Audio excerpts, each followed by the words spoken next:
We've just had some technical issues as Tanaka Chiwanga continues, and he's just bowled into the pads. Tennis De Bruyne has worked it just in front of deep fine leg. So I'm saying we had some technical issues and difficulty getting this broadcast out to you. It's been a really quiet start. You've missed some really interesting action as Tendai Chatara has been bowling really, really well to Tony Dezorzi.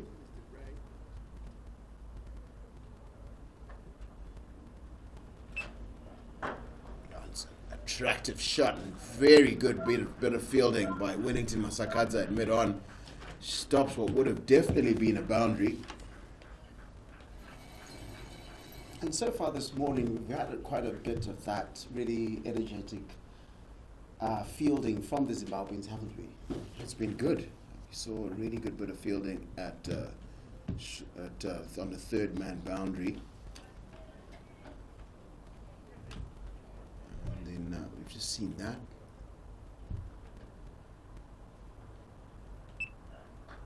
And that's another beauty from Tendai Chiwanga. What he's done there is he's shaped the last delivery into Tennis De Bruyne, into his pads, and then he's gotten that one to go the other way. And he's bowling quite a good length on this wicket in these conditions.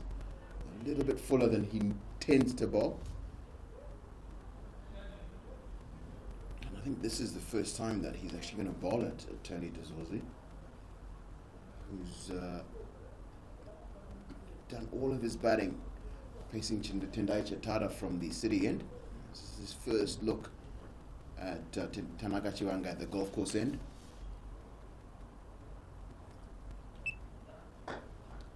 Oh, that is a beautiful shot.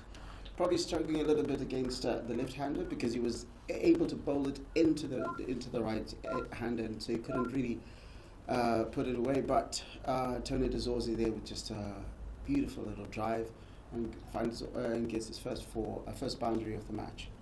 Absolutely exquisite shot. Wasn't really very full. He had to hit it on the up, and he's just not trying to hit it too hard. And he's found that gap just to the right of cover.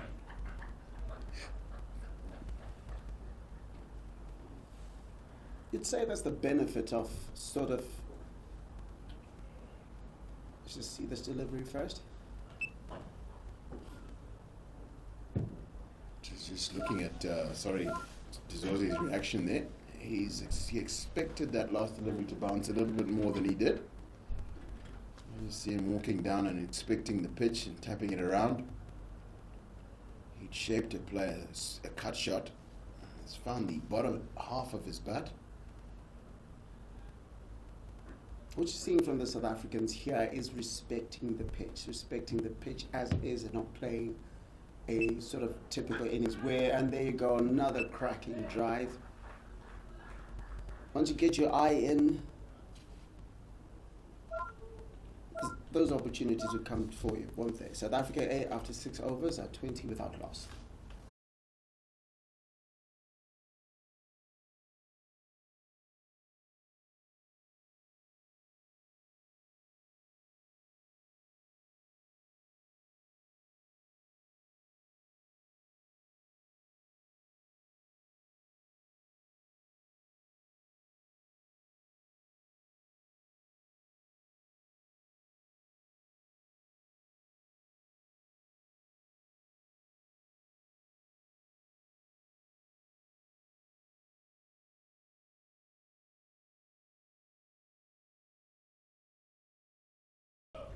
Shape away from Tennis De Bruyne. He's bowled really, really well into these conditions that are in his favour.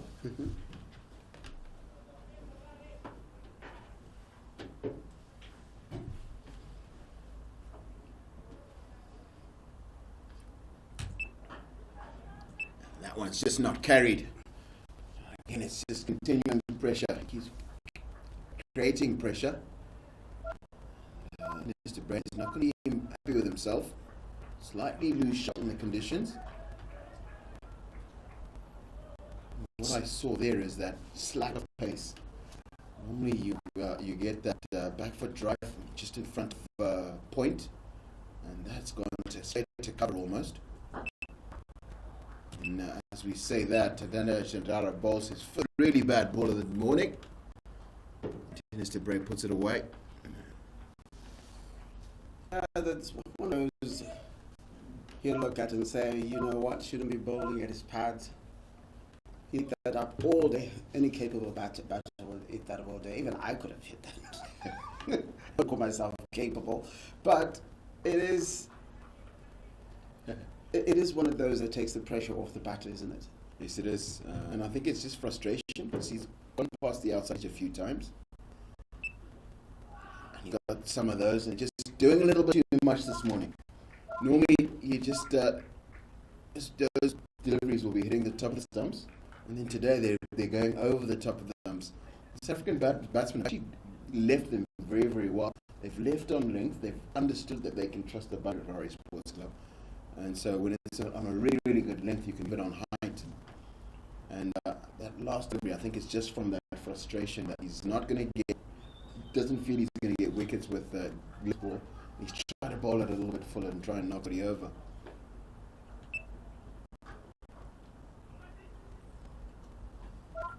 I think Tennis de Brain missed a little bit there.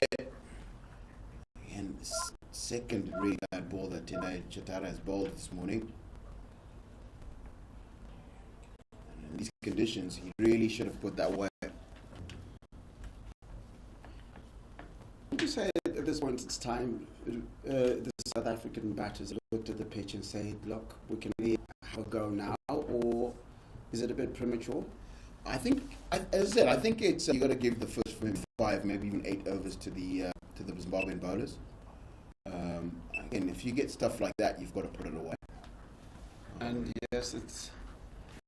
And that's because that's a really terrible delivery in the 7th over, and South Africa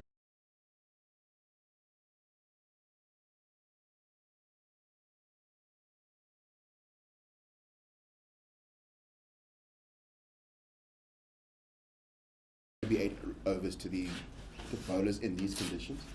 And as this ball gets a little bit older, it's going to stop seaming around as much, swinging as much. And I just want to try and assess from there. And try and figure out what would be a good score from that. As long as you have the platform of not having lost any wickets, it can be very, very useful. And you can really start to, if you've got wickets in hand, you can really start to think about scores at 270. 60 zone, but something around about 240, I think in this case is really quite a score.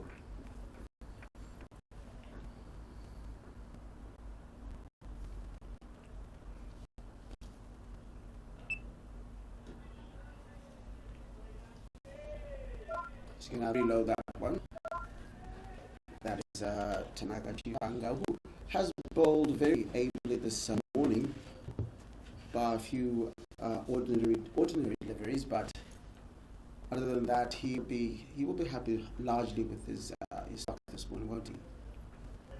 But you know what it is, it's just not quite 100%. You can see his thinking. You can actually really see what he's trying to do, but it's just been something lacking in the execution. That's what we've seen. We've seen him try to hit the ball away across the left-hander, but he's just not quite got it in exactly the right areas that he's looking for. But I think that this is a really, really interesting prospect for Zimbabwe cricket because I've seen him bowl really, really quick.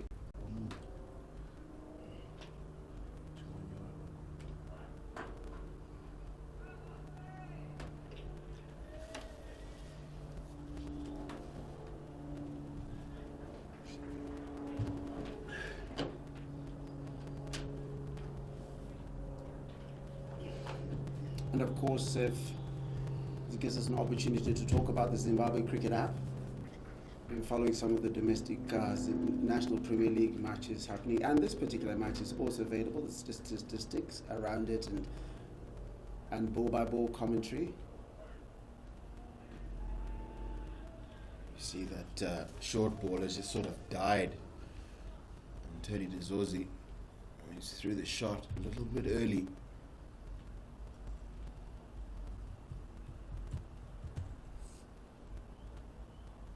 Does actually look to be quite difficult batting conditions.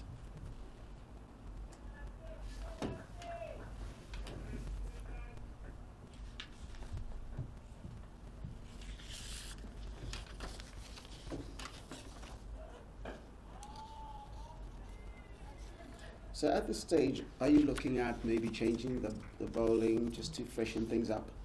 Or if you're...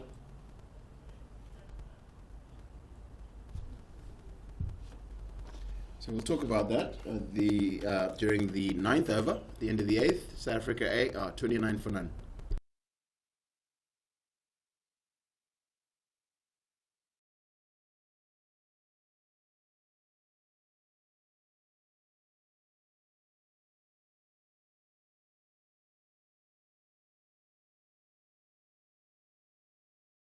You kind of get the feeling it was getting a bit stale and predictable, and something else needed. You just needed a different idea. And just looking at the makeup of the Zimbabwean team, just get the impression that they might be short a seam bowler here. We've seen, particularly Tendai Chatara, got a lot of movement from the city end. And we've seen Doni Tiripano's first two deliveries. The first one went away quite a long way. And I think they were counting on having a lot of spin bowling. Especially Madewere goes off spin. Wellington Wasakadza with his left arm spin. And it's the captain, Skanda Raza, really accomplished off-spin bowler. I think they were thinking, the Zimbabwean thinking has been to have 3 quicks, 3 seamers, 3 spinners to bowl the balance of the overs. I think they might have got it slightly wrong here, because it looks very seam-friendly this morning. There we go, again we see a little bit of bounce for Donald Tiripano.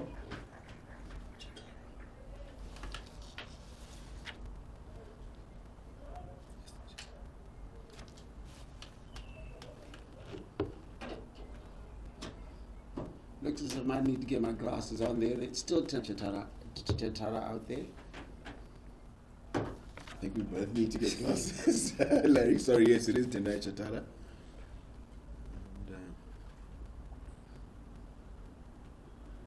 although I'm pretty certain that we'll see Doni Tiripano probably from this golf course end the next over. Or maybe we'll see Tanaka Chwanga get one more before Doni Tiripano was introduced into the attack.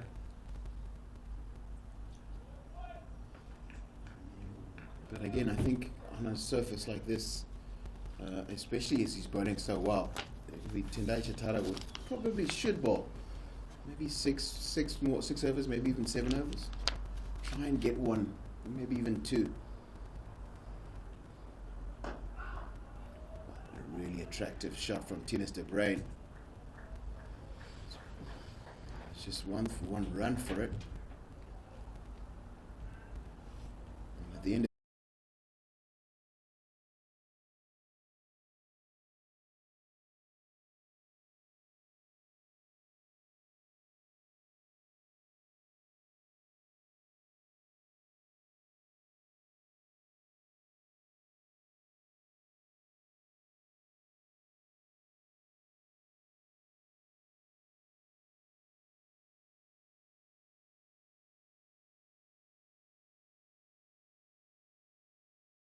Captain Skanda Raza has a slightly more nuanced understanding of cricket than the two of us up here.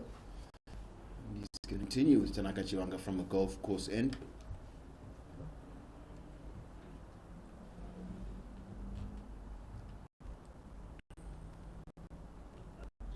And that looks, there's a little bit of a sign.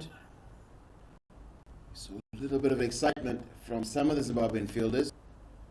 I think it was Tinus de Bruin, as he's trying to work that ball through the leg side, has hit his pad with his bat. You see by Fosam Tizu a signal wide. There was some excitement initially.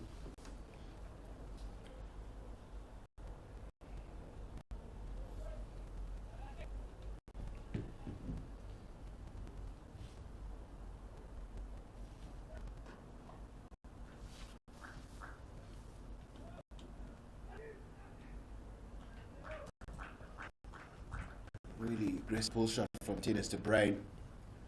Didn't quite get it off the middle of the bat, so he just gets the two for it. It does look like it's been hard going for the South African batsmen this morning. Yes, it has been a bit hard going for them, but I think with the sun breaking out a little bit now, next 10 overs or so might be just that little bit easier to bat. And maybe Zimbabwe, in choosing the team, were looking the same and thinking, well, if the sun makes the surface quite a bit, then with the shorter tail, they'll be able to check down the total. Absolutely. It's all just tactics. Just got to figure it out on the arrive at the ground. And often you win the toss. You decide what you like to do when you win the toss, and then you've got to have a plan that works if you don't win it when you lose the toss. Skander doesn't have that problem this morning, but I think it's very clear that he believes he can restrict South Africa to a score that they can chase quite easily. And the run rate currently around about 3.5. He looks like he's got his things absolutely right. I think he would be happier if he had 1 or 2 wickets here. Absolutely, but I also think it's an opportunity for the likes of Zimbabwe. By all, by no stretch of imagination, would not. As I said, this is really quality batting here. Both these batters have been around in South African cricket for a long time, and it's a really important learning curve because it's typically South Africans play fast bowling quite well. It's a very, very good place to learn to bowl, and people who understand fast bowling. And I think it's an important learning curve for him.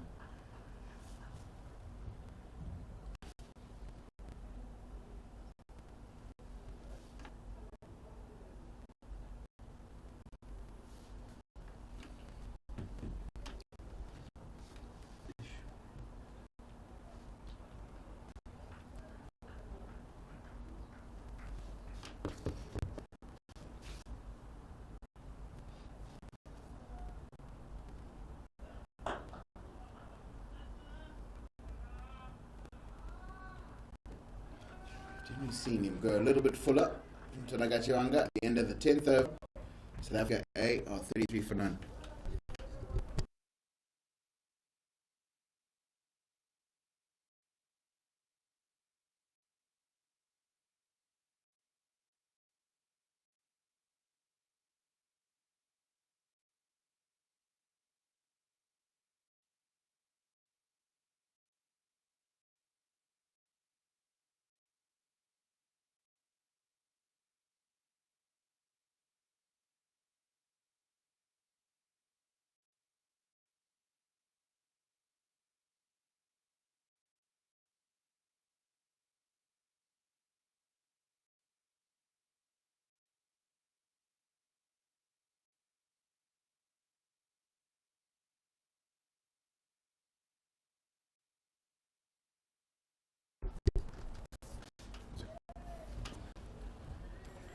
Just a wee bit of something aside there.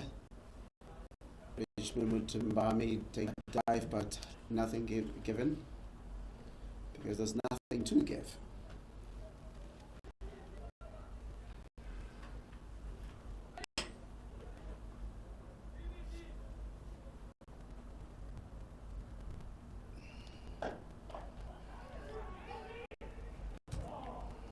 Just see Zozi is taking a quick single. It's a little bit risky. It's difficult to tell if he had been hit, if he had been given out. But I'm going to go and take a short break, and replacing me in the commentary box is Tino Mawoyo. Good morning, Tino. Morning, Darlington. Morning, Larry, and all the viewers joining us for this first unofficial one-day match between South Africa A and Zimbabwe 11.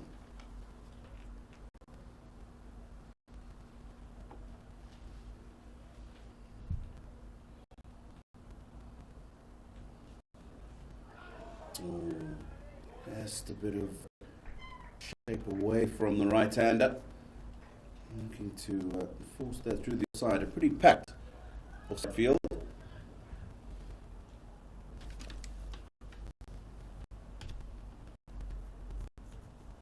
Backward point. Extra cover, and in between both of them, square as well. So that's why he's tried to force it, because he's got to try and get in between all those fielders. Outside edge. It's gone through the gully area. We'll go down to third man just for the single.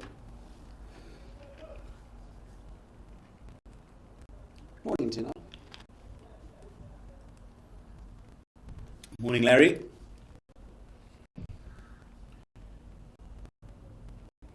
Good to have 11 side with a few unfamiliar faces at this level.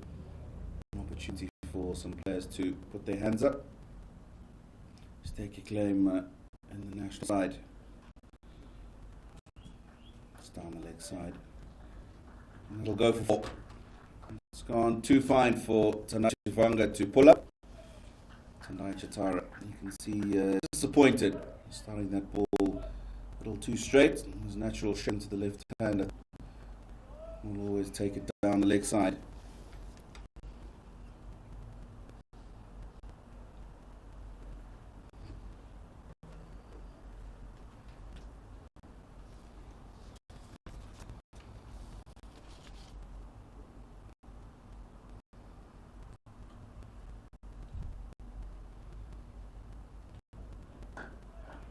Better.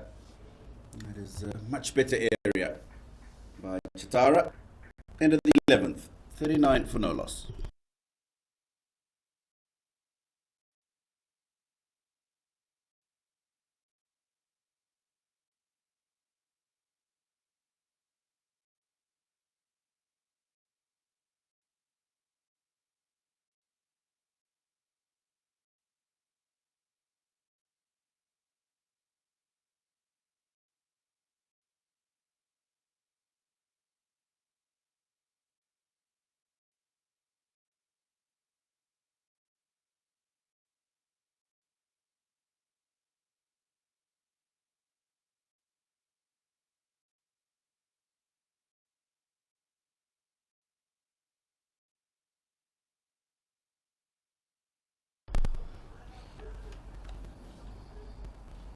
Change of bowling.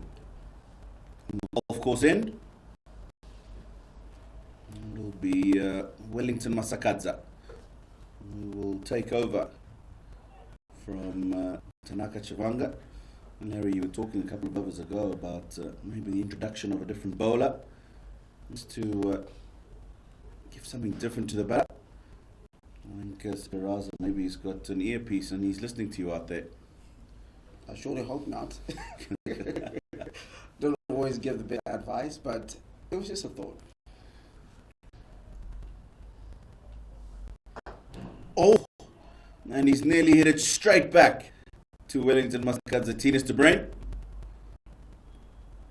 I'm just listening into the conversation you're having with Darlington a moment ago before he made his way out common box. But maybe Zimbabwe being a seamer short in conditions like this, new team available, Donald Pano, and that's probably why Skandar has gone with Wellington Masakadza so early on. Because ideally you want to have Wellington Masaka around the 20th or so, for that middle period where he tends to be a lot more dangerous and he's got the ability to slow down run rate. And at this point, you're not really looking at the run rate as being something of a threat, is it? Yeah, I mean, you expect him to be later on in the innings in 50-over cricket, of course. But you would expect that he probably would have wanted to go with a seamer in conditions where we've seen the ball is just slightly assisting the fast bowlers.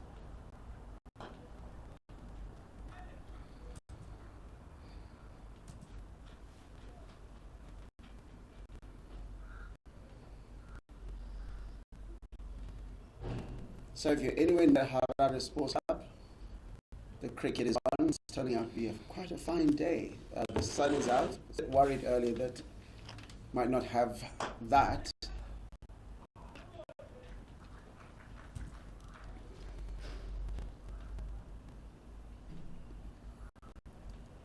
Tanaka Chivango a bit disappointed with his fielding. At the point, the ball just went straight through him, and it's gone before the batting of Tynus Brown, who was the first one to hit the boundary in this match, but he looks like he's really getting into this match, isn't he? It's a good player, Tynus Brown. He was here last year with the South Africa A side and scored a bucket load of runs.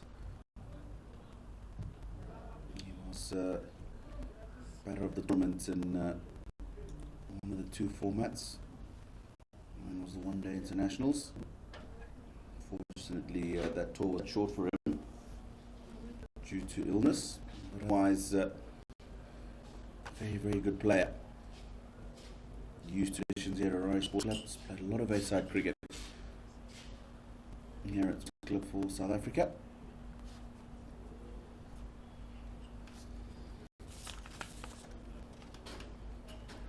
Reza Hendricks and Ryan Rickleton were also part of that last tour.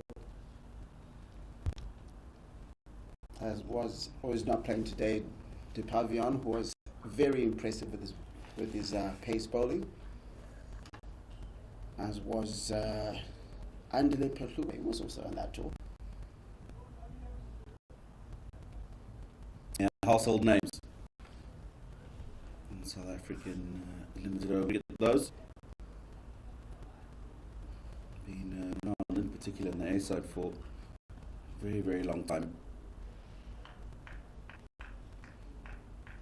I was talking about the makeup of the South African side. We talked a little bit about the Zimbabweans and a few newer names coming into the picture, getting an opportunity to put their hands up. Chivanga, one of them.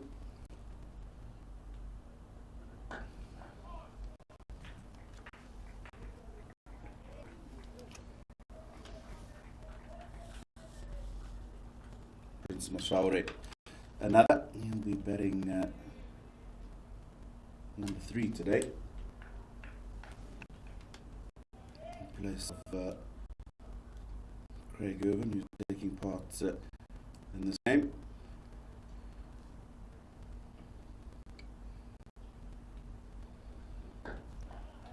So you've captained Tendai Chatara at domestic level, and so looking at this sort of setup at this point, do you? Well, he's gone into what is his 7th over right now.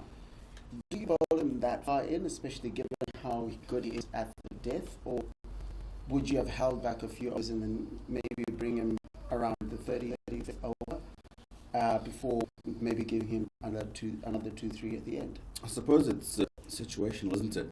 Tendai Chatara, of course, by far the most experienced bowler in the Zimbabwe 11 side. He's carried the Zimbabwean C-Tac for many a year.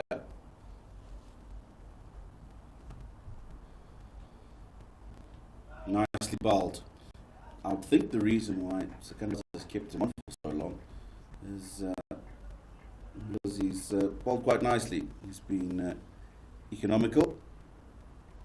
3.3 to the over so far this morning. He's taken the ball away nicely from the right-hander. He's been generally in the good areas. His opening partner, Chivanga, not much. And I think he's thinking to himself, if I'm going to get a wicket, it's going to be from Chatara. Probably won't see him bowl anymore after this. As we said, he's got to consider the fact that there's not many other seamers. You're going to need those seamers at the back end of the innings, for sure. Into the 13th over. South Africa yet lose a wicket. But quite often, we were asking about the Mountaineers, if there was an opening bowler who was going to bowl a little bit longer and an extended spell in the beginning, it's more than likely Tendai Chatara. Quite often would get Tendai to finish his overs sooner because in his younger days wasn't very good at the death. Could prove to be a little bit expensive. Something that he's worked on since then. The over 48 for no loss.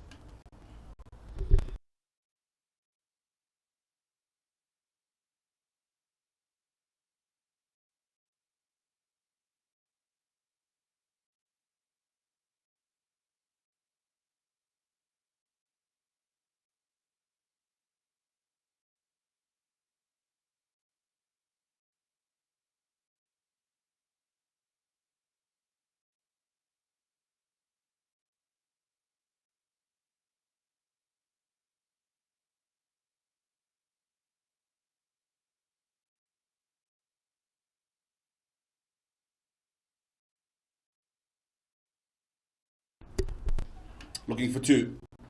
Big boundary out mid-wicket. And they come back comfortably. Good running by the South African pair. Brings a half century. Opening partnership. Just the start that South Africa A would have wanted.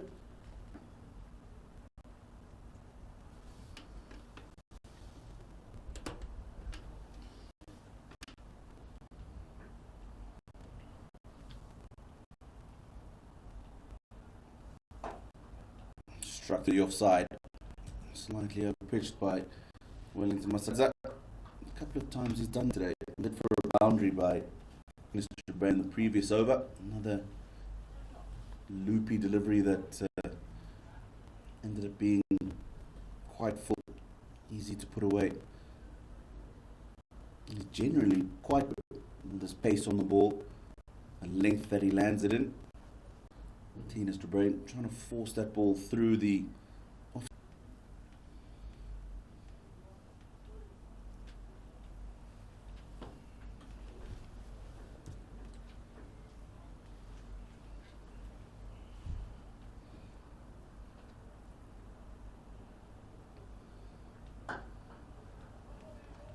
I was talking about Zimbabwean players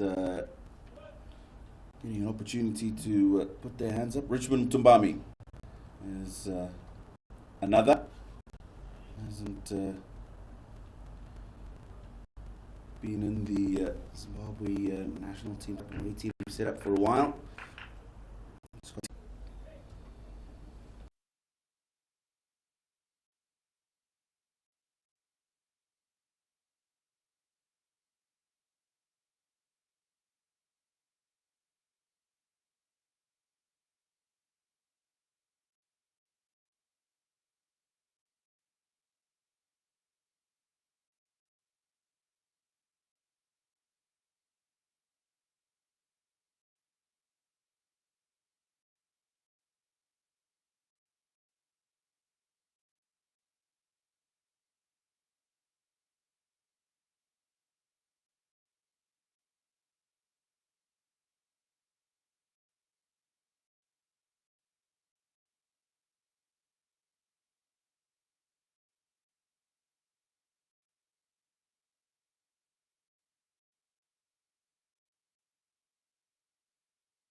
We're just having a conversation. Sorry, Tino. during the break. A little bit of physio is being administered. I think Zimbabwe might be short a seam bowler here.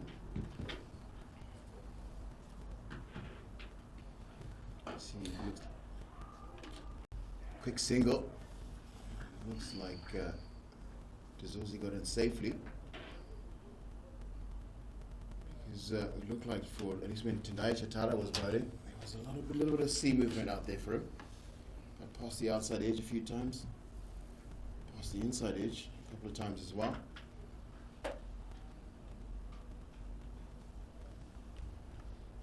Yeah, I picked up on a conversation with Larry in your guys' first stint.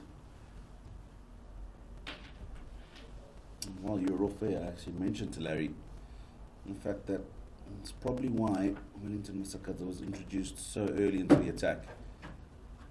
Because they need to cover up some overs in the beginning to ensure that he's got some seamers for the end.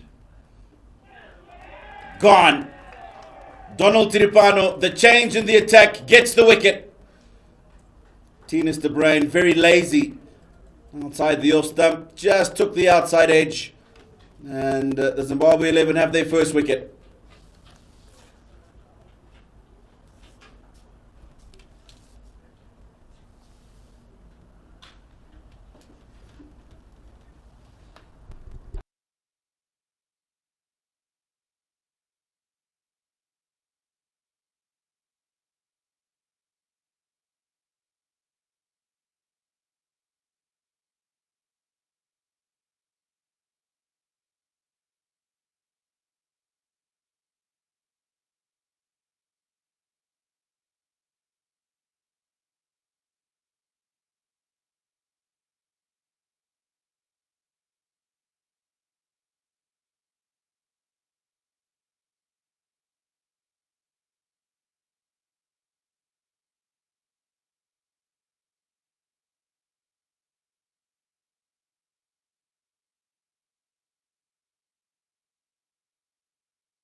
Reese Hendricks, new man in.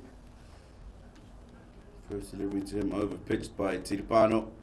And Tendai Chatara will be disappointed with that fielding. Really should have just been 2, if anything. A bonus 3. Just himself muddled up there, Chatara. Not able to rein that in. Just the start Hendricks would have wanted.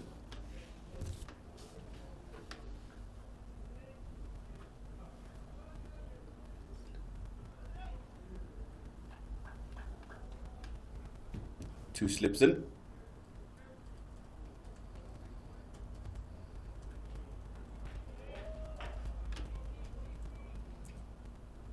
I'll be wide from Tiripano.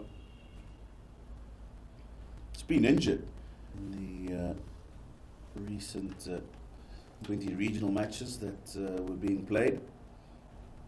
He only started to bowl towards the end of those matches. certainly be hungry, but short of match bowling fitness. Nicely played. Just got a solid defence. Here's a Hendricks.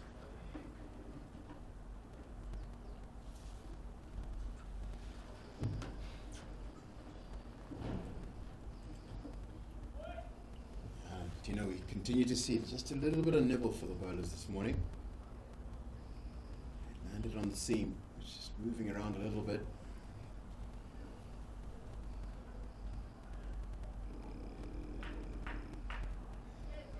Just going to make sure he gets Reza Hendricks to play as many of the delivery in the first sort of over he bowls at him.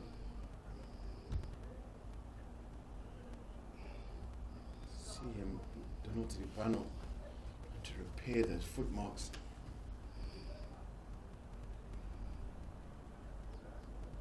Now, a couple of times in this over, his follow through hasn't quite looked right for me.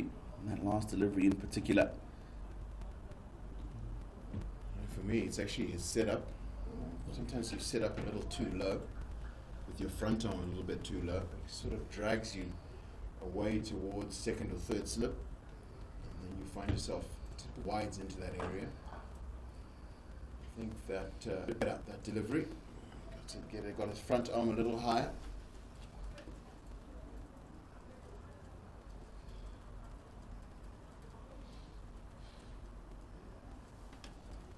You're right, it's just a match practice. Bowling in nets is never quite the same as bowling out in the middle. Often it just requires a couple of games to get back into that true bowling rhythm.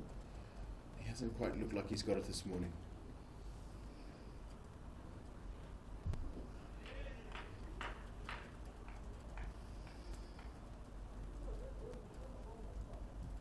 $64 for 1.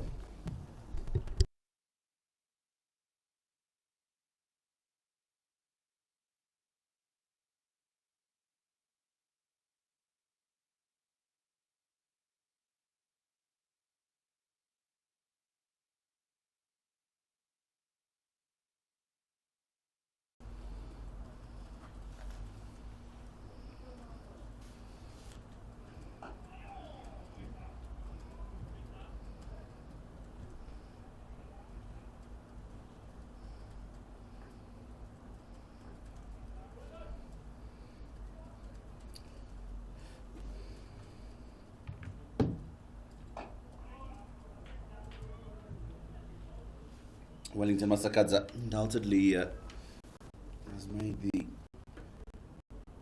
spin bowling option his own in limited overs cricket for Zimbabwe over the last year.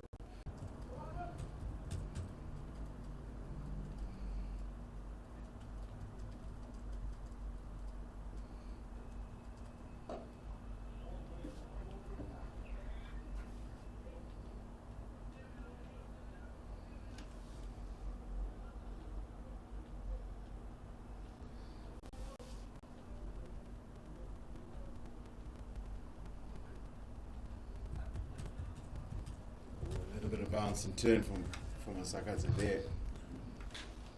Reza Hendricks has done well to keep that down.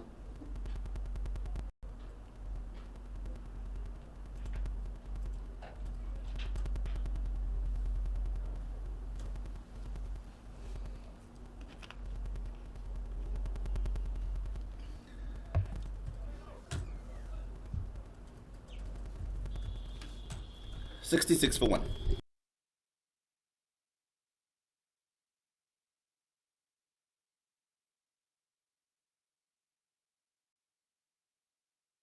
In the covers, saving a certain boundary, Milton Shumba.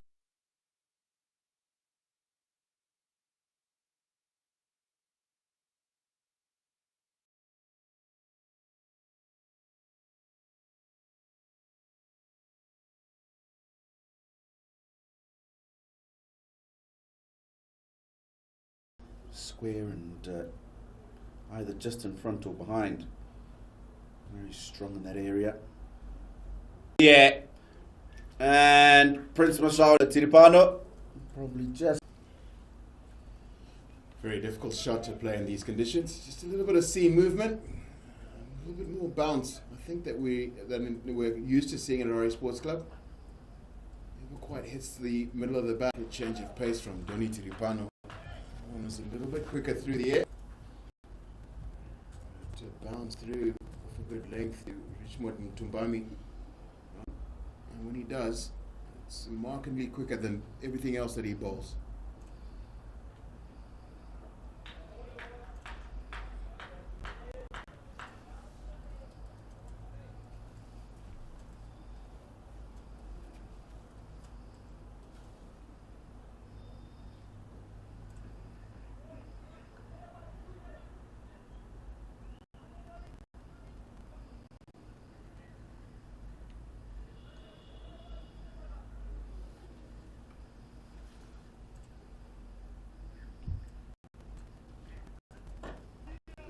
He's deceived him with absolute slow change of pace. Here's Hendricks to check his shot at the last minute. That's the end of the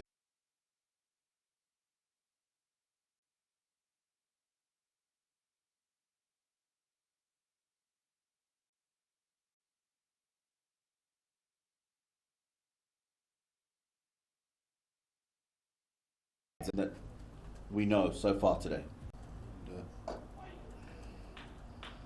seems to be those ones when he tosses them up. It's quite balls flat. Route. That second delivery was perfect. That's the Wellington that I know. Flat into a good length. Difficult for the batsman to walk the ball away or play a positive drive because the ball is that full.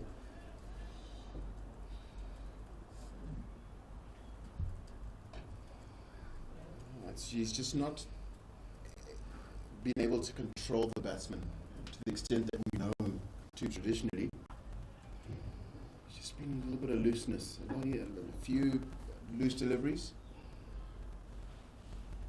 Doesn't get really hit for boundaries often. We've seen him hit for 3 already this morning.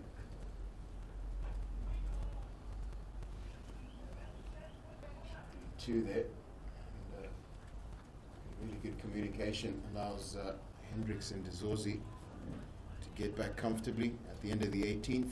South Africa 72 for 1.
Darlington, we talked extensively about the makeup of Zim's team, squad, the playing 11 for today, and probably a seamer short. And just look at the available seamers in the squad. And the other is Ernest Masuku. Probably would have got an opportunity today, but I understand that coming back from nursing a bit of a niggle. Probably just a little bit of time to rest him up and make sure that when he does take the field, he's in good shape. Of course, this series quite compressed. Second and third ODIs on Wednesday and Friday, and then a couple of days off, and then straight into the T20s.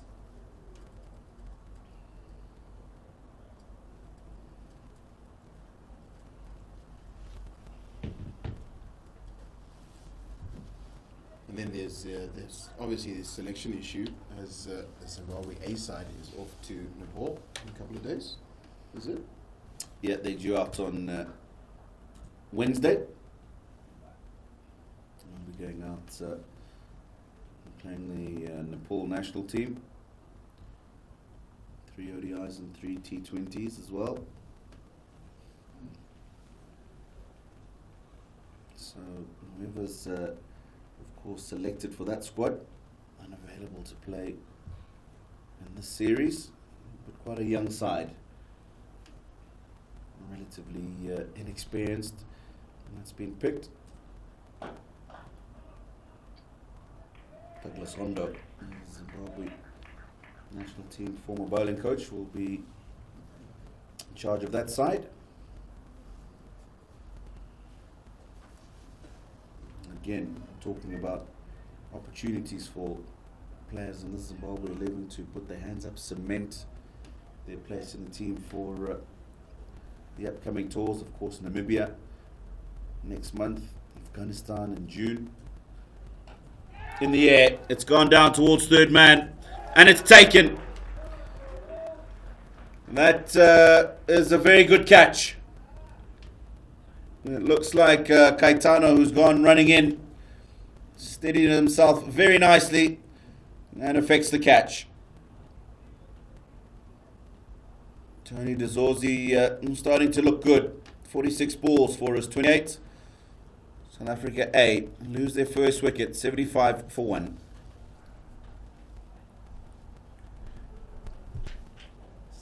$75 for 2.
Kaya Zondo, new man in, places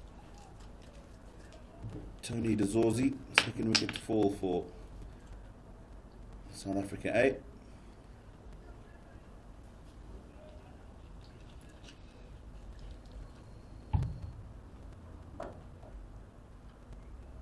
Another batter who's got a wealth of experience in South Africa A colours.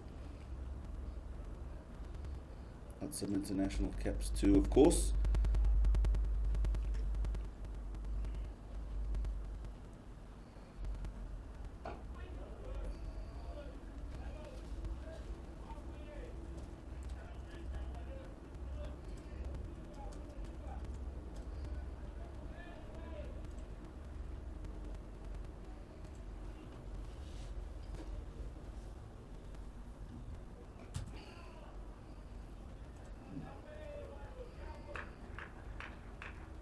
Masaure is the cleaning up at backward point. Looking forward to seeing him with the bat this afternoon.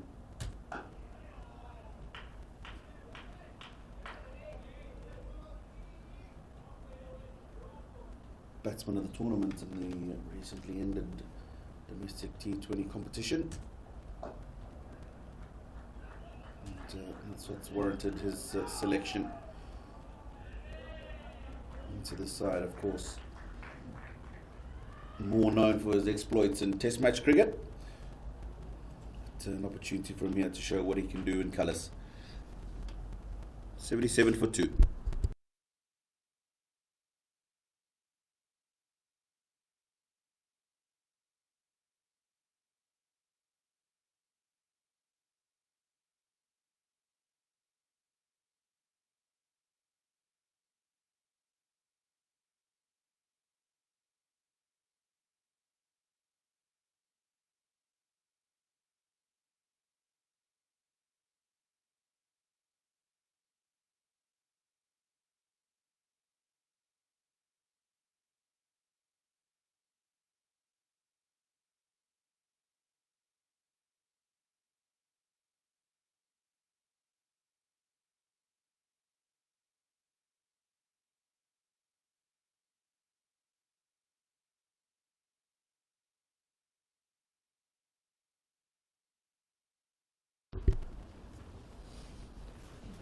Coming to join me is Tino's going to take a break.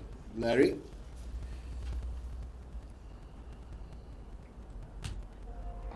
Looks like my break has resulted in wickets falling.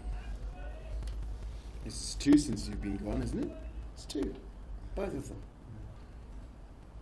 And you were just telling me earlier that Reza Hendricks has played a lot of cricket. I think he said 193 this day matches.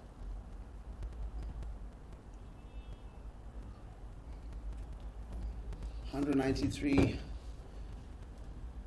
and quite experienced. Average is 36.45. So really playing against some really quality oppositions, and I think that's the sort of thing that a lot of people have been saying, that whether it was a Zim A side or a Zimbabwe 11 side in this instance, getting the players to get exposed to unfamiliar teams. Tino and I were talking earlier about the Zimbabwe A sides tour to Nepal. Should be some very interesting conditions out there. Should be a very difficult one. Firstly, because Nepal are actually quite good, and secondly, because it will be their conditions. And they play very enterprising cricket. They're not afraid, particularly their batters, to attack. And they have some pretty good spinners.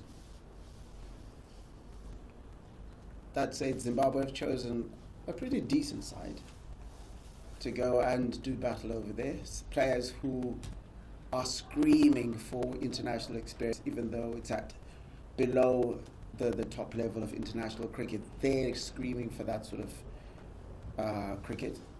And chosen to the squad is a player that was quite exciting to watch. I was pretty surprised he's not playing here. That is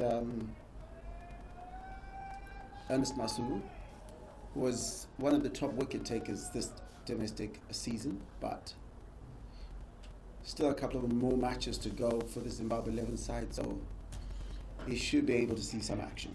I think Tino mentioned something about Masuku. I think he's carrying a niggle of some sort. So probably not available for today's match.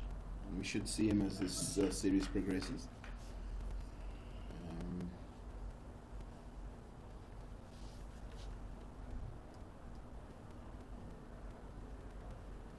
So of course this is a day after the 36th birthday for Sikandar Raza. You said that this is his 209th List A match? 208th.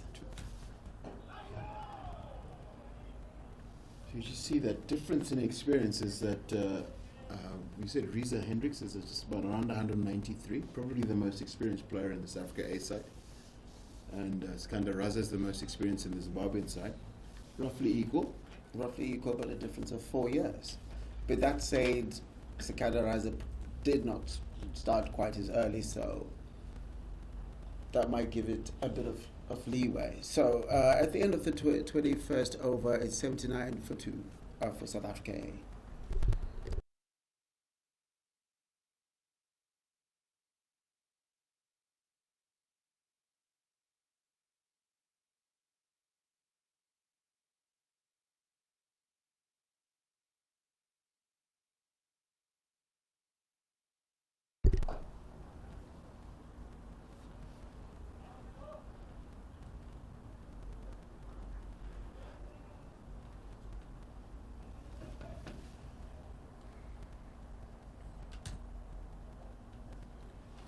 little shot from Reza Hendricks. He's been given just a little bit of width by Masakadza. And he's had a very good shot to get it down to the third man boundary for the three.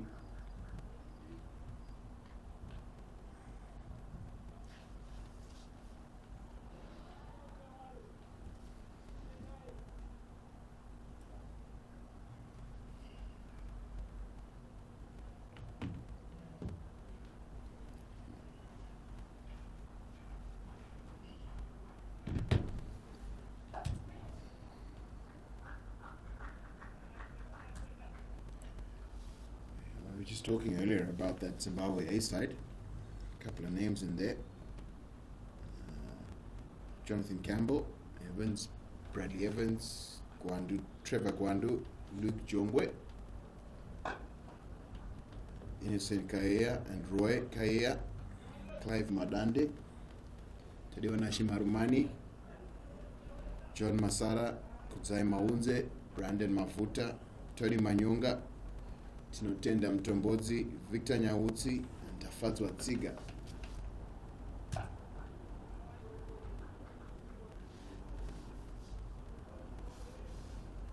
Certainly a couple of names to look out for there.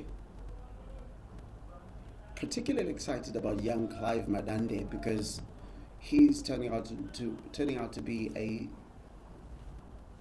a wicket keeper who's quite handy with the bat as well, having played in the 2020 Under-19 Cricket World Cup, the same World Cup in which we had Wesley Madeverian. So at the end of the 22nd over, 85 for the loss of 2 wickets for South Africa A. We'll continue this conversation shortly.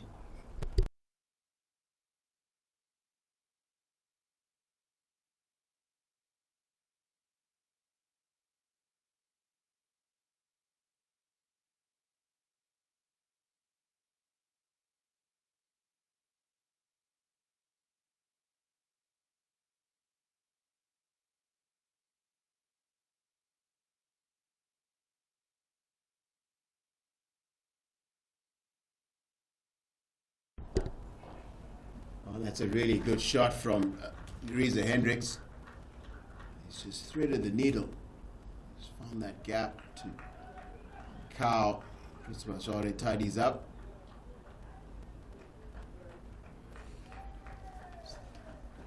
A good chase there from Prince Mashaure, because what that does for the other fielders is if you're saving the ones and the twos, it accumulates over the innings, doesn't it? Absolutely. It's important to be really, really aggressive when you're fielding, because you can just create pressure, and with pressure comes those chances.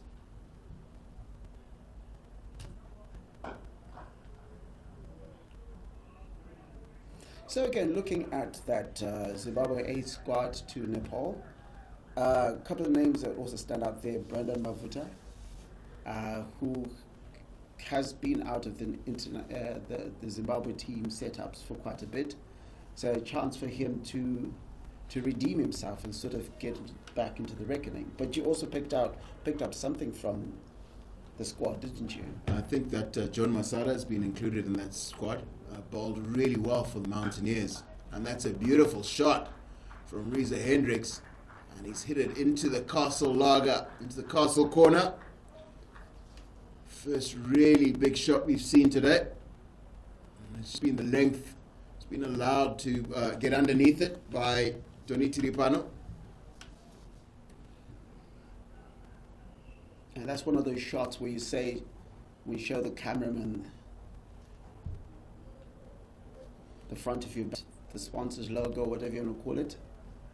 Very nice shot. Very aesthetic. Doesn't have to hit it too hard, but times it so perfectly that it goes all the way for a 6.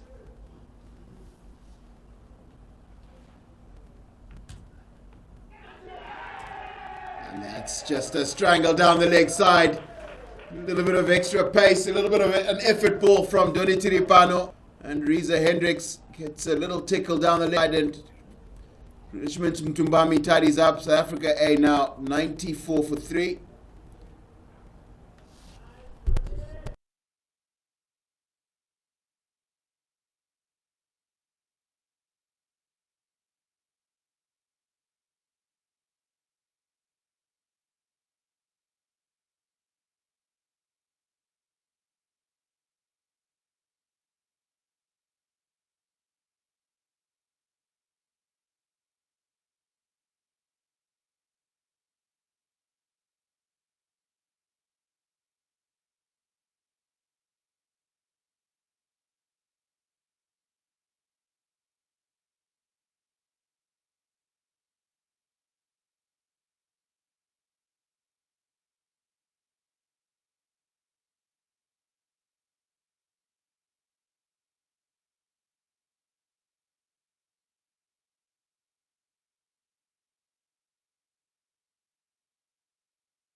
Zimbabwe's chief executioner today, Donald Tiripana, gets the third wicket for Zimbabwe, and also the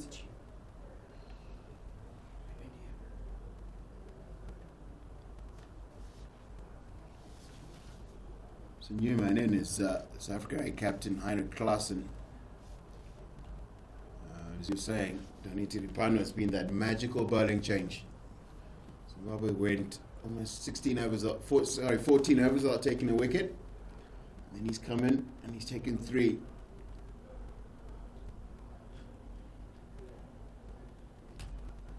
So what do you think the difference has been between him and Tedai Chatara? Because Chatara did really well, although was luckless. So what has been the difference? For me, it's the extra pace, extra bounce. So when it did seem away, you saw that Chatara got past the outside edge, past the inside edge, and then the first ball, Donnie Tiripano bowls a little bit slower than Chatara, gets it in the right place, and nicked off, I think it was tennis to brain. And then you just see, you can get bad on Donnie Tiripano because he's a little bit slower. And at the end of the 23rd, South Africa 94 for 3.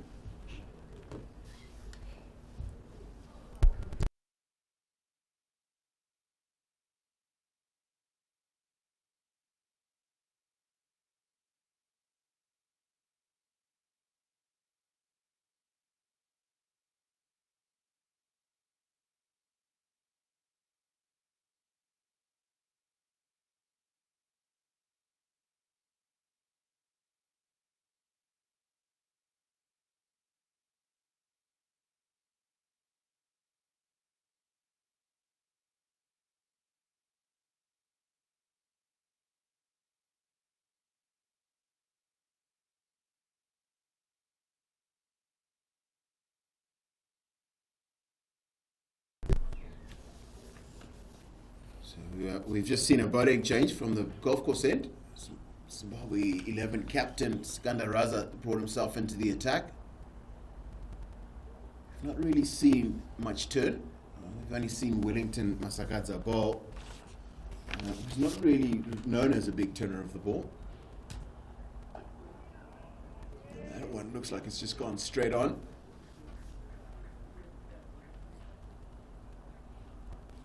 We were talking just at the end of the last over about why Donnie Tiripano took those wickets. And there's a long history of cricketers who've done well here who aren't out and out quick bowlers. And then Raza gets through the defences of Kaya Zondo. He's got one off the pads and onto the stumps. And he's bowled, and Zimbabwe suddenly are in control of this match. South Africa A are 94 for 4.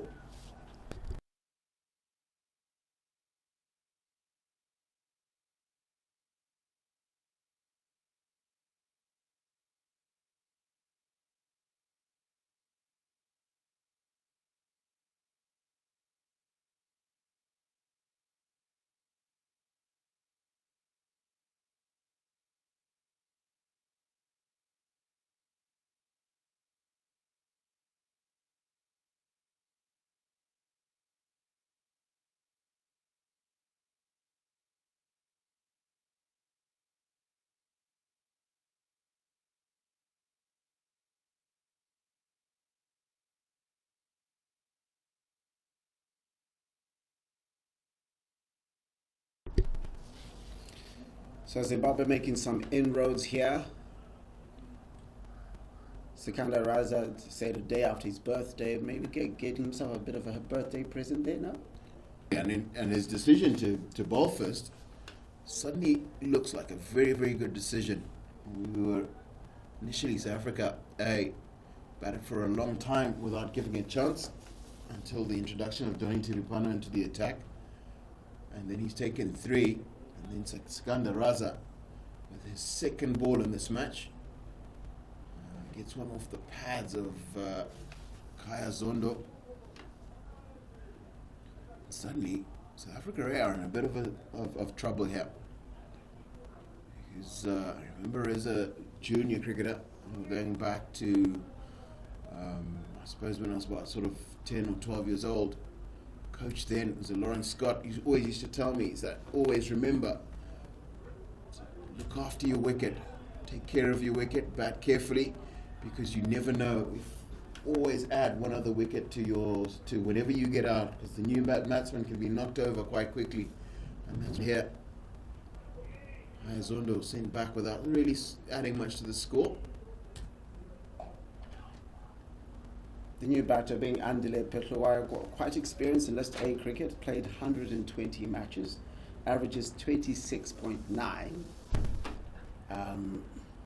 He joins the captain, Carson. Leg on a ball into that patch as well. Call it the Brian Strand length. We were just talking off air about, I remember a test match I watched here. This is probably around about 1997. When Australia came to Zimbabwe for a test match series. And Brian Strand bowls pretty much the same pace as what Donald Tiripano bowls. Was bowling again, I think, from the city end. And he took 5 for, it must have been about 68. Very strong Australian batting lineup.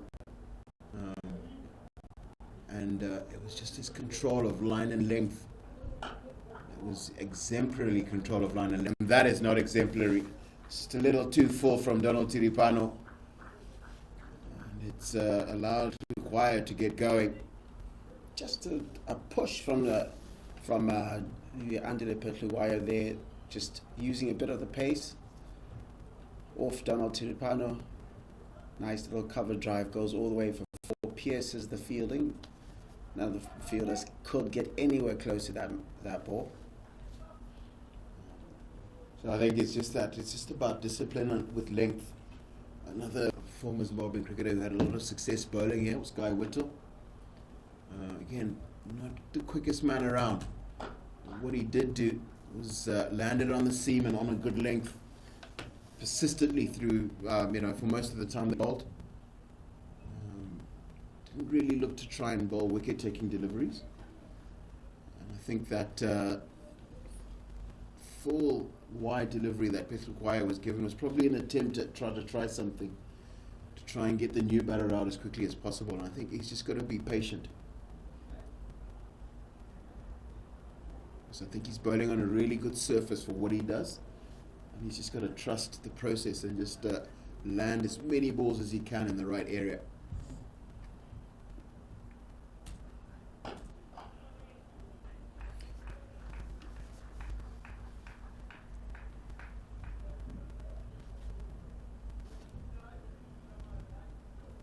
So at the end of the 25th over, South Africa one more ball.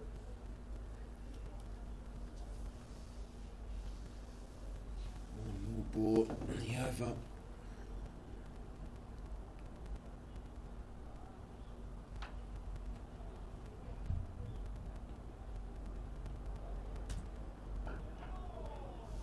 A good one to end. And South Africa 8, 9. That carries on straight. So playing for turn there.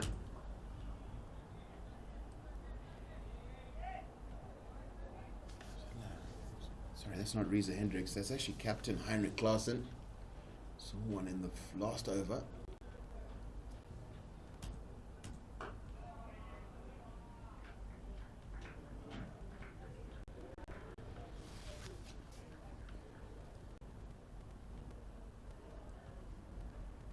Good start for Sikandar Raza. Just a one run in the first over he bowled. The wicket of Hayazondo. And he's continuing from where he left off, basically.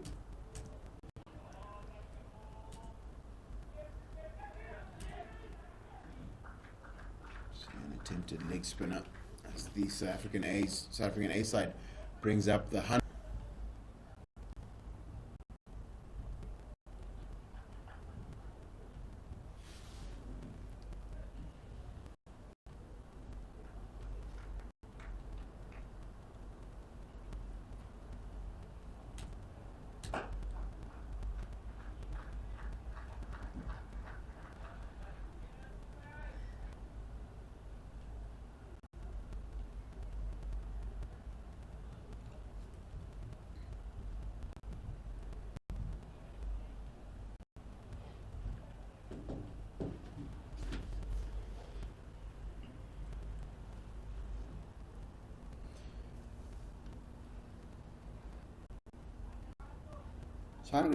Carson is a player who's coming with some form from his domestic roots in South Africa, where he plays for Titans. He's got 2 centuries this past season, 153 against Knights and 121 against Warriors. As we get to the end of that over, South Africa A 103 for the loss of 4 wickets.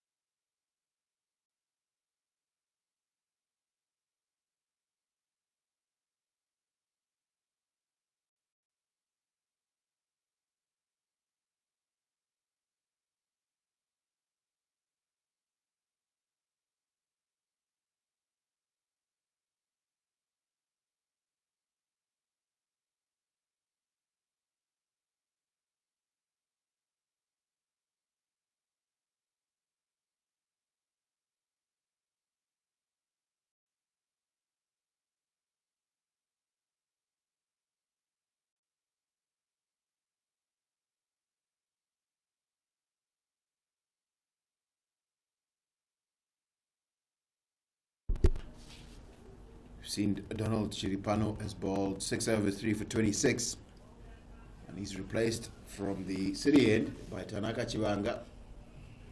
This is a good move, because we saw the domestic T20 competition, which was mostly played here. He bowled mostly from that City end, probably more comfortable bowling from there. And the interesting thing is that obviously Tanaka Chatara, as the senior bowler, gets to choose which end he bowls from. And so Tanaka Chivanga had to bowl from the end he wasn't probably looking forward to bowling from. And this might be a good move. Just find his here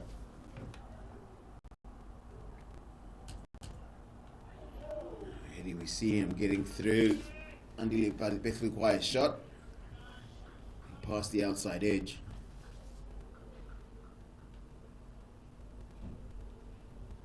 You just get the impression watching Bethlequaya's body language that almost anything can happen here. Doesn't look like he's just going to want to hang around and bat for time. He's going to look to take on the Zimbabwean bowlers. I think the for the Zimbabwean bowlers here, a little bit of seam movement, a good bit of fielding from Prince Mashari at hit off, just to cut off to keep that down to just the single. We know Bethlequaya generally wants to attack, wants to bat positively.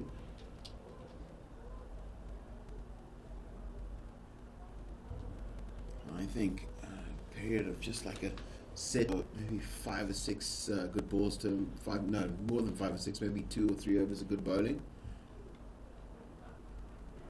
See an attempted bouncer from Tanaka Chivanga.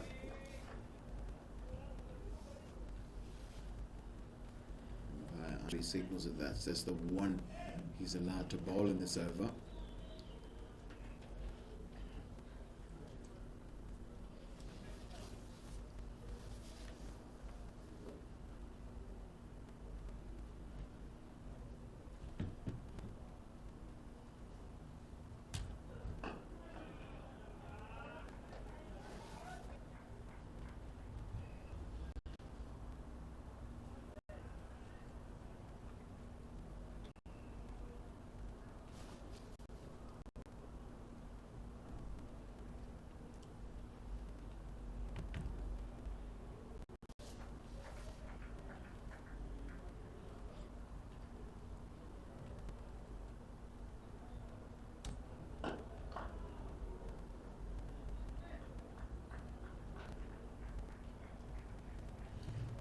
That's the end of the 27th, and South Africa A are 104 for 4.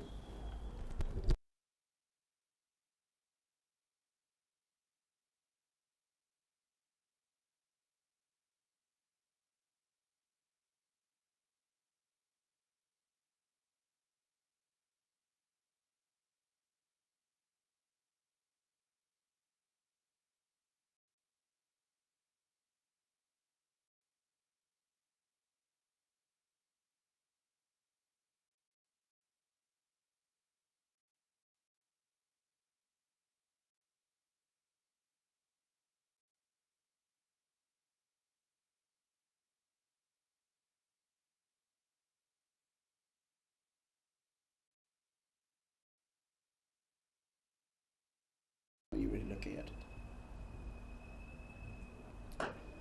Because Pethler Choir has played for South Africa for a long time. Traditionally bowled for the main South African side. It's a first change bowler.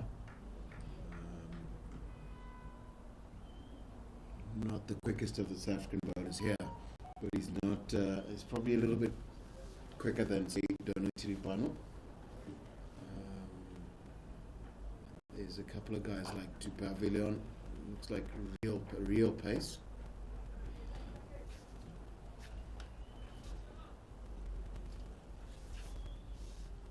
And so after 28 overs, South Africa A are 108 for the loss of 4 wickets.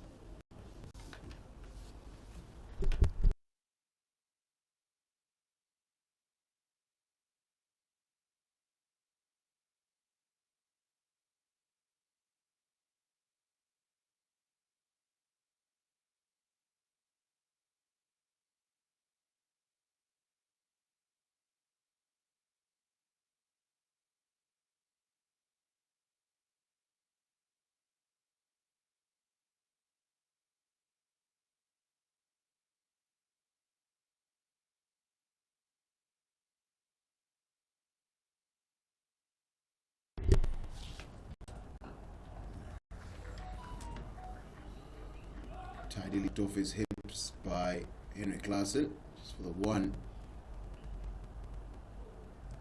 Nakachanga into his 7th over. Just the 21 runs from it. Being economical, but every single time you sort of watch him, his body language says he's not satisfied with how he's bowled today.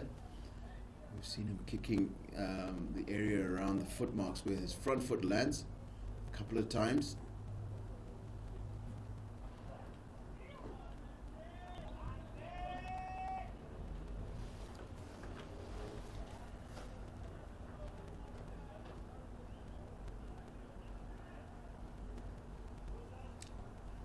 So I'm talking about how competitive cricket is going to be. There are 2 more one-day matches happening. The second one is on Wednesday and the third one is on Friday. And if you are near Harare Sports in the area, or coming to Harare, you can come and watch the matches. Just have your vaccination card and you'll be able to watch some really good cricket. And as you say that, a great shot. Makes it all the way a great cut shot there by Andile Pelugwa, who's not hanging about, and that goes all the way 4 for 4.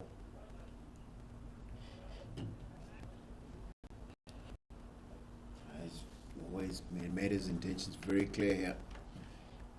If you just give him anything, room outside off stump, short width off stump, he's very quickly onto it.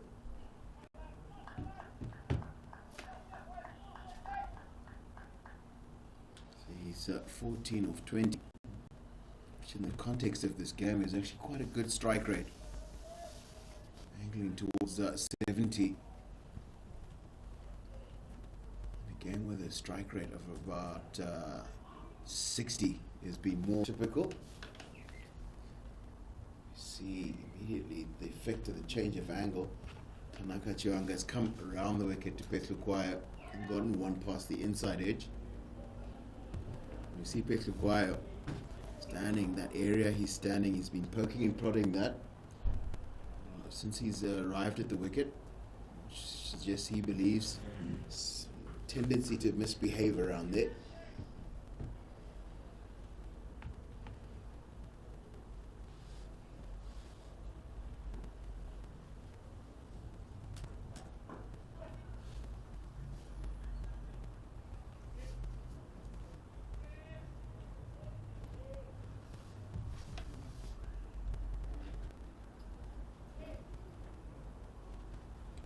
Of course, looking on is the Zimbabwe coach, Alton Rashford, as well as the auxiliary staff, the assistant coach, Stuart Matsekinyere. They'll be looking at and thinking, with the amount of international cricket coming up, running up, in the run-up to the qualifier, which is being hosted in Zimbabwe this July, that they want to see a couple of performances from in there. And at the end of the 29th over, South Africa A 114 for the loss of 4 wickets.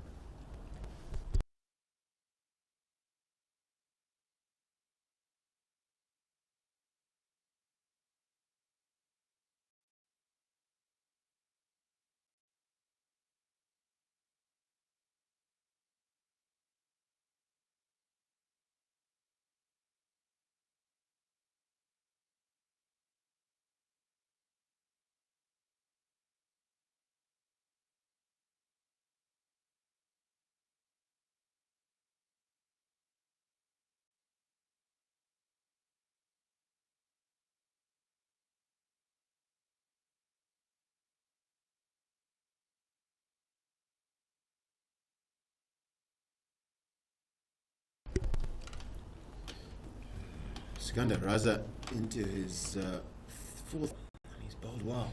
Just the 9 runs so far. And to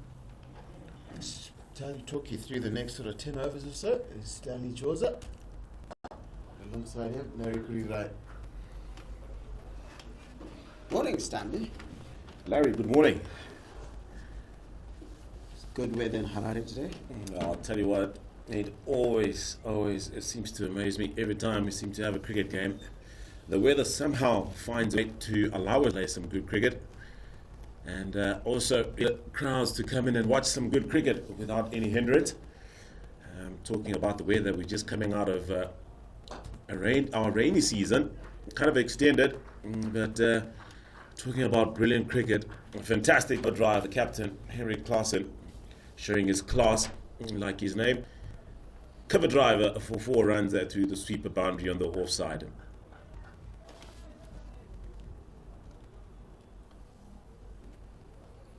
And I'm looking at it right now. A lot of his runs are getting a lot of purchase when the ball is bowled into that area. So I don't know if Zimbabwe is missing a beat a bit, because it seems as if he's comfortable driving, really comfortable driving. He's a beautiful cover drives, and he's sent for a couple of 4s shot. Well, it is his strength. If you look at the bowler question coming in from the golf course, it's Sikandar Raza, who looks to vary his deliveries quite a lot, but he also looks to bowl a lot more fuller than normal. Looks to get a bit of turn. Doesn't get much, but he looks to get as much as he can off the surface. And at that point in time, unfortunately for him, somehow I think this man at sweeper was in the wrong position. That allowed Harrington to pierce that gap. Clever from him. That's the mastermind of the batting. Sikandar looking to use the round option to the left-handed and Little Kwayo. At the end of the 30th over, the 120 for 4.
Continuing from the end,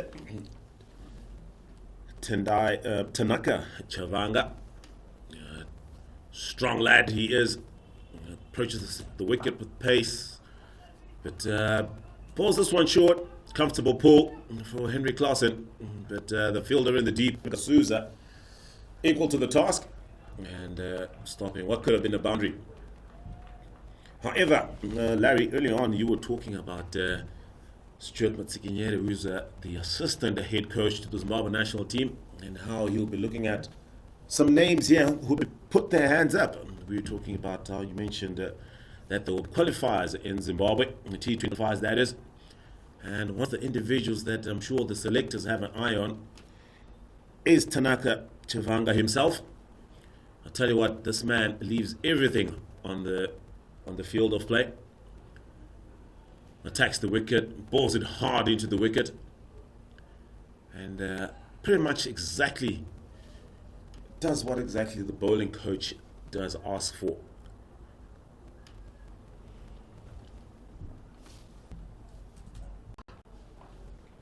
He's bowled well, hasn't he? Has hit his lengths hard. Every now and then, obviously, you always get that one that lands a bit short, but you can see what he's trying to do. Trying to bowl it hard into the wicket, bowl that heavy back of a length with no slip at the moment. Trying to make use of the square boundaries, especially on the leg side where he has a sweeper in place. Cut shot, but unfortunately for Henry Carson, finds the field point, and it's Milton Shumba. Milton Shumba, who's had quite a decent at the national level, the highest level there is.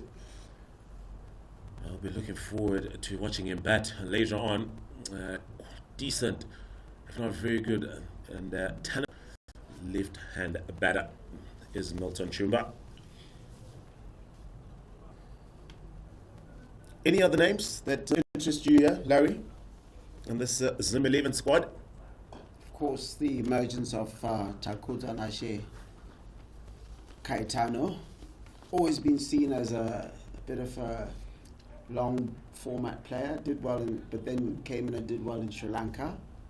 So he's something that obviously the selectors will be excited. Someone that selectors like David Mtendera, the convener of selectors, will be excited and want to see him grow more and more. And he's one of those players that developed in a very unconventional way. Came through the school system quite well, but moved straight to club cricket. He was playing club cricket in Kwekwe, and suddenly emerged and has done very well since his debut in provincial format a couple of years ago. So he's somebody that I'm always excited to see whenever he dons the jersey, whether for his team or his domestic team, that is, or for the national teams or national representative teams at least.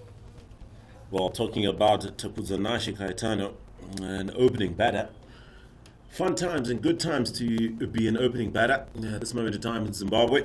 Zimbabwe obviously still finding the perfect combination and all partnership to fill in the boots of Hamilton Akadza and Solomon Mire. They've had a couple of individuals that they've tried with very limited success. You think of the likes of Tinashe Kamunukamwe, who's been tried, and every now and then they've had to revert to Regis Chakava to fill in those boots. So if you're an opening batsman and in Zimbabwe, perfect time to put your hands up. But at the end of the 31st over, South Africa A currently 125 for 4.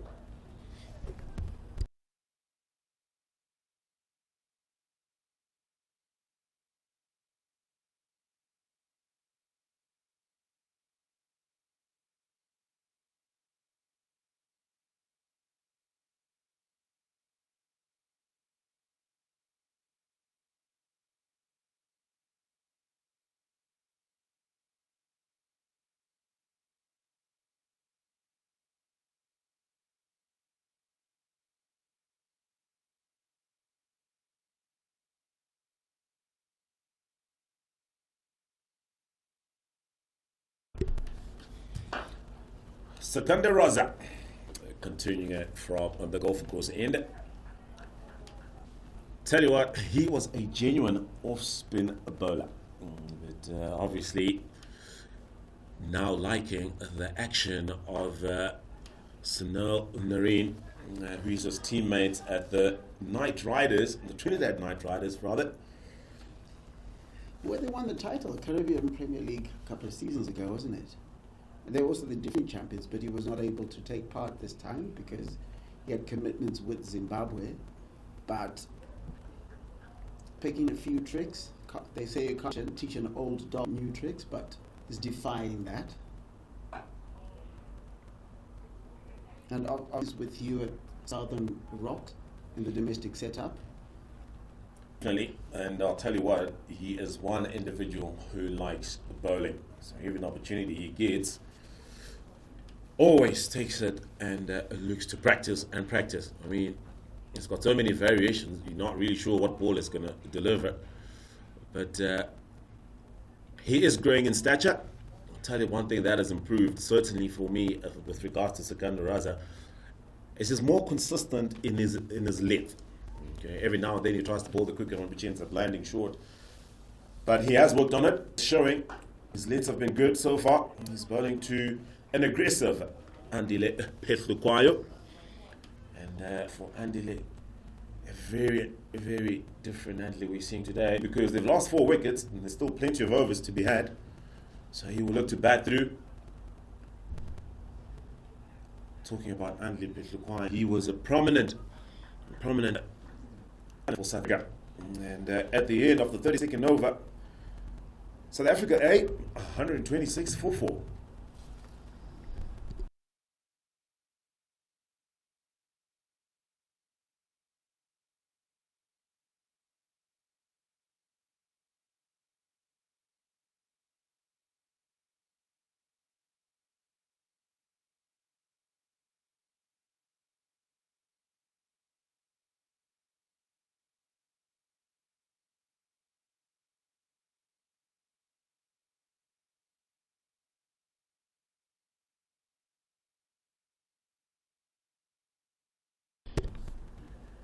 Change of bowler from the city end. Wesley Madiveri, the right arm off spinner. He comes into the attack with South Africa 126 for 4 after 32 overs. Henry Carson on 15 of 22 balls. Andile Petlukwayo playing somewhat of a subdued innings, just 17 of 32. Good time to be bowling. So we'll see 2 spinners in the attack for the first time in the game. And immediately, the experience of Henry Carson not letting Madiveri settle. Although it's just a punch on drive to the fielder at the long on region. And that brings about the big striker in Andile Petlukwayo onto the strike.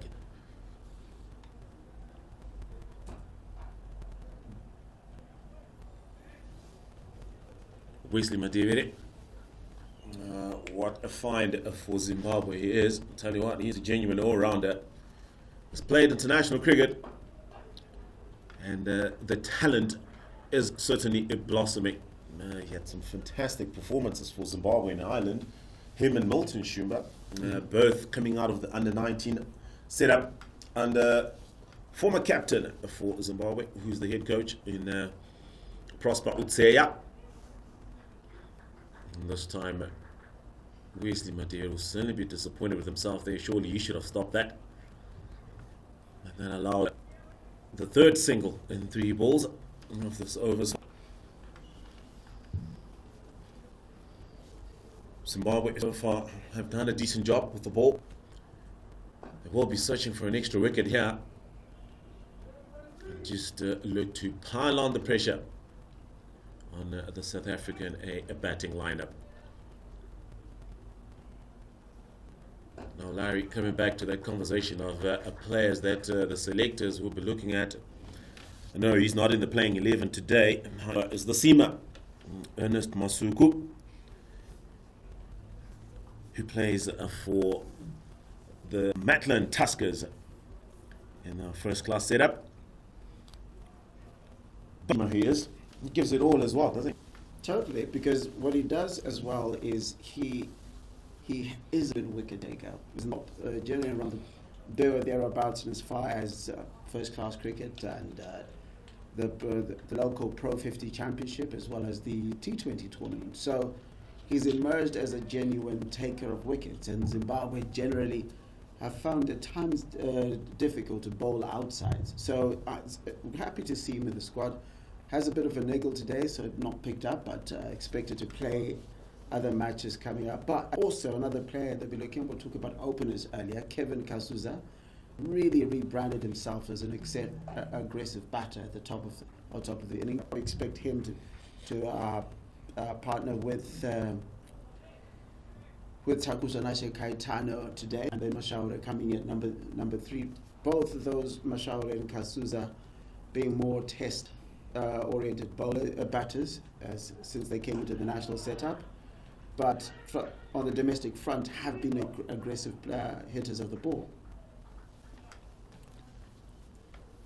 Well, plenty of talent in view today. Danaraza feels nearly could have snuck one in to Andile Pishluqua's pads. Andile Pishluqua just going back to full delivery, but unfortunately for him, negotiating that one and just flicking it through mid-wicket for 2. Cover drive. As I know Chubby, one of the international umpires we have here, is not interested in that appeal. But looked like a good appeal, wasn't it? It looks like a decent appeal, but the umpire gets to see it once, and as I always say, in that sort of situation, if you're not sure, you got to go with the batter. I'll tell you what, that would have been a brilliant piece of fielding, and in terms of piling on the pressure, taking on the first wicket would have been good for Zimbabwe. 133 after 33 overs. South Africa 8. That is. Normally, all cricket sides around the world, after the 30th over mark, they look to multiply the score by 2. And that somewhat gives you an indicator of their target score. And what a perfect time it would have been for Zimbabwe, the Zimbabwe 11, to take and or get that breakthrough. Sikandaraza once again to Andile Pishluqua, and it's Wellington Masakaza. He finds once again.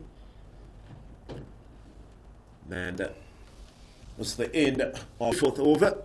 South Africa A, 134 for 4.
The drinks break just been concluded, and to continue from the city end is Wesley Madevere, and he'll be bowling to Henrik Carson. Not too many changes to the field so far, except that Donald Tipano has been brought up from the sweeper region, on the offside that is. Wesley Madevere looking to keep long on, a deep square and dip mid wicket / cow corner, and it's immediately one. Pull shot to the fielder at deep. The drinks break. Just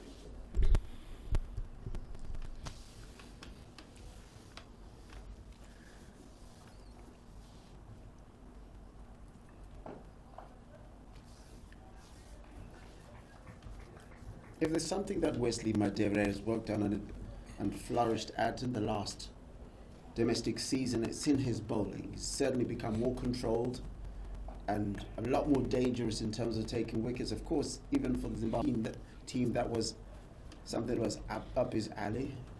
Although when he got into the national team, he was seen more as a batter who could bowl, but he's turning into a bit of a potentially genuine all-rounder. Well, it's always good to have a genuine all-rounder, more so who does ball spin. And Zimbabwe, for some reason, always tend to get all-rounders who can ball spin. At the moment, I know they're searching for that big all-rounder who can ball seam. Obviously, a couple of names come into the highlight there in terms of William Mashinge, who's currently in England at the moment. Luke Jongwe, who's had a fantastic re-emergence to international cricket, especially with regards to the T20 format is concerned. One of the top wicket takers worldwide. So Zimbabwe continues looking for a couple of players to lift up their hands and fill up the spots that are available. And it's the end of what was a quick over, the 35th over, 138 for 4.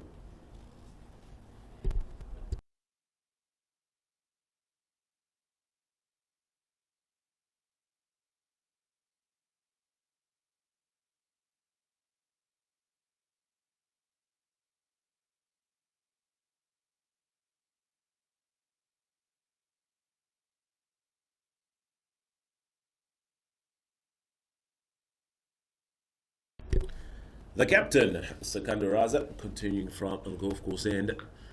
And Sekanda Raza looking to use the ploy of both ends having spin in the attack. Tell you what, the overs are moving. And that kind of helps when you have two spinners in operation. Sekanda Raza is bowling a 4-1 here into the legs. Easy pickings for Adley, but I'll tell you what, brilliant work in the deep by Kevin Kasuza. That definitely was looking and targeting the boundary rope, but brilliant fielding. It does help, doesn't it, when you have quick fitters. Look at someone like Kevin Kasuza. He's been around for quite a while, but still has that youthful exuberance to help out, especially with regards to fielding. And in overs cricket, that's the difference, because those ones and twos accumulate, you get a couple of those misfields. Sometimes could add a good 20-30 to the total, or could save a good 20-30 to depending on which side of the coin you're on. Well, such is the nature of the beast, Larry. When you're playing at the highest level, they talk about basics, but the standards here are so high. Batters on the crease are looking to capitalize on every opportunity that they get. Sekanda Raza just burning that one touch quicker, however, pulling it back, and that allows Henrik Carson just to pull it down to the fielder at long on. Well, but disappointed Henrik Carson. I'm sure you'll be thinking he could have gotten more from that, but unfortunately has to settle for one. And Lukwayo has been looking to try and pierce that point region. Just looking to back away, look to cut square, but cutting this time 2 square and finding Wesley Madevere, who is a very good fielder in that region, and in general, one of the better fielders in the Zimbabwean squad. Brilliant bowling from Sekanda Raza, not giving much to Anle Petlukwayo. And it's the end of the 36th over. Africa A currently 142 for 4.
Now, one might be wondering what the delay is in play.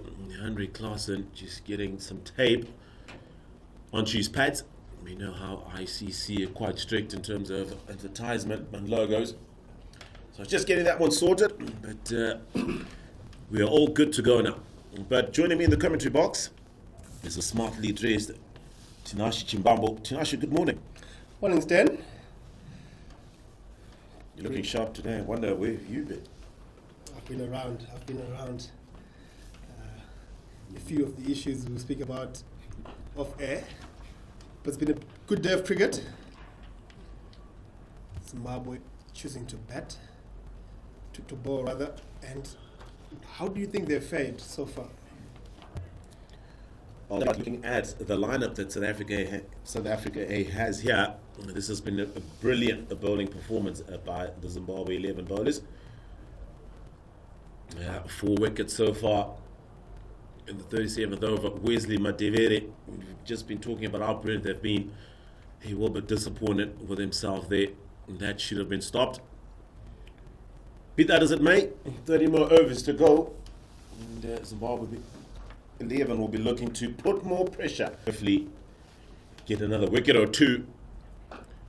Brilliant from Henrik Carson. The name does talk about class in itself, but inside out into the vacant deep cover region. And Tendai Chatara, who's fielding at long off, will have to pick that up from the boundary. Brilliant shot. It was there. There was a little bit of width offered. And Klassen, that he's got, just managing to get inside that line and lofting it over. Good shot and timely as well. Well, it's not looking to get bogged down is Henry Carson. They know they might be in a spot of bother. Yes, 4 wickets have fallen, but they know the need is necessary that they have to be scoring. As we approach the 40th over, we know how teams always talk about going at 8, not 10, try and maximize 8 to possibly more runs in the final power play. So they have 3 more overs to bat, and I wonder if somebody will continue with the subdued approach that he has been.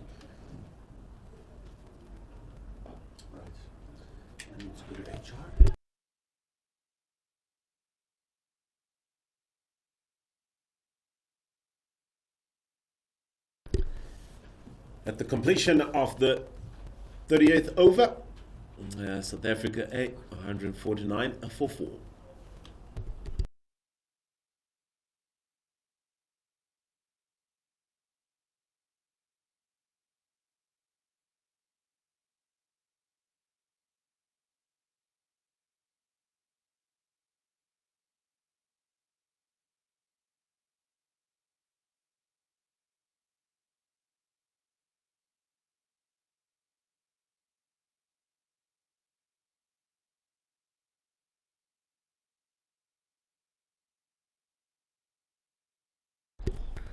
Sekanda Raza, the captain for the day, and, captain of the Zim 11 team here, continuing from the golf course end, and that run takes South Africa to 150 for 4. So with that in mind, I'm sure the South African batting unit will be looking to press on and press on hard.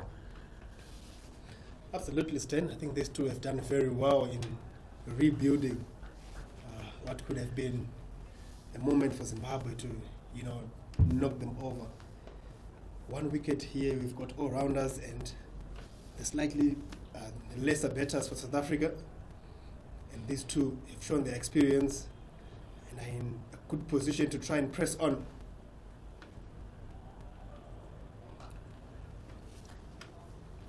Glorious shot from Henrik Carson, just backing away and giving himself room and piercing that point region. Just the 2 runs, however, as you were saying, Tinashe Chimbambo, a good toss to win. We know at this moment in time, in terms of the seasons, we are approaching the winter period in Zimbabwe. The wickets tend to get slower and slower. So a bit of work for the batters to do in terms of getting used to the wicket, adjusting and searching for fluency. But as the old adage says, the longer you spend on the wicket, the more you get used to the pace of play and the easier it becomes. And that's exactly what Henrik Carson has done here so far.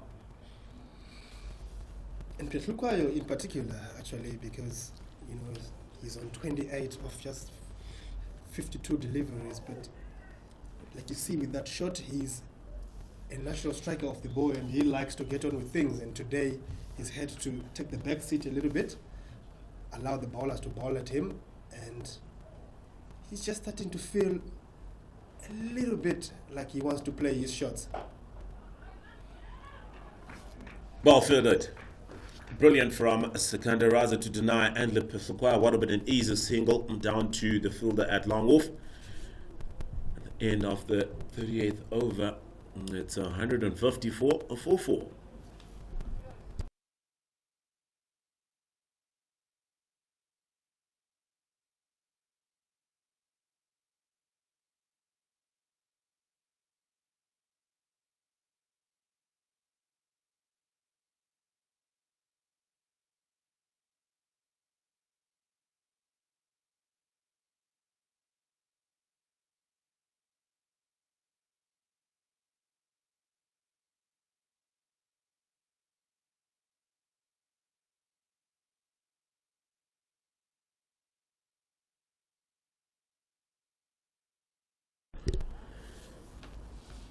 Changing the bowling from the city end, the experience of Wellington Masakadza is brought back into the attack by the captain, Sekanda Raza. Left arm slow.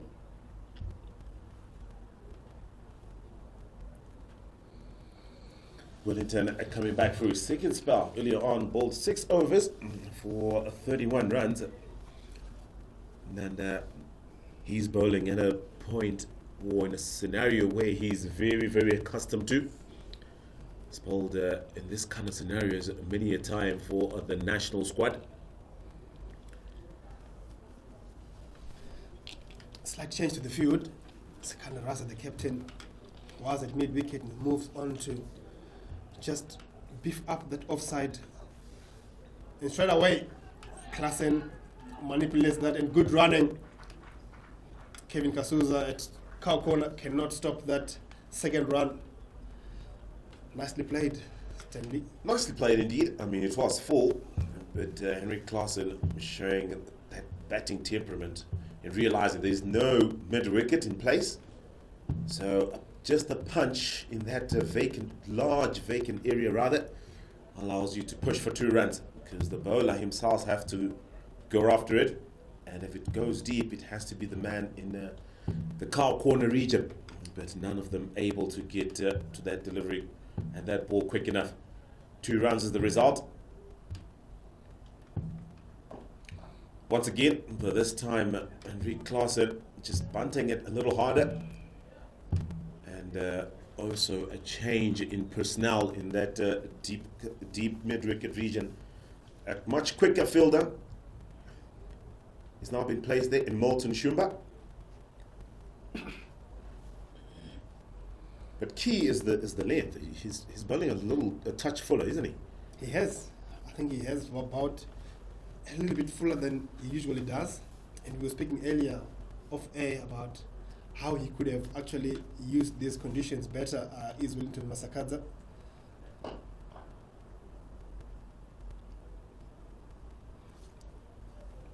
Shimmy down the wicket by Andile Petlukwayo.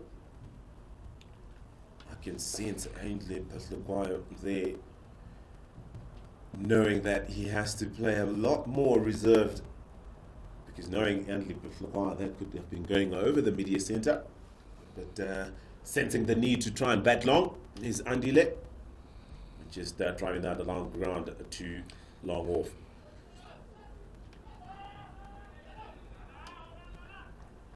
Brilliant running from South Africa A. These two, Andile Petlukwayo and Henrik Claassen, teammates here for South Africa A and also at national level. So there's plenty of experience, there's plenty of understanding in terms of running between the wickets, between these two. Something they've often done for South Africa.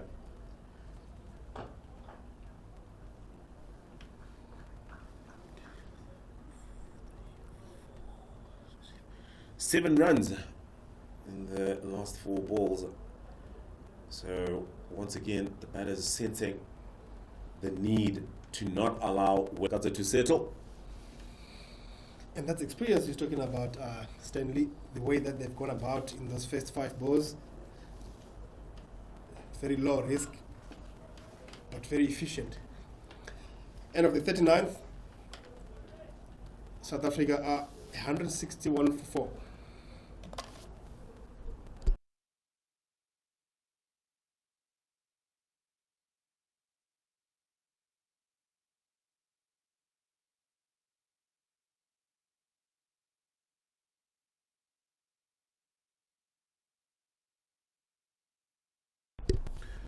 Once again, is another short break, and this time I wonder if it's an injury, but no, it looks like it's the treatment to the pads once again. Henrik Claassen looking to try and get more tape to cover, but not sure whether it's a logo. But an opportunity for Zimbabwe to recollect, reorganize themselves. I mean, they're heading into what is the last power play. This is the last over before the power play begins. Well, not the second last over. So an important period for the captain, Sekandaraza, to regroup and have a look at the scenario at play here. Very important period, Stanley. And I think South Africa will be really pleased with the way they have gone about their business up to this stage. They would have been thinking 6 wickets in the heart when we get to that last power play. Seeing that they lost the toss, they would have been thinking we want to try and go hard and have enough options in that last power play, and they've done so. And the good thing is, which is bad news for Zimbabwe, is they've got 2 set batters, both of whom can hit a long ball. It's a very important stage for Zimbabwe here, and you can see how Sikanda is taking his time to sort out his field, putting the right personnel in the right position. He's bowled well, Sikanda Rosa has. Just 29 runs coming off his 8 overs so far. And obviously we'll look to try and continue the good work. Good cricket from Henry Carson. He wants to be there in that power play. And who wouldn't want to bat in a power play? I mean, you go helter-skelter, not free yourself. Absolutely, and especially these two. You know, we've had situations where Petlukwaya has been sort of blamed for going too early and sometimes losing his wicket needlessly. But I think he has put himself in a very good position here to try and really go hard. With from Sikanda Raza, but importantly for him, he has the right field in place, and it's the younger Wesley Mandere. Youthful exuberance. He is quick when he moves around the field, and just cutting that one off for one. Batting here from South Africa, hey, they know. But once again, shimmy down the wicket from Henry Claassen, and that ball sails all the way over the rope for a maximum. Classic shot, very good shot. The balls will have to come out of the field. Third umpire will have to bring us a new set of balls here, Stanley. Just realizing that there is a little bit of flight and just dragging his feet a little bit and making sure he gets to the pitch of the ball, and with the fielder at mid-off up in the ring, it's an easy shot for Claassen. Brilliant shot it was indeed, and you can see the short meeting of the umpires today and selecting another ball that will resemble the conditions of the one that has just left the field. Two umpires today. Former international cricketer himself for Zimbabwe, Forster Mutizwa, and I know Chubby. Third umpire was just dashed off the field of play, Stanley Gogwe. And the match referee for the day, Mr. Owen Chirombe.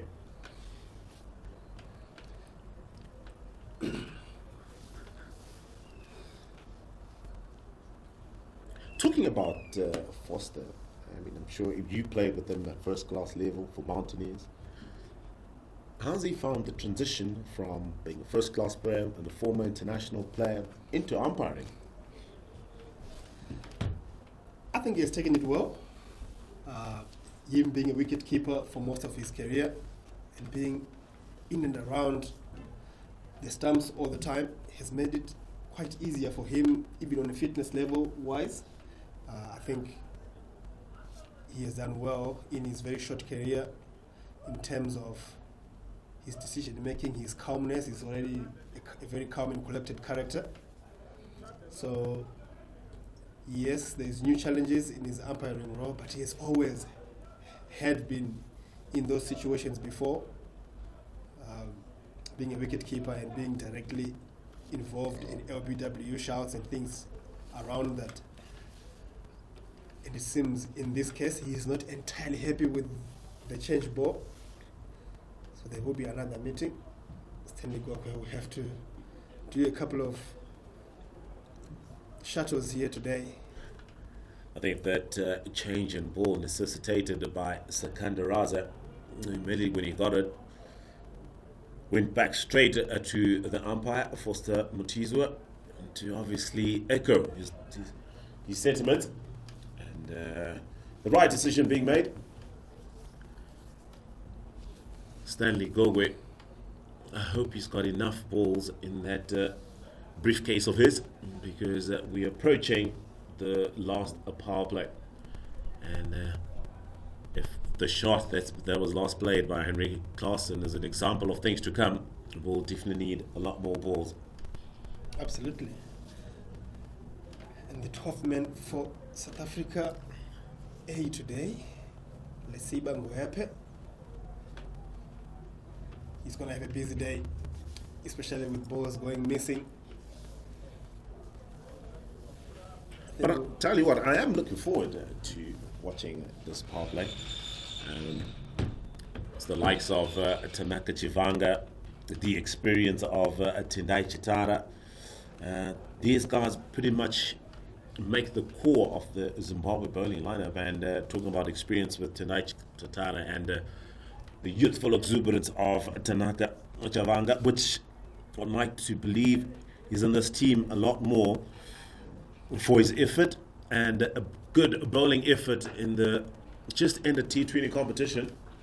But what he does bring to the party is he's probably one of the better death bowlers in the country right now. So that's something I'm really looking forward to watching, especially when you're playing a much established batting attack, the likes of Andile Petlukwai and Henry Carson on show here today.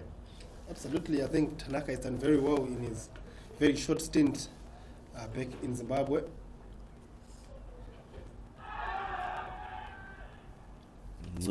Just a shout, an LB shout from Sekunda Raza, but denied by umpire Forster Matizo, and rightly so. That ball missing the set of stumps, that ball hitting Andile Petlukwai, who is attempting a sweep shot outside the line of off stump. Yes, Petlukwai trying to get in on the act. Looking for a boundary.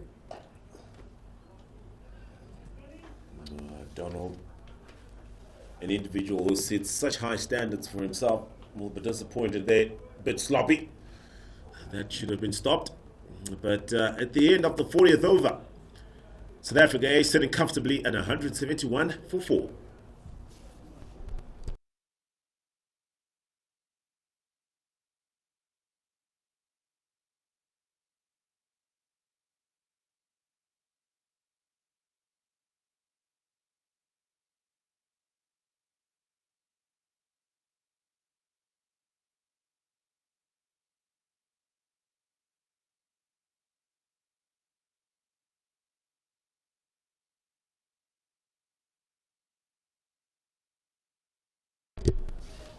Two really high quality players in for South Africa A right now, and there's 10 overs to go.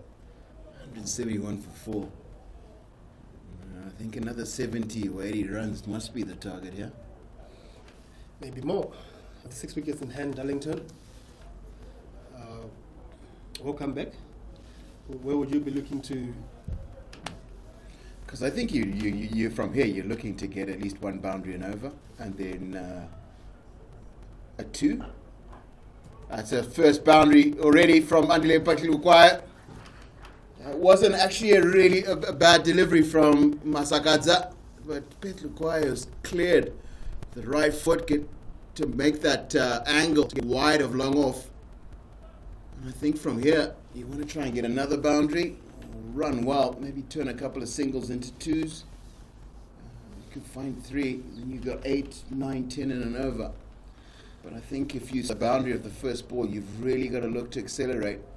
And there we go. That's another big one. Huge hit. So he's really got 10 off the first 2. So maybe the 70 or 80 I was thinking. It's too conservative. Good shots. Good cricketing shots. Definitely. One followed by the other, and the first one really making the second shot really possible. Wellington Masakadza just trying to compensate with that width, and then comes back right into the arc of Petlukwai, who is very good on that sweep, and is holding a good wheel, clearing the boundary by a couple of meters. Masakadza here really under pressure. Exactly, and I think the danger here is that within a captain's plans is Masakadza bowling the rest of his overs here, surely. And now, if he's gone for 14 of the first 3 balls of his over, it's unlikely that he's going to bowl to this. And you'll be looking, because he's in his 8th over, and you'll be now looking to find somebody else to fill in for the overs that Masakadza was supposed to bowl here. And it's a really, really good ploy from Petlukwai. Just make sure you hit one of the key bowlers out of the attack, and look for a second string bowler to bowl in this very, very critical stage of the game.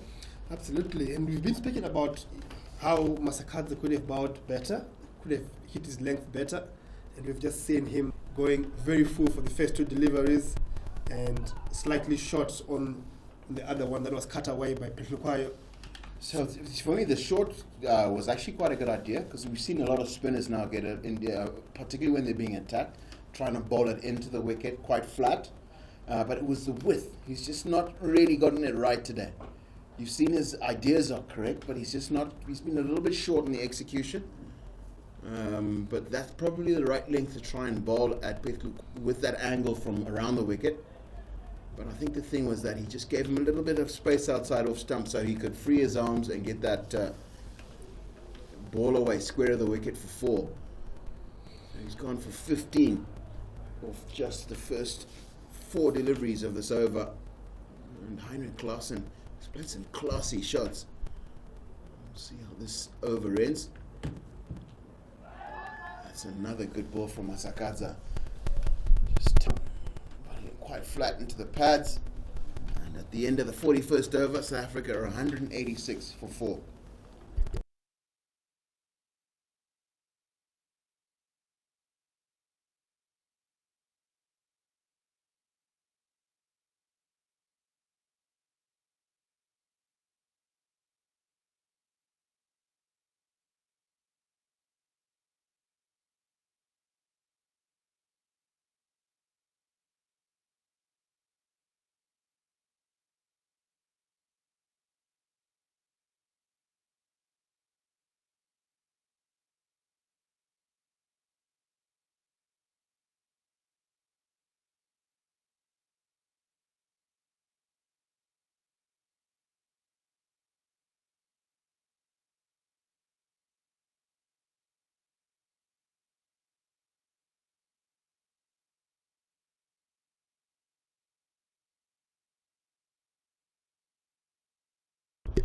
So Sikandar Raza is about to bowl his 10th in this 42nd over of this game.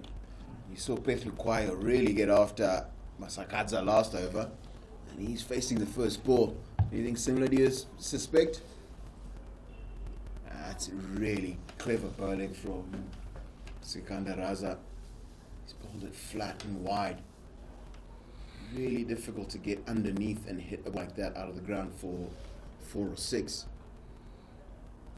And then he's gone the reverse sweep. Must be something said about Mtumbami's keeping there. He really should have gotten something on that. Was that buys or leg or wide? That's been signaled buys. Strange. It's But gone. South Africa won't mind how they come. And that's a nice change of bowling. He's bowled one wide outside the quite a lot off stump. And then he's fired it in full and attempting to go straight into the pads. It's ended up a little straighter than he had hoped. But if he had gotten that in the right place, I think Petlukwayo would have been in a bit of trouble. So you can see he's got clear plans. Very good thought processes shown by Sikandar Raza.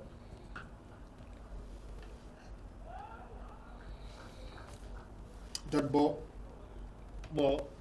not entirely. And Sikandar Raza is lived with Prince Mashawari there after having bought what should have been exactly what he was planning to do. And Prince Mashawari bringing Klassen back on strike. And that's a reverse sweep. That's a really good shot from Heinrich Klassen, because he's had to fetch that from quite a long way outside leg stump. And that's up his 50 of just 45 balls. Very important innings, captain's innings from him so far. And the partnership between him and Andile Petlukwayo now 101 runs. Absolutely brilliant shot, but Prince makes it possible, and that's why Sikandar Raza was livid with that single. But it's been a brilliant cricketing show from these two senior statesmen for South Africa, getting in when they were in a little bit of bother at the period, and these two have put in 100 runs in no time, and they could still put more. This was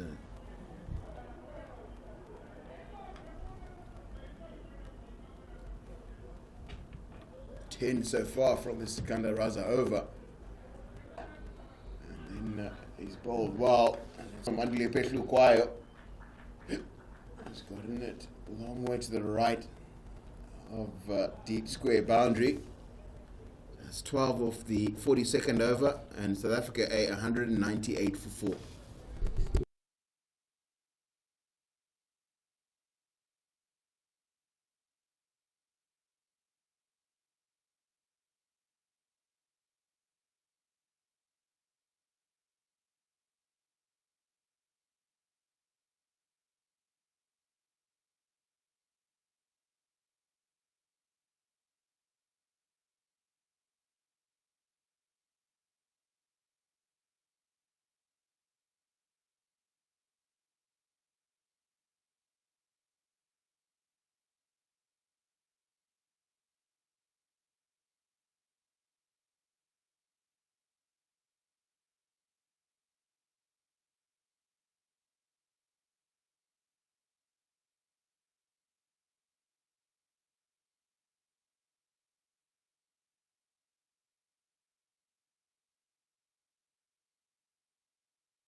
We have a bowling change. I think that's a forced bowling change from the City end. Yeah, you spoke about that earlier, and I think right now these two batters have Zimbabwe exactly where they want them.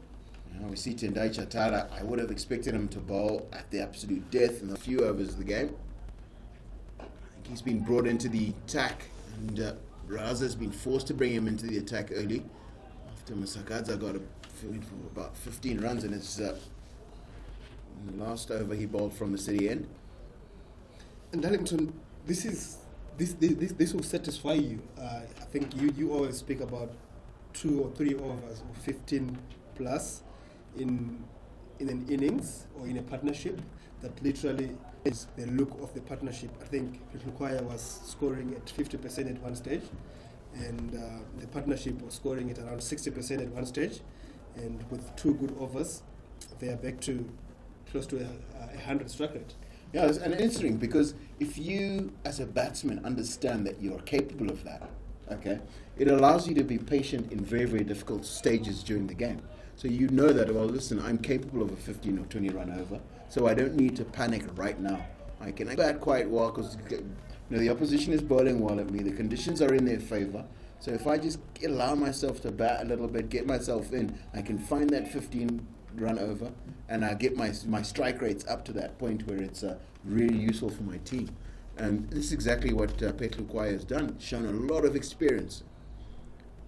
And don't forget temperament as well. It takes a lot of really, really self-possessed mind to know that, okay, I can be patient here because I can make up these runs for, in and the innings. with that shot, Petlu Kwaya gets his 50 off just 70 balls.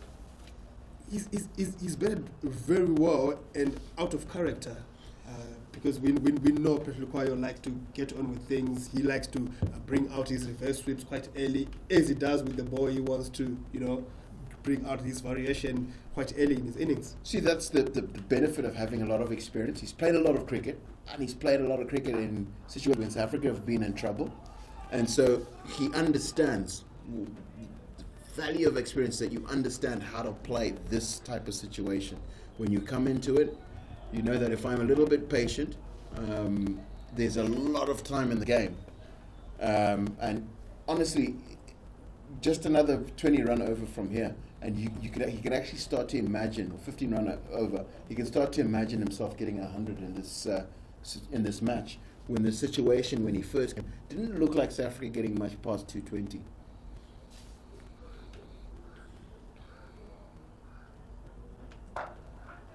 Nicely played. That should run away for 4, but good work in the deep by Newton Shum. Very athletic, very good fielding, good cricket from both parties. It was a nicely bowled delivery. It's a like slower bouncer. Yeah. And what I liked about how Petlu Kwaya has played it, he's seen it's a bouncer and he's waited for it and cleared the front foot, so he's hitting it a long way in front of square, rather than pulling it into the crowded area between square and mid-wicket. And you can see he's got really, really definite plans about how he plays each type of bowling that he encounters at this in these last 10 overs.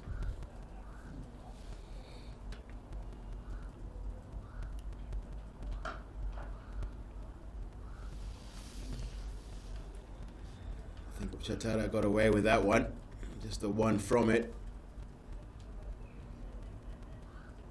Petlukwayo will feel like he missed out on that delivery, absolutely. After 43, South Africa A moves on to 204 for 4.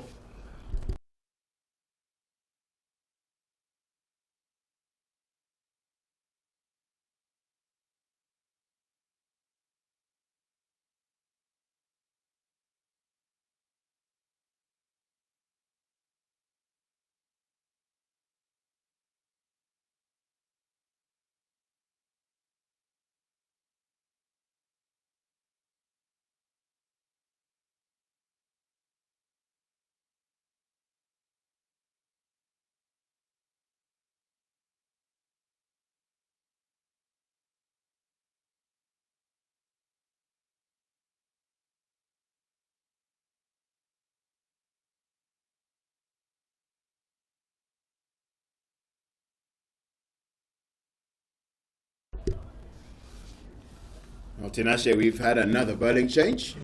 We saw another forced bowling change because Skandar Raz has finished his 10. He's bowled particularly well today. Just, I think, about 45 runs off his 10. And we see, he bowled throughout that 110-run partnership between Petlukwayo and Carson. Really good partnership. 110 off 118. We see he's been replaced at the golf course end by Donald Tiripano. He took the first 3 wickets that fell this morning.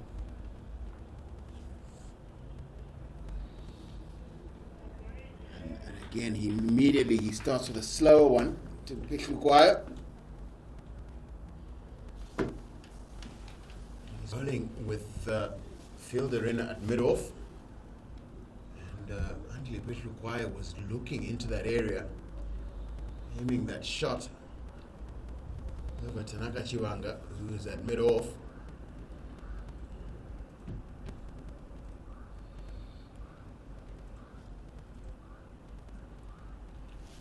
Nicely bowled. Another slower ball.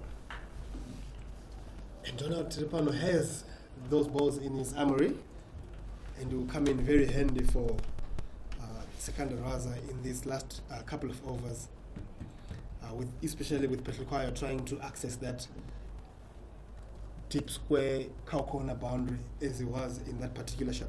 So you just saw that Henry Claassen walked up to him and said a word. What did you think Henry Claassen would be telling Petlukwayo at a stage like that?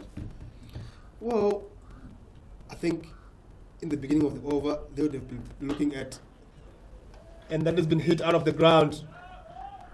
Donald Tiripano finally gets it wrong this time around and gives Petlukwayo a foot toss that was not going to be put anywhere else but out of the ground, Darlington. And you just see Petlukwayo has just signaled again. This is the second time we've seen a bat change from him. He didn't like the way that one came off the bat. It's gone a long way and he's unhappy. So he's just be horrified how far he expects to hit it. If that was a bad shot, I think he's expecting to get it all the way to the golf course at Royal Harare. And you were speaking just before the delivery what Claassen would have whispered into Petlukwayo's ears. And then we've got that really big one. And this has gone a long way out of the ground. This is probably about a 95 meter 6. And I think he's finally found the bat that he wanted to use. Because that has been a huge hit. And Donnie Tiripano has missed his leg. And it was set up by Petlukwayo. Has gone quite a long way. He's standing almost outside off stump. And I think if we are to get anything from those 2 shots that Petlukwayo played, I'm sure Claassen was telling Petlukwayo try and go a little bit straighter, and that was a little bit straighter. just access to the left of the fielder at mid-on, which is much straighter than the first two deliveries where you try to go a little bit squarer, try and get to the left of cow corner. And that has made a massive difference. And then I think this what is also worrisome. We know that Doniti Ripano is coming back from injury. Hasn't really played much cricket in the last few months. But he's just not getting enough balls in the right area for the way that Petlukwaya is looking to play at him. He's really got to get it into the block hole or wide, just really wide, almost on that blue line you can see on your screen. Feet away from Petlukwaya off stump, and then he's gone and he's hit length. Petlukwaya looks like he's mistimed this one. And there's been a little bit of confusion. Two Zimbabwean fielders converging on it. Massive over, massive shot, a little bit of luck for Petlukwaya. There was a chance there for the fielder in the deep, that is Takuzwanashe. Kaitano and Wellington Masakaza is not happy. I'm sure there was some communication between the two of them, but none of it aiding anything for Zimbabwe. 3 sixes in a row for Petlukwaya, and we have spoken about him doing this, and he has gone on to deliver.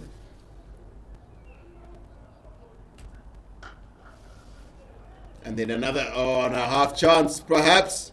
But Wellington Msakadza just chooses to make sure that it doesn't get to the boundary. And at the end of a very expensive 44th over, South Africa now 223 for 4.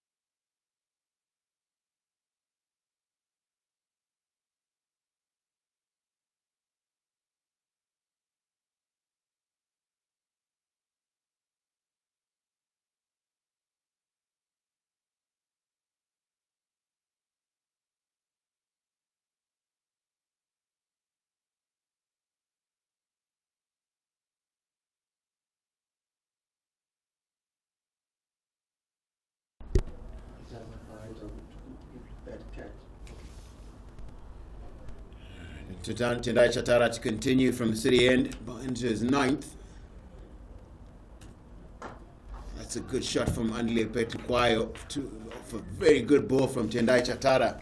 We were talking about Doniti Ripano not bowling the right length, and immediately Chatara has shown the length you've got to bowl.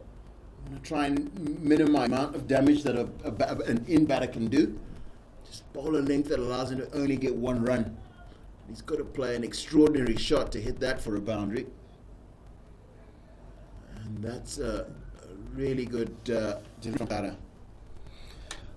Absolutely, and I think Doniti Ripano would have not been prepared, because in Zimbabwe, in the last couple of years, we have lagged nicely played. That is nicely played, nicely controlled. Didn't try to hit it too hard, realizing that Madevere is sitting at mid-off, and there was a chance there for him to just loft it over. And he does so with ease. Very good cricketing shot. I'm a little surprised by that. I was just excited about how well he bowled the Yorker at Petlukwaya, the ball before that, and then now he bowls length, and Carson has played a really good shot. You've seen him step away to the leg side to get access to that area over, and it's just held a pose as he finished that shot.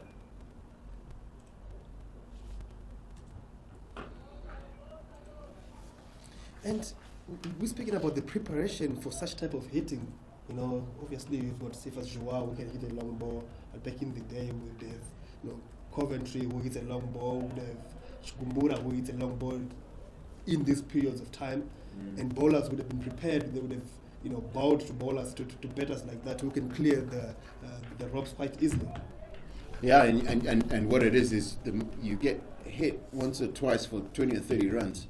Never want that experience again. You just learn to bowl in the right place. just to limit the amount of damage, because this is not about trying to knock people over. You have to be very, very good as a cricketer to come in and knock somebody who's on about 50 plus, knock them over here. So this is not the place to do that. It's just to minimize the amount of damage that you can do, and try and keep the damage to around about maybe 5, 6, 7 runs in and over. If you can get a dot ball here, it's very, very useful. But to try and bowl lengths that get guys out, you're going to get hit out the park.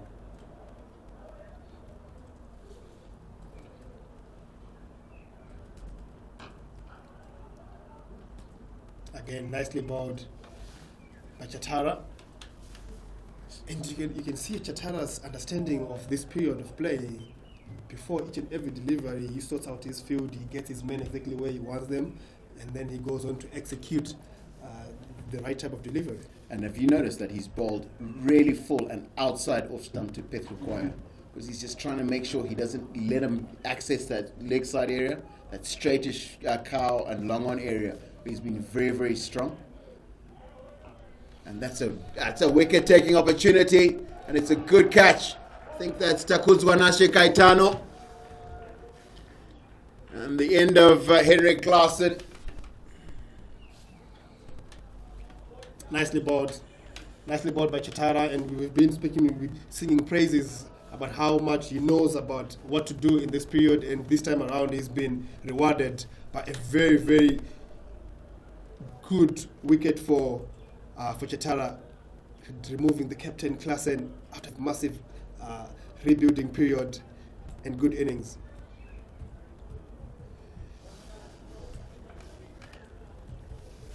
So South Africa now are 226 for 5.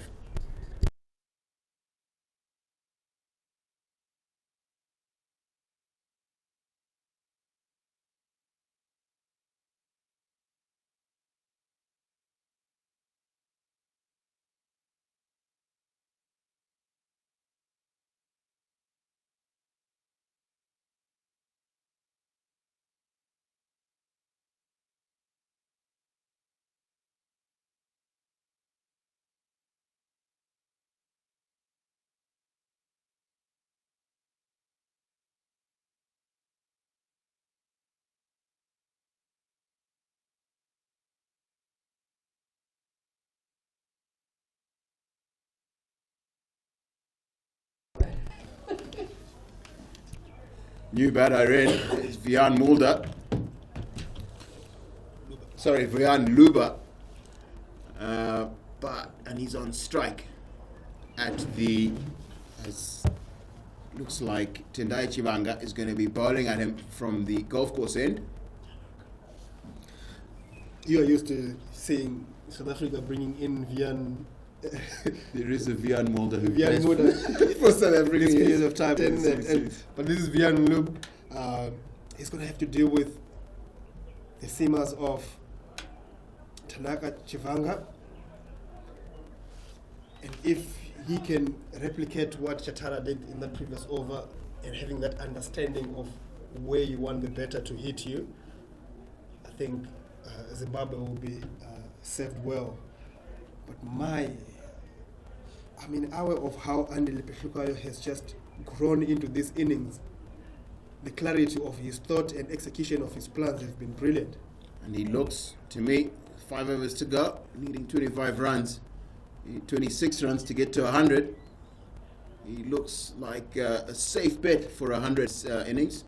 And then he's also looking as a safe bet to get South Africa quite a long way past 250, 260.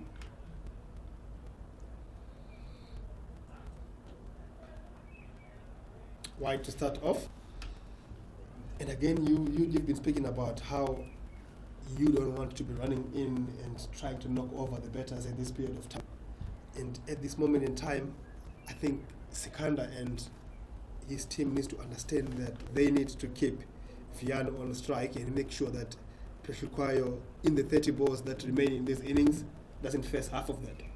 Exactly right, because I think 15, to get to 25 runs from 15 is totally within his capability.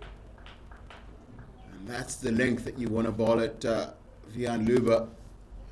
The dangerous thing about that length is if he decides to have a go at it, you're giving him something that he can get underneath.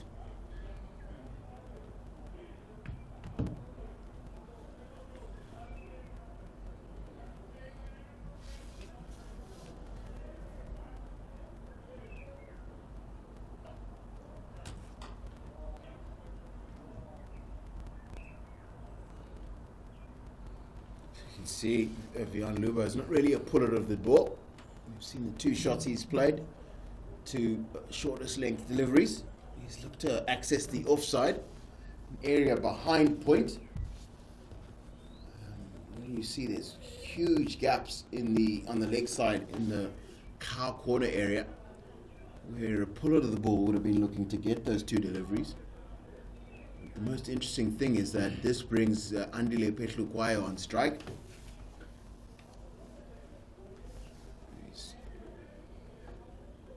You see that Chiwanga has gone with a straightish cow and a long on.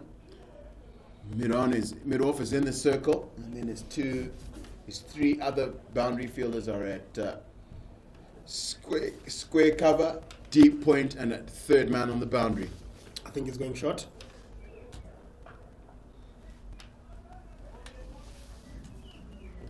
And that is nicely bowled. It is really well bowled. You can see where Petlukwayo was thinking of getting that. There's Chindaita Chatara has a short, fine leg. And he's looking to get that ball behind square. I honestly think that if you are, which is not, while it's not his strength, if a guy's looking to bowl full at you, and you have mid-off in the circle, I think just a really hard hit, straight drive or off drive, would do the work here quite nicely.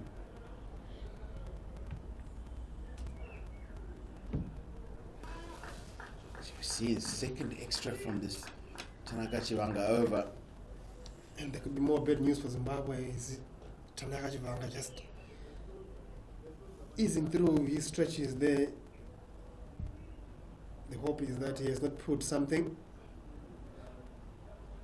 The intensity of international cricket, and in his first outing, after having done well, I think we could see the physio running in any moment now. Yeah, no, because he hasn't looked comfortable. No, he doesn't. We know he bowls quickish. He hasn't got anything close to the sort of paces we're used to seeing him bowl.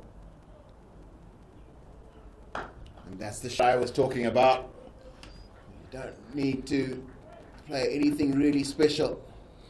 As long as you find the gap in the field, and then you can actually put away just a small variations and errors in length. It wasn't very far from the length that Tanaka Chivanga was trying to bowl, which is in the block hole. And there's the call. That's a 4 ball.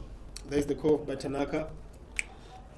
I don't think he is happy. I think he's put something. He's looking very uncomfortable. That will be a massive blow, especially with this being the first match of a very busy period for Zimbabwe in international cricket and A-side cricket. And then the other really, really bad thing it does is he was looked at to bowl another over and a half from here. And somebody who was not prepared to bowl at this stage is going to be expected to finish this Tanaka Chivanga over if whatever is ailing him is not fixed. And that's going to be somebody who's not really prepared for this. And that could be really, really dangerous because if the batters can get... Because bowling at the death is a very, very practice skill. It's difficult to bowl at the death, so you've got to do a lot of work figuring out the areas you bowl and whatnot. And so if somebody hasn't practiced this, hasn't repeatedly done this, it can be very, very difficult to find what those lengths are. And it's going to be very difficult for Zimbabwe right now, Skanda Raza, to figure out who's going to come and bowl these. You've still got Wellington Masakadza. We've seen him bowl at the death in T20 cricket. The other option is Doniti Ripano. We haven't really taken the death bowling with much confidence, saying that over that went for 19, which leaves him with very little options, which are also spinning options in Madevere and probably, if we are pushing it, Shumba. I would go with Madivere because he tends to bowl more, generally. But again, it's just now the captain's been left with no options, and it's going to be a very, very difficult thing to come up with plans that are going to work here.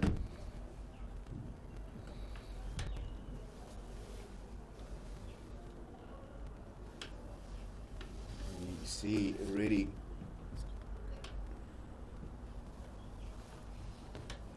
You see Tanaka Chiwanga being helped up by physio Trevor Wambe. And it looks like he is going to continue.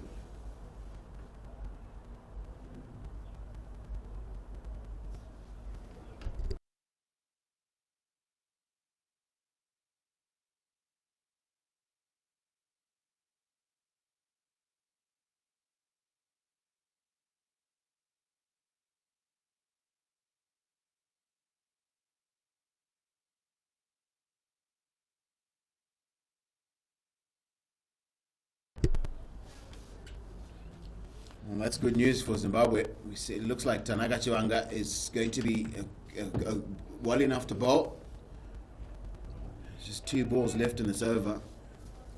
Ruizi has been quite expensive. One more ball to go in this over. It's been quite long.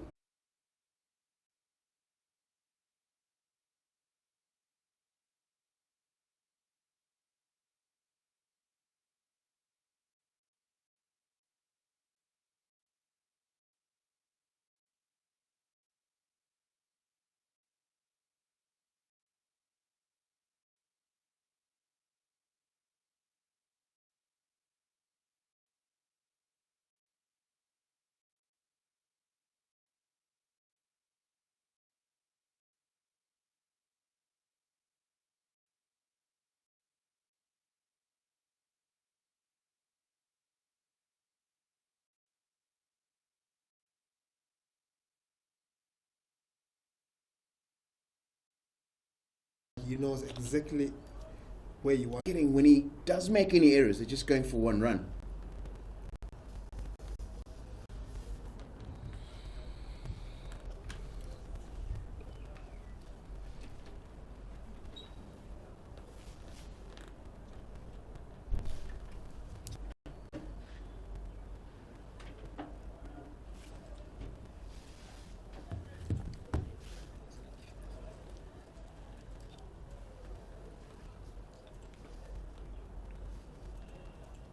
Hoping that these next 4 balls will be to Vian Lober. If he can do that, he would have limited the damage that Petlukwaya can do at this period of play. That's quite an interesting shot from Vian Luba. It's been bowled into the wicket. He's given himself room to get it over extra cover. Just the 2 runs from it.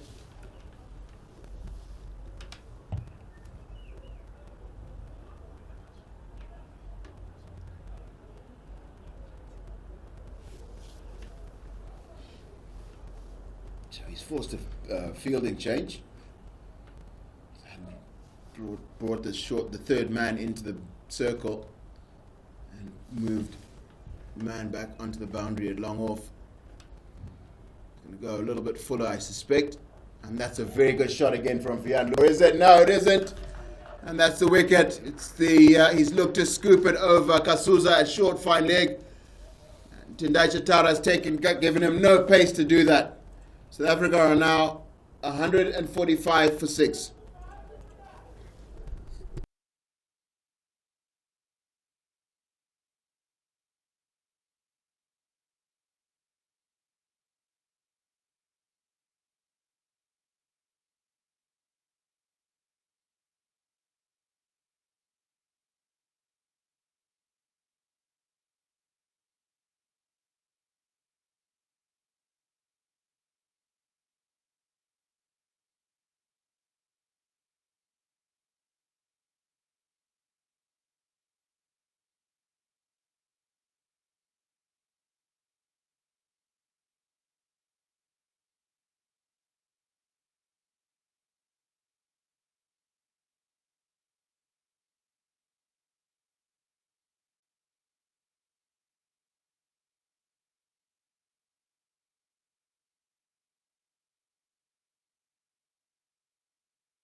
New batter in is Jason Smith.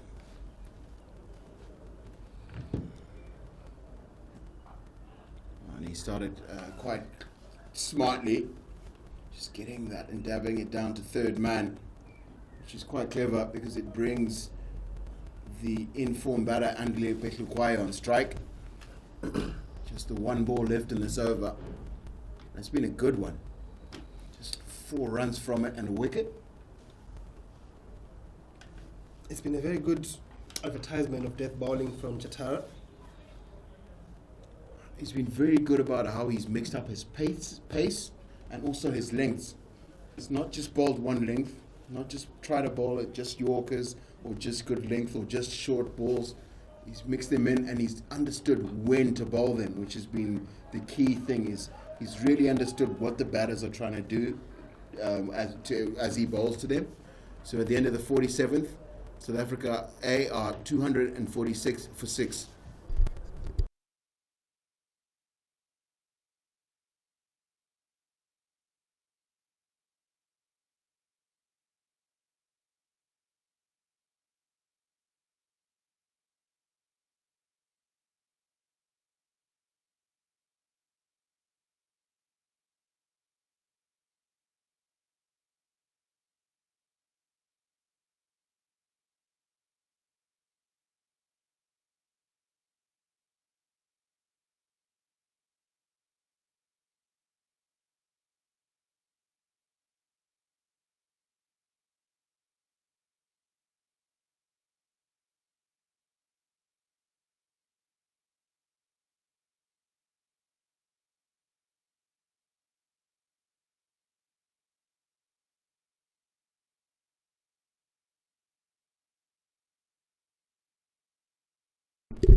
Tinaka Chewanga back into the attack. A little bit of worry earlier when he looked like he might not be able to continue. What has been a key feature here for me is it's very clear what Jason Smith is trying to accomplish. He's not looked to play any big shots. He's looked to get to the non-striker's end and leave the big shot making to Andile Pehlukwayo, who is on 80 not out of just 87 deliveries. 4 sixes. A very shrewd campaigner, Jason Smith. Actually, a very good batter. That's in the top 4, top 5 for the Cobras. So he's no make to this type of situation. He understands and you can see his technique, the way he rides on those deliveries and looks for one, shows the depth and quality in that South Africa A squad.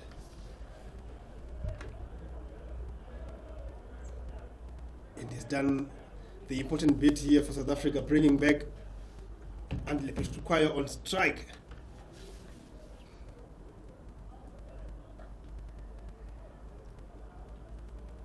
That's not a bad delivery that from Tedai Chivanga. It's tucks up Pehlukwayo and he gives him the opportunity to get just one run from it. Nonetheless, Pehlukwayo will feel like he missed out because there was only a couple of fielders in the ring to beat. Any decent contact on that delivery, Darlington is going for 4. That's very true.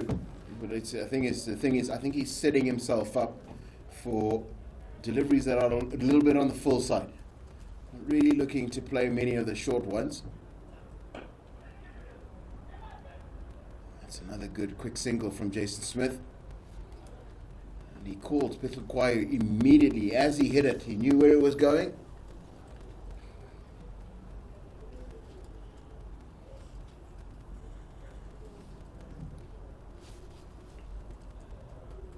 So far so good for Chavanga in his 10th over. And at this moment, I'm more worried about his fitness more than what he can give to Zimbabwe in these last 3 deliveries, because they still have a very long schedule for Zimbabwe, and as a fast bowler, he don't want to be injured at this point in time.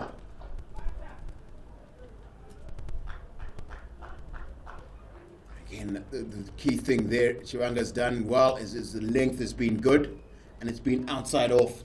We've seen that Betluquayo is not as dangerous when it's outside off.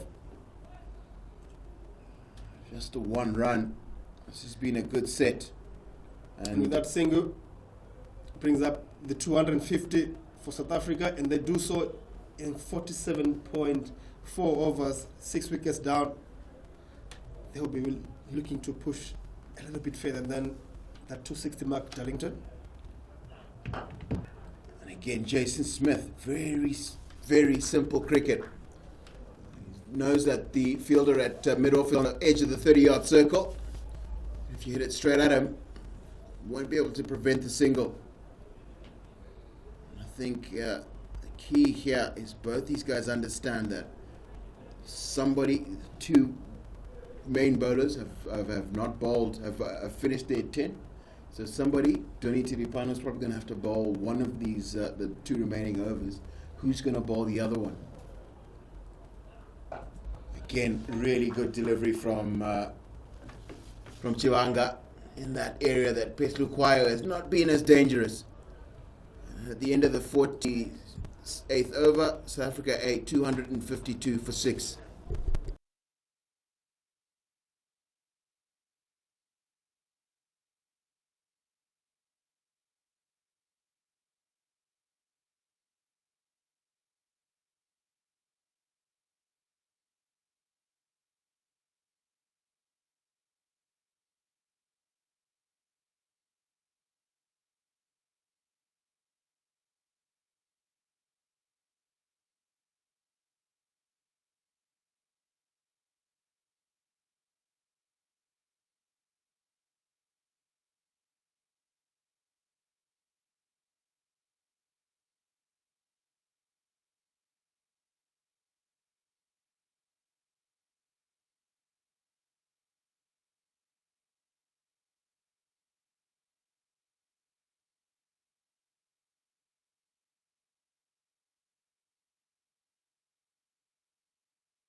Tony Tiripano from the city end starts off with a wide.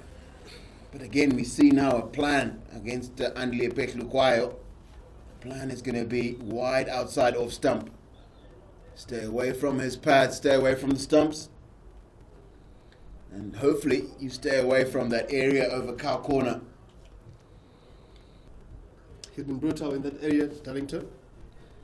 Anything remotely straight has been punished. And it looks like it's going to be 2. And Jason Smith is called early. And that's field. Just brings back, creates a third. Really poor fielding there by Caetano in the deep. Gifting South Africa 2 extra runs and brings Jason Smith to strike. We were talking earlier about some classic shots out the ground from Jason Smith. I'm hoping to see what you were talking about. It's just still 5 balls in the over. First one was a wide. It's already 4 off the first ball of the over, which is effectively a boundary off the first ball of the over. So yeah, you might be right.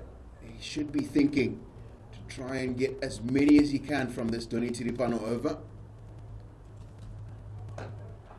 We see him give on, then a little bit of misfielding again.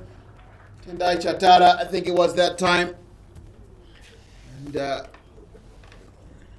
Jason Smith gets his first boundary extra region. He's waited really nicely for that slower ball from Doniti Ripano. I had to say this, Darlington, but I think this is my moment to say I told you so. Brilliantly bowled, nicely deceived this guy's slower ball, but being the good batter that he is, Jason Smith waits for that one and just slightly gets inside that line and accesses that extra coverage that answers 4 more.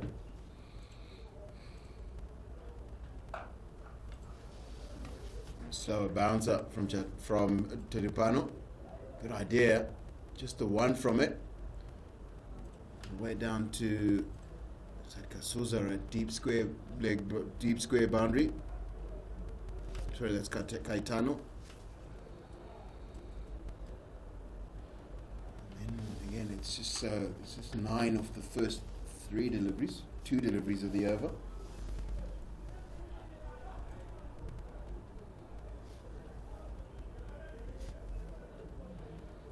Oh, very clever from Andile Betlukwayo. He's seen that Doniti Ripano's bowling a long way outside off, so he's shimmy stumps quite a lot, showing him all 3 stumps. And Doniti Ripano, why he does not bowl that one and get into his arc.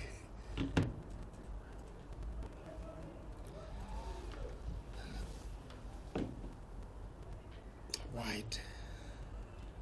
And you can hear the amount of despair from Richmond Mutumbami behind the stumps and Prince Mashaware. Short third man. They think that could have been a legal delivery.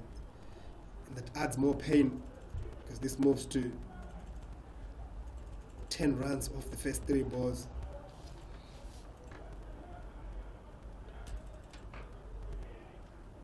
And he's got it right that time, Doniti Ripano, taking the pace right off. And Andile Betlukwayo, nothing to work with, and he's gotten it, more importantly, into the block hole.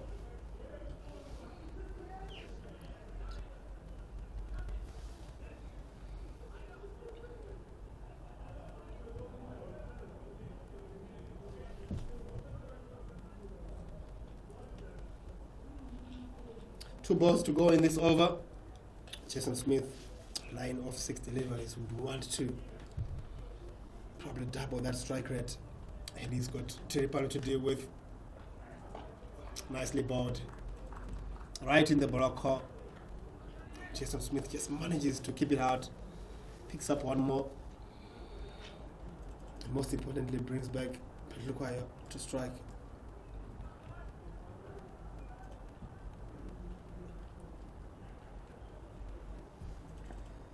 Right now, 264. It's been a really, really good performance from Betlukwayo. One stage we were thinking somewhere around 210, 220 would have been a good score. And then finally, Andile Betlukwayo looks like he's nicked off to Donald Tiripano. The end of a very important innings for South Africa A, who are now 264 for 7.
Masakadza Wellington to bowl the last over for Zimbabwe. He hasn't had the best of days today, and he's got this last 5 balls to try and redeem himself here. And he's got 14 to deal with. Forte, who himself is a left-arm spinner, should have very clear ideas about what Masakadza should be trying to do here and where errors are going to be made. Hard hit down the ground from Jason Smith, just the one. Not a big hitter of the ball is Jason Smith. But he would try and find pockets of space and gaps in and around the field, over extra cover, over mid-wicket. It's mostly about the angles at this stage. If you're not a big hitter of the ball, you just want to try and get it wide of long off or straight or wide of long on. And then if you can get something that you can get away behind square or square of the wicket, we see there, that's the attempt to get that reverse sweep over the 2 men who are in the area behind square on the offside. It's been a very good change of pace from Wellington Masakadza, and the thing about it was that it was right full. And this time he's going hard off it. Madevere under it, but you'll be a spectator. What a shot to finish the innings for South Africa A, who move on to 273 for the loss of 7 wickets in their 50 overs. Petlukwayo and the captain, Henry Klassen, anchoring through that innings and building what could be a very tricky total for Zimbabwe to chase here. 273 for 7. But I think that was built on a very important 50-plus run partnership from Tony Dezozi, Tennis De Bruin up front. Dezozi with 28 of 47.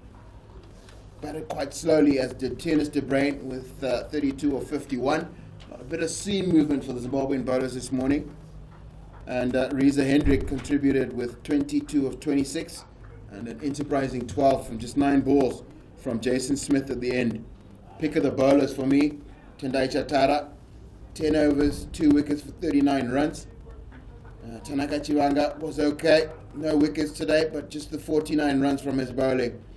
Donald Siripano struggles bowling at the death, took 4 wickets for 57. And importantly, at the end there, the important wicket of Andile Petlukwayo. Skandar Raza was also good, 10 overs, 1 for 47. And Wesley Madavide bowled just the 3 overs for 15 runs. So now Zimbabwe require 274 for victory. And we'll see you in about 35 minutes before the start of the Zimbabwean innings.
Good afternoon and welcome back to Harare Sports Club for the Zimbabwe 11's run chase of the 273.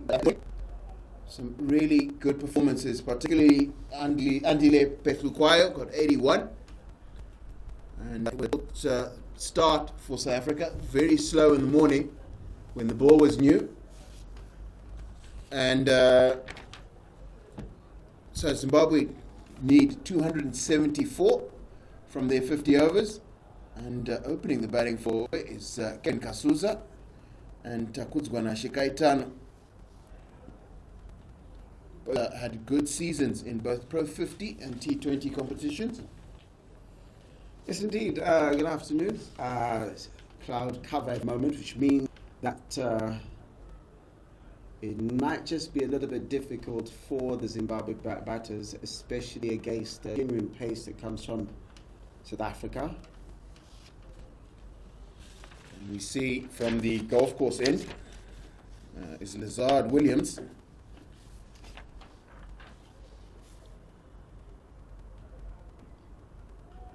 Strays with the first delivery. We can already start to guess. He's looking to get that ball to away from the right-handed batter, which is Kasuza.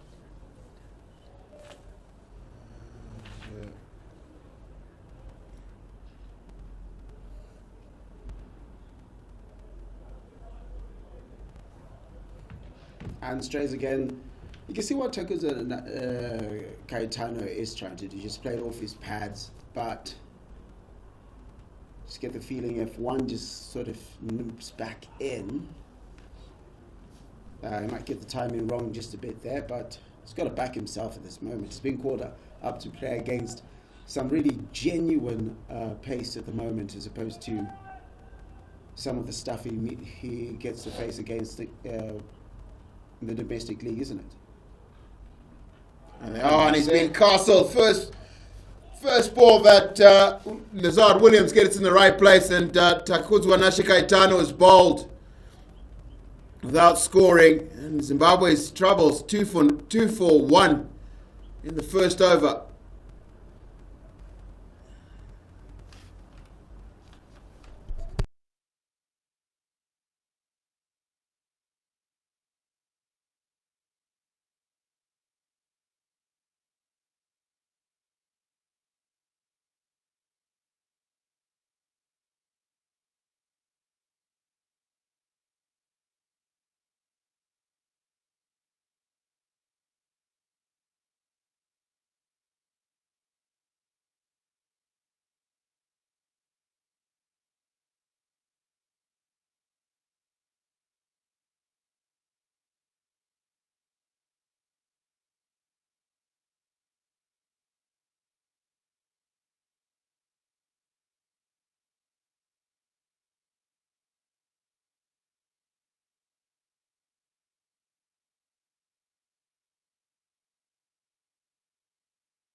New batter in is Prince Mashaure. And it's interesting to see, slightly overcast day today. You see Lazard Williams has been looking to bowl the ball quite full. He looked like he got a little bit of shape back into Takuzwa Nashikaitano. So should be taking it away from the left-handed Prince Mashaure. See at the top of our screens there, 2 men in the slips. And if you see what happened there, was just a case of, if I aim at the stumps, you're going to miss, because he was getting the timing wrong with those 2 deliveries that went out wide. So the moment that Lazard Williams bowled that straight at the stumps, there was just no timing. There's just too much pace. And Takuzwa Nashikaitano probably never seen a ball that fast in his life. Yeah, but the interesting thing is that all international cricket it's about facing quick bowling if you're batting at the top of the order, because in the old days it was that sometimes Lang didn't have any quick bowlers.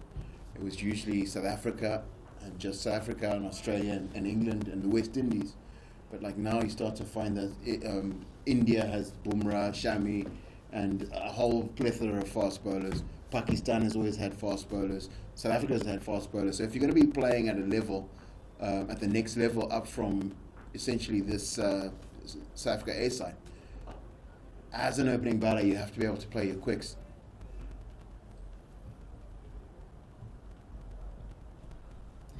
Lazar Williams there with a tight line length, just bar the 2 ball, went for wide in the first 2 balls.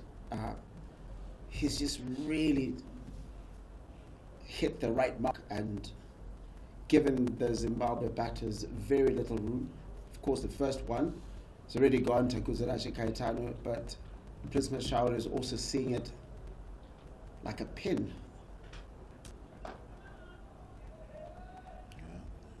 We did see when the South Africans batted, it was quite difficult when the ball was new. It was really, really slow going for the South African openers, Zozi and Tyson de Bruin. I don't think it's going to be very different for the Zimbabweans. Can't really see anybody effectively pinch hitting.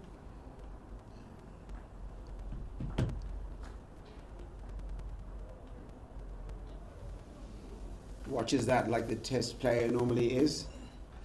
But at this moment, I think really doesn't have much of a choice at the moment.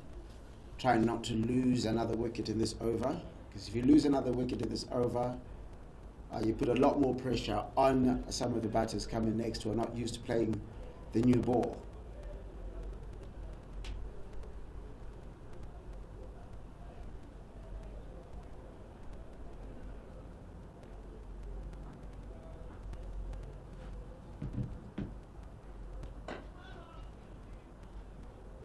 Another one right there, just a length delivery, and at the end of the first over is 2 for 1 for Zimbabwe 11.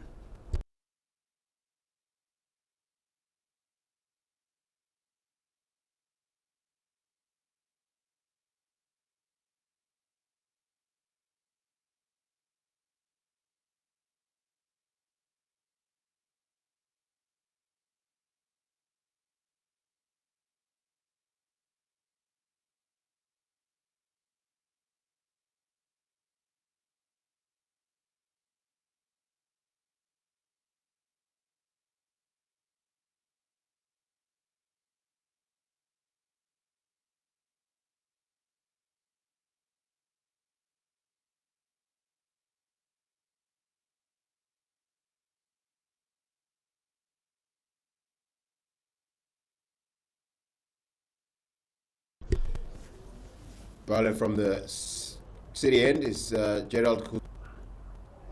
You've seen him. Oh, that's a really good start. Immediately we see him get through Kevin Kasuza's defences. Through the wicketkeeper, Henry Carson.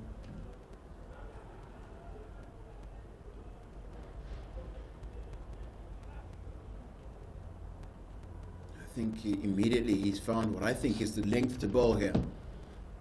I think batters play off the front foot as much as possible.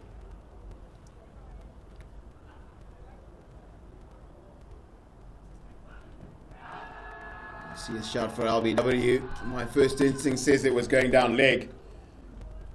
And I think that's umpire I know Chubby's instinct as well.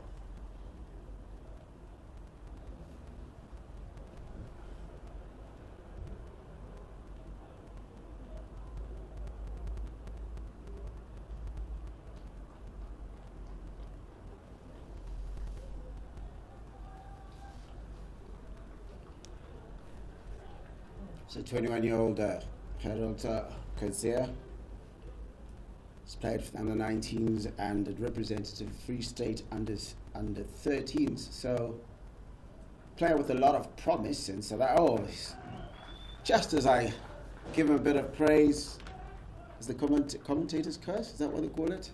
Bowls that one wide. So I think that was off the pads. You could see what he's trying to do. He's seen his opening partner take a wicket with a full delivery, and he's trying to get one into Kevin Kasuza. And He's just gone a little bit too straight. That's come off the pads down to fine leg for boundary, for extras. Not much as the keeper could do right there.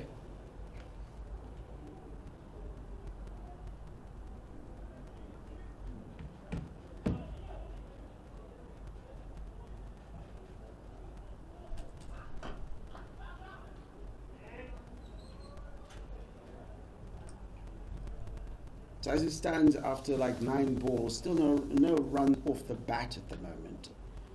If you're Zimbabwe 11, what you're looking at, of course, the normal thing for people to say is that you need to rotate the strike.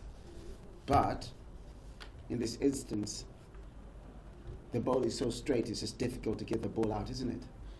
Yeah, I think the thing here is just to just make sure you don't lose another wicket. And again, you see that looks like it's off the pads to me. Just need to wait for umpire I know Chubby's signal. Seems that Kevin Kasuza is finally off the mark. I think that the key thing is just to survive, just to make sure you don't lose another wicket. And get through the most difficult period, I think, on this wicket is the first 7 or 8 overs that you face here. It's a little bit of seam movement. We've seen it nipping in towards the right-hander's pads when Gerald Kutsia ball, actually leaving Prince Mashaure. And that's a good bouncer to finish the second over. Zimbabwe 11, 7 for 1 in 2.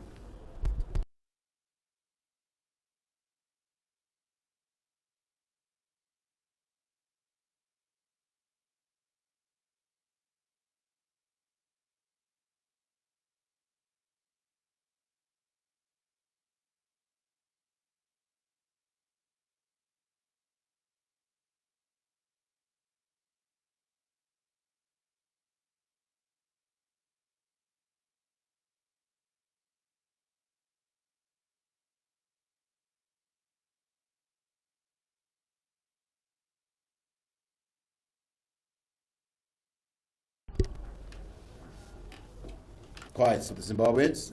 Just 1 wicket already.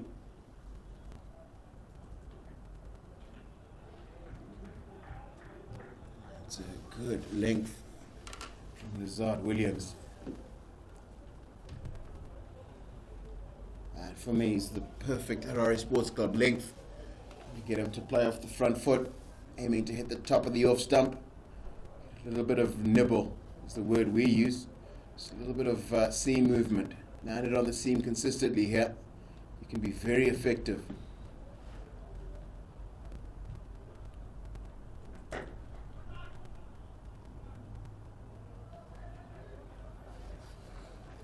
Another sort of forward defensive shot. Not much intent in trying to get the ball to get onto placement or trying to get the ball to go to the boundary or whatever the case may be. It's just surviving this ball, really. I think that's probably the right thing to do right now.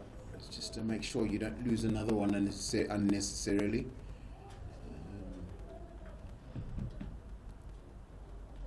And always the advantage with batting second is you have had a side show you how to make 273 runs here. So if you can just sort of copy what the South Africans did, it might be slight. You might have to modify it slightly differently because, obviously your team has a different makeup, but you can really tell that we saw Andy Lekwayo very quiet at the beginning and then he exploded at the end. And it'll probably be the same for both these two batters. Slightly quiet, much more quiet start than we want to see in one-day cricket. But I think once you've settled in and gotten the pace this wicket, you find that there's opportunity to score. So the captain has put someone in a short mid-wicket catching position there. Just interesting to see what he's setting up.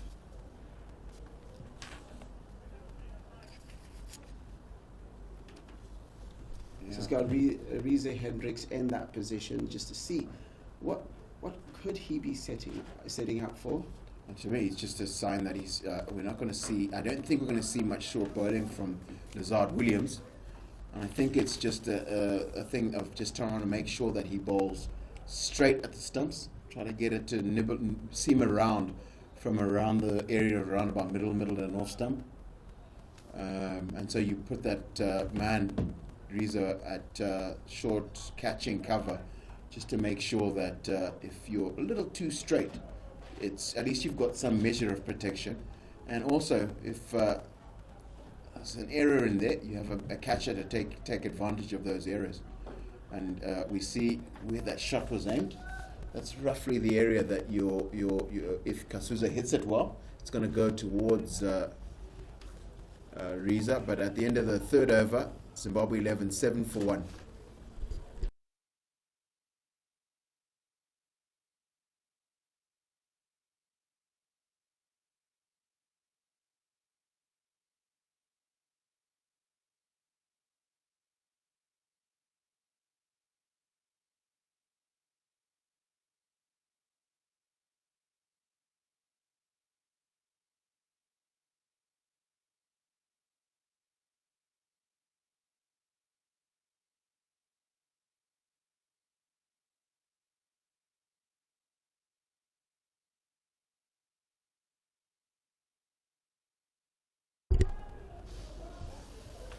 See,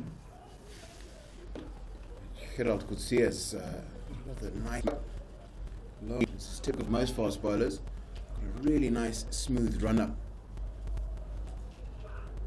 Nice explosive action. It's high at release. It's right over the top. He was saying at the end of his first over that he's probably going to be getting the bulk of his deliveries going away towards the slip cordon, away from Prince Mashaure, left-handed Prince Mashaure, and into the right-handed Kevin Kasuza. We see a really good.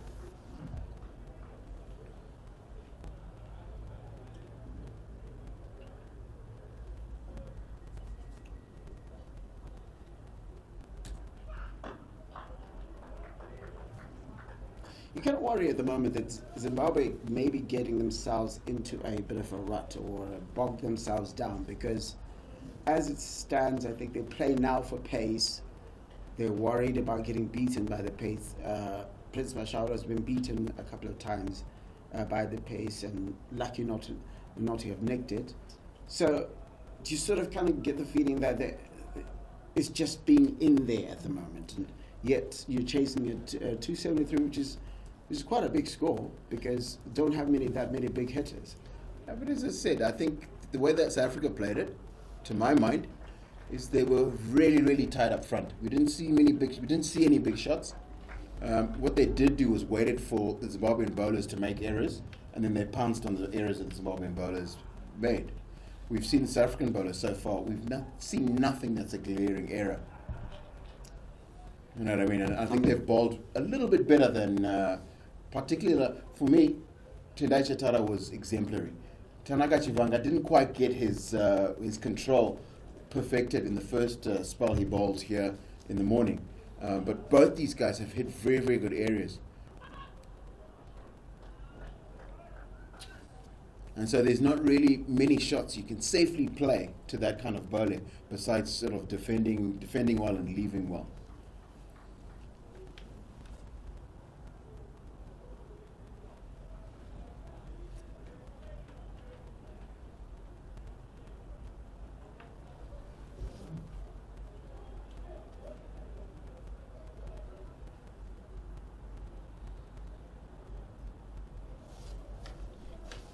We see Gerald Kutsia is also unhappy with the areas around the foot marks where his front foot lands as he bowls.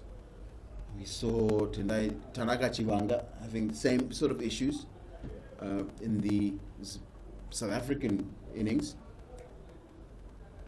We see, just shortly, we're going to see groundsmen running on to just try and tamp down that area, make it a little bit smoother.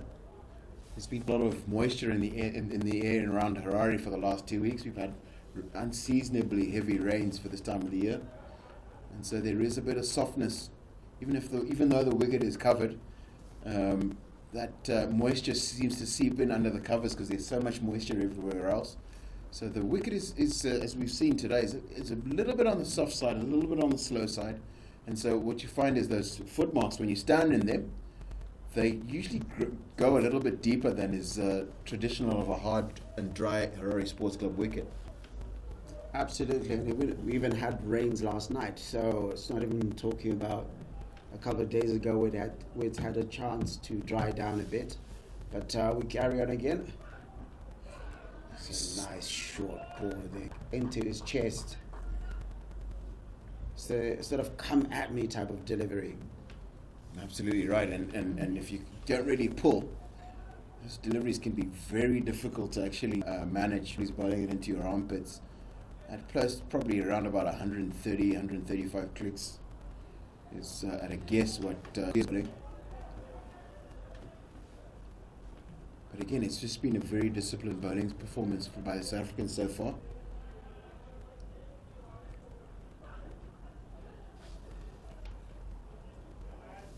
Perhaps a little bit too straight from Kutsia.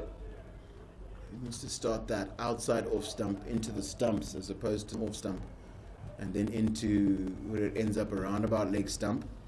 So at the end of the fourth over, Zimbabwe 11, 9 for 1.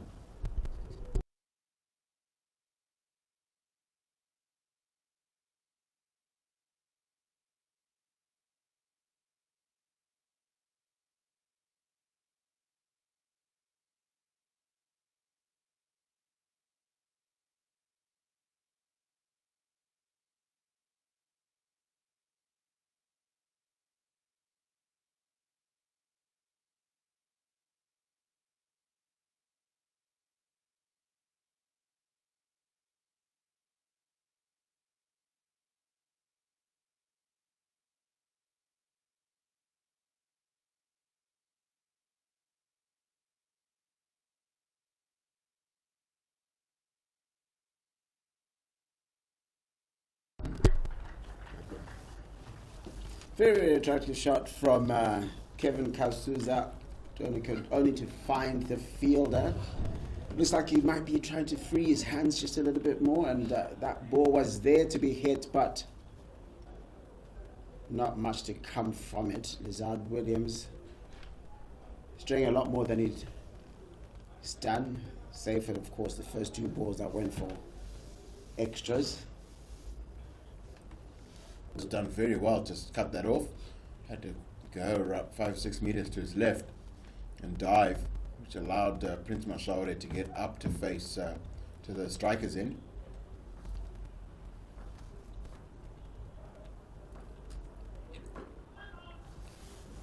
And this is interesting. You see Lizard Williams coming around the wicket to Prince Mashaure. He's getting it to angle in a little bit to the left-handed Mashaure.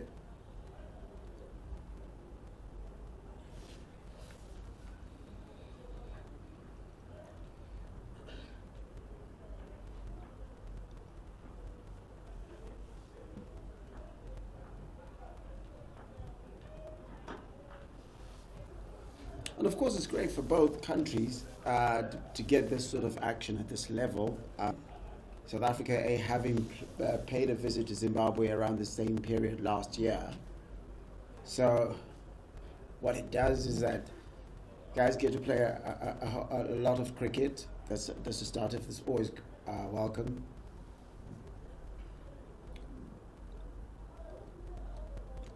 But of course, both sides get to fine-tune and see who's close to the national team that could have a go. But of course, Zimbabwe is using this tour in preparation for international tours coming up.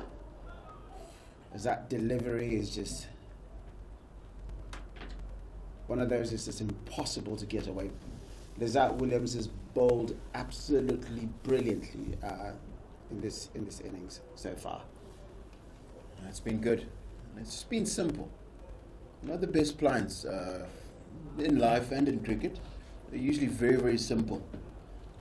Just keep the ball full, keep it quite full, quite straight, and just keep it really, really simple. That's what both Rizard Williams and Gerard Kutsia have done. Absolutely metronomical bowling that is there, hitting the same point in the crease over and over again. And of course, with that vicious pace that he has in that trigger arm of his, there's little, absolutely little that Prisma can do at the moment. There's actually little he should be looking to do. Just no need to actually try anything. So at the end of the 5th over, Zimbabwe 11 are 10 for 1. And Larry is going to be replaced by Tinashe Chimbambo.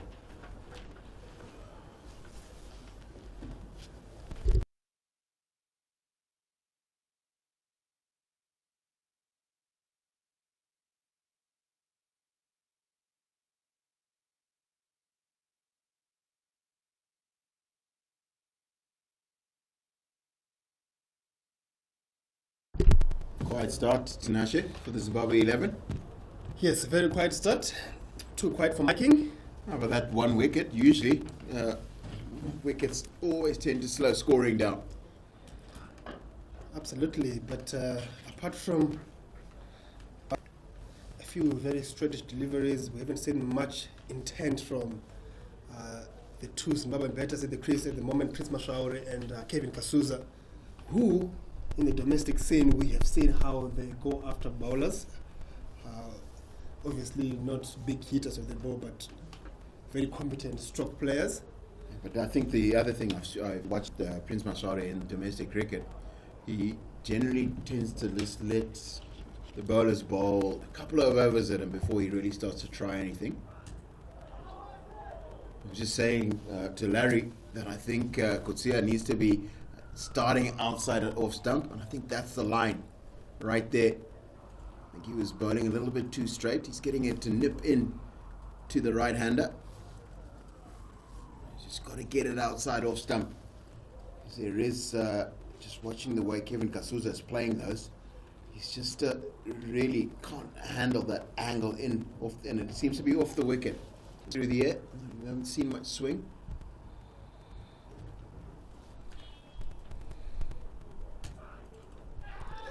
Edged, and then run away for 4. Welcome runs for Zimbabwe, be it a half chance. Reza Hendricks was not going to put a hand on that one. It was flying away. Kevin Kasuza will not mind how they come. Zimbabwe will not mind how they come. And it's just that thing you've been saying. It's that pressure building up. Not a really good shot. Really the delivery to play that shot to. But it's been the fact that he's just been getting good length deliveries, and that when you've had a series of very good balls, one that is slightly different can look like an easy shot delivery to play a shot off, and his judgment wasn't quite right there. He's been lucky to get away with it.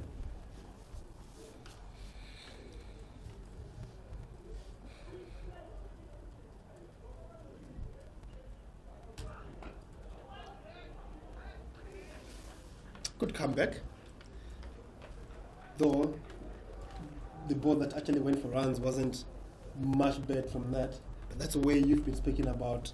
He needs to be starting in and around that 4th, 5th stump, such that that in swing brings it back to 4th off stump. Yeah, right. Because he bowls both. He's got the majority of them are coming into the right-hander. So you want those ones that come into the right-hander to be hitting the top of off stump, and then the one that leaves, the one that Kevin Kasuza nicked, suddenly becomes a lot more challenging to actually play, because you can't tell if to whether you should play it or leave it, anymore. And it helps if you just get the majority of your in-shaping deliveries into the right place. It makes the one that leaves way more effective. So just 15. And this is the 6th over. There's one ball left in this over. I did personally expect that Prince Mashauri was going to take his time to get started.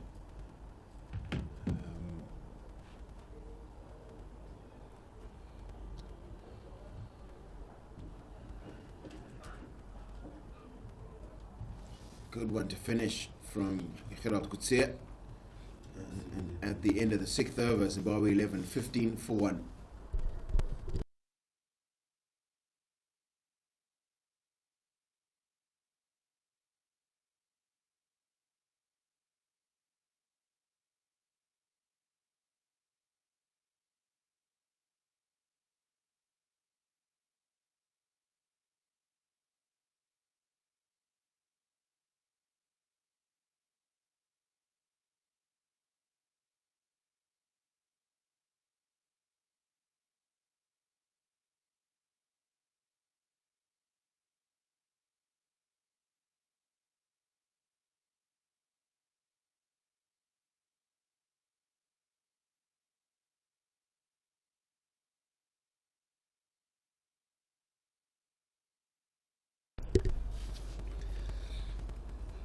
Lizard Williams. First time we're seeing him offer a little bit of width, and Kevin Kasuza just pushing it down to third man and picking up a single. We have started to see a little bit of intent and strike rotation from Kasuza, who at this stage has seemed a little bit more comfortable with the pace that's on offer. Darlington. Seems to be, like I said, a little time to settle in. But the key thing here is that both of these batters have to actually cancel that work that Dizozi and Tinus de Bruin did at the top of the order. Attractive looking shot from Prince Mashaure. Just didn't get it into the right place, either side of that fielder. And essentially, Kasuza and Mashaure have to cancel that 50-run partnership that Dizozi and Tinus de Bruin had at the top of the order for the South African A side. Something like that's going to be required, and probably a little bit more because of the slowness of the start.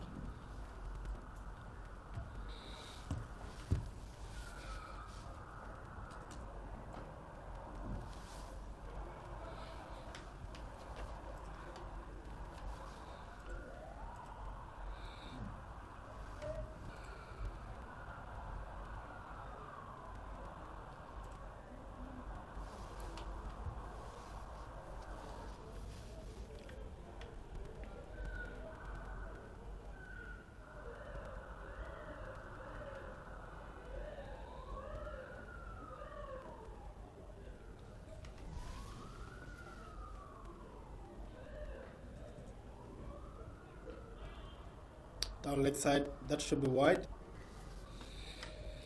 It looks like there might have been a little bit of pad. You see umpire Foster Mtizwa just signaling that there are 2 remaining in this over to his partner, and Ochabi. Wide signal there. And this is the intent I'm talking about, Darlington, because this runs on offer on that previous delivery, and a little bit more bet on that one. Could run away for 4 or could pick up a single. But we haven't seen that from these two. And the positivity that even in that partnership between D'Souza and Tinus de Bruin in the morning, Zimbabwe bowled very well, Chatara in particular bowled very well. But when there was something on offer to score from, those two were quickly onto it. Absolutely, because we've seen Kevin Kasuza get a few on the pads that he's missed out on. Really getting any bat on them, meaningful bat onto them. I think they've bowled a little bit better for me, at Prince Mashaure. Kept the ball in the right channel. So at the end of the 7th over, the Zimbabwe 11 now are 17 for 1.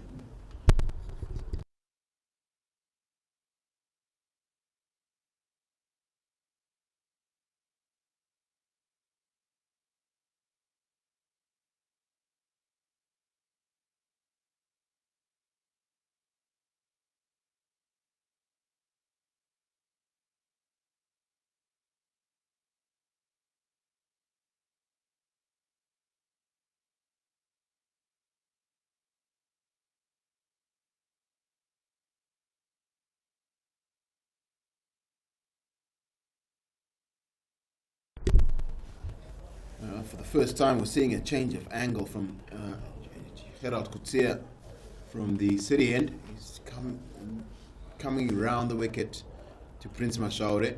I think this is a good idea. We saw him get some past the outside edge. Straight away, he gets a little bit of movement, and Prince Mashaure is pushing for 2. Good running, but that is very good bowling from Kutsia. Good idea to come around the wicket as well. Just get that ball shaping in the air and off the bounce. Just kind of leaving Prince Mashaure a little bit there, and Prince Mashaure was already closing his bat, looking to shape towards mid-on and the right of mid-wicket, and a little bit of movement. Yeah, exactly. And I think it's going to really test his technique. Kutsia coming around the wicket.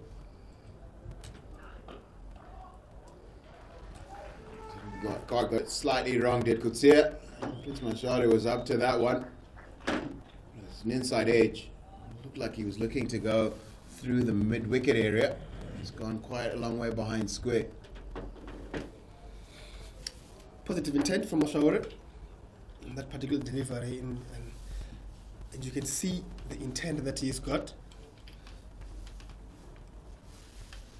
Kutsia is bowled very well to both these batters, and this will make it more difficult for Mashaure because most of those deliveries are going to be bothering the stumps, and if there is a little bit of movement on offer, there could be trouble. Just like that, and that is exactly what the captain would have been hoping for. That was an absolute jaffer, actually. Pitched on quite a good length and bounced. And also just a little bit of sea movement away from the left-handed Mashaure. And he's done that at a good pace.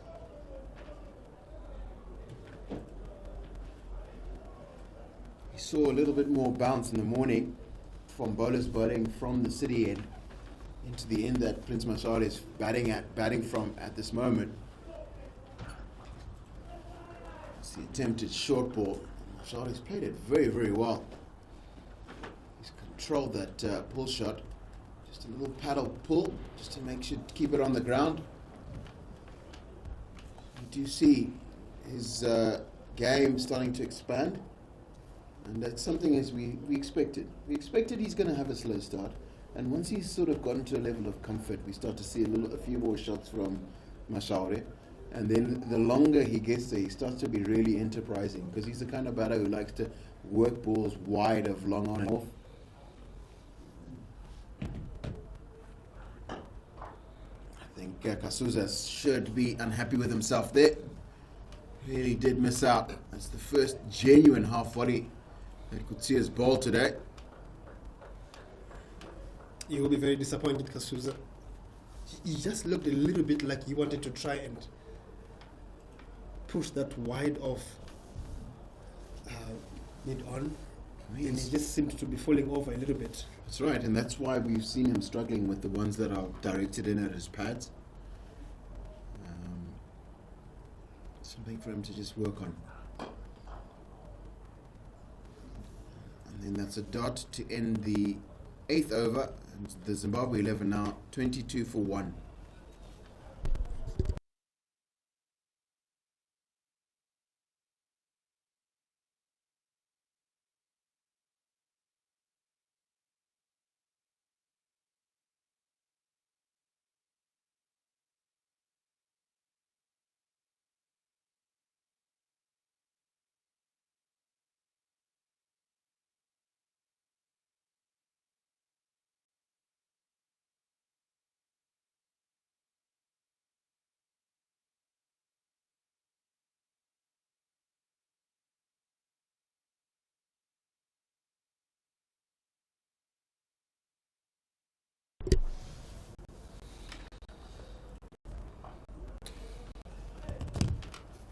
Lazard Williams continuing from the golf course end. And Prince seems to be a little bit comfortable with both seamers coming from around the wicket, and has been able to rotate strike in that period. Well, I wouldn't say both. I think he's going to struggle with Gerald Kutsia, but he's looked very comfortable when Lazard Williams is bowling around the wicket. We've seen hit on the outside edge with bounce and pace. I think if he's just a little bit more patient and gets more in those areas around about a good length and a good line of hitting off stump, I think he's going to be a lot more of a handful per se than Lazard Williams will be. I think it's just simply because this end has bounced. The end that Kasuza is bowling into has bounced a little bit more than the end that Lazard Williams is.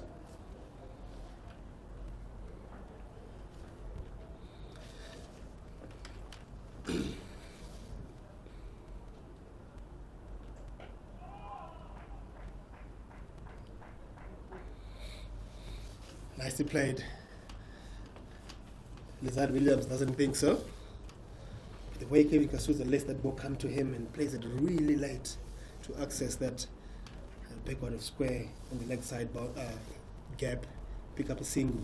I think Lazard Williams thought that was going to carry on and hit the stumps, because we see Kevin Kasuza does have an initial movement.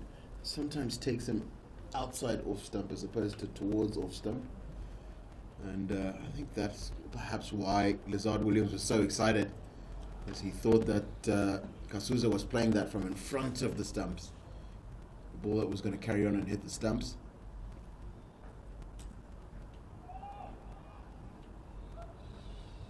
Seen a slight change in the field. Just to the left of the slips there, we see that man has been put into the gully. So we see backward point, and that is, I can't tell you who that is at the moment. Just give me a moment. With his hands on his hips. Hendrick? Looks like Reza Hendricks, yes, and he's been moved into the gully. As we see, Prince Mashari has gotten a couple of singles through that area, and that immediately creates a change in the way Mashari is playing. Very good captain,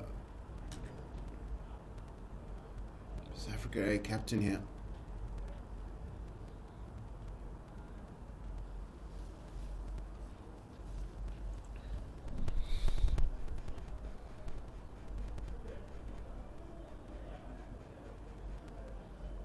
It's amazing how often that happens. There's a very subtle fielding change, and Prince Mashari has not really played a bad shot till that one fielding change. You see that probably not the best shot to be playing in these conditions.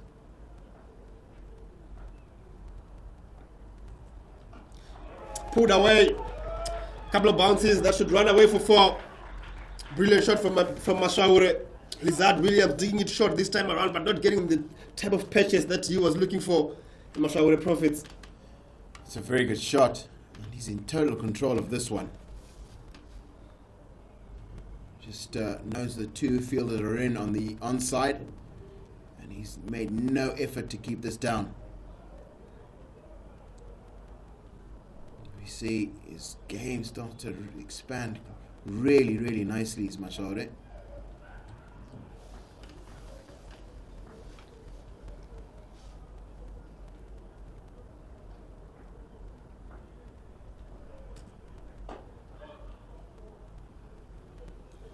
Just sees that really hits that. Mashari felt he missed out, and that's the end of the 9th over, and the Zimbabwe 11 now 28 for 1.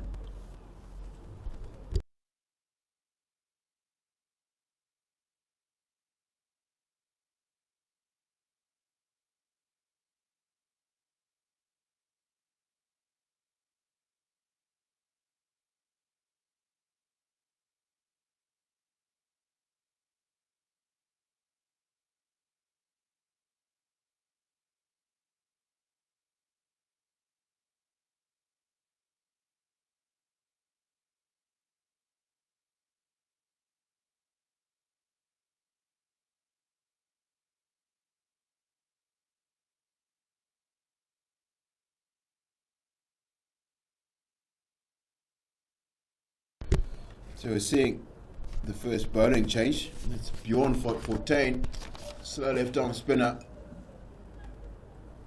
coming in to replace Kasuza from the city end. I think this is a good move. Just before the end of the power play, try and get him to bowl 1 within the power play.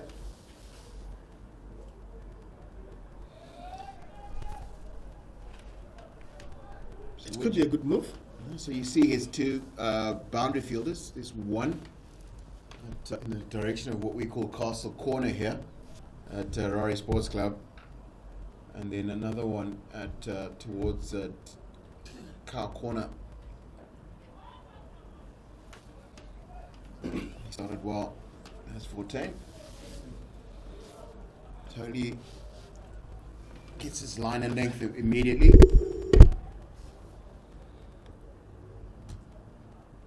Edge. That's a drop chance. It's a difficult chance. I find that usually at slip off the spinners, it's the square cuts off the back foot can be very difficult to take. And that was a very difficult chance for Tennis de Bruin. That slip. Difficult chance. Very difficult chance. Sharp. Catch it, slip. Those ones either stick or they don't. And very lucky for Zimbabwe here. That one didn't stick. Tennis de Bruin, usually very good in that position. And what I liked about 14 has deceived Kevin Kasuza here. He's bowled full and into the pads, and then a little shorter. Invited the square cut, but it wasn't quite wide enough. And that's how Kasuza got himself into trouble there.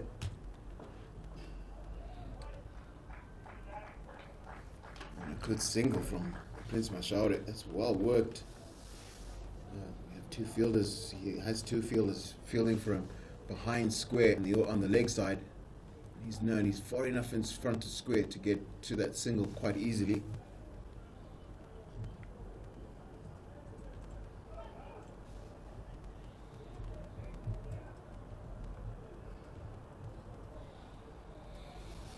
Yeah, he struggled, hasn't he, Kevin Kasuza?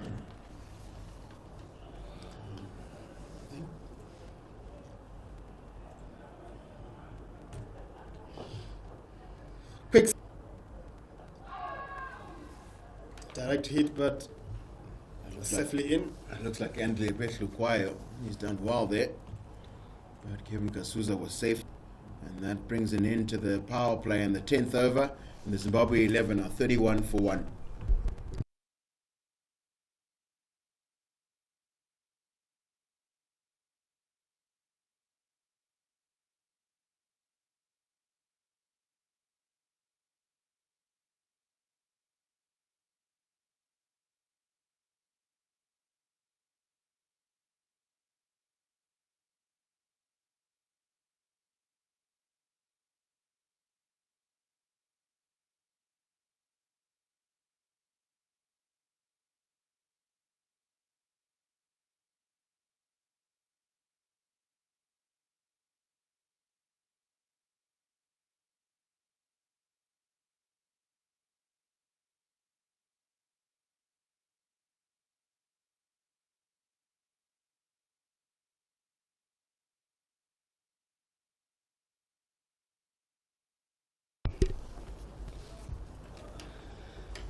End of the first power play.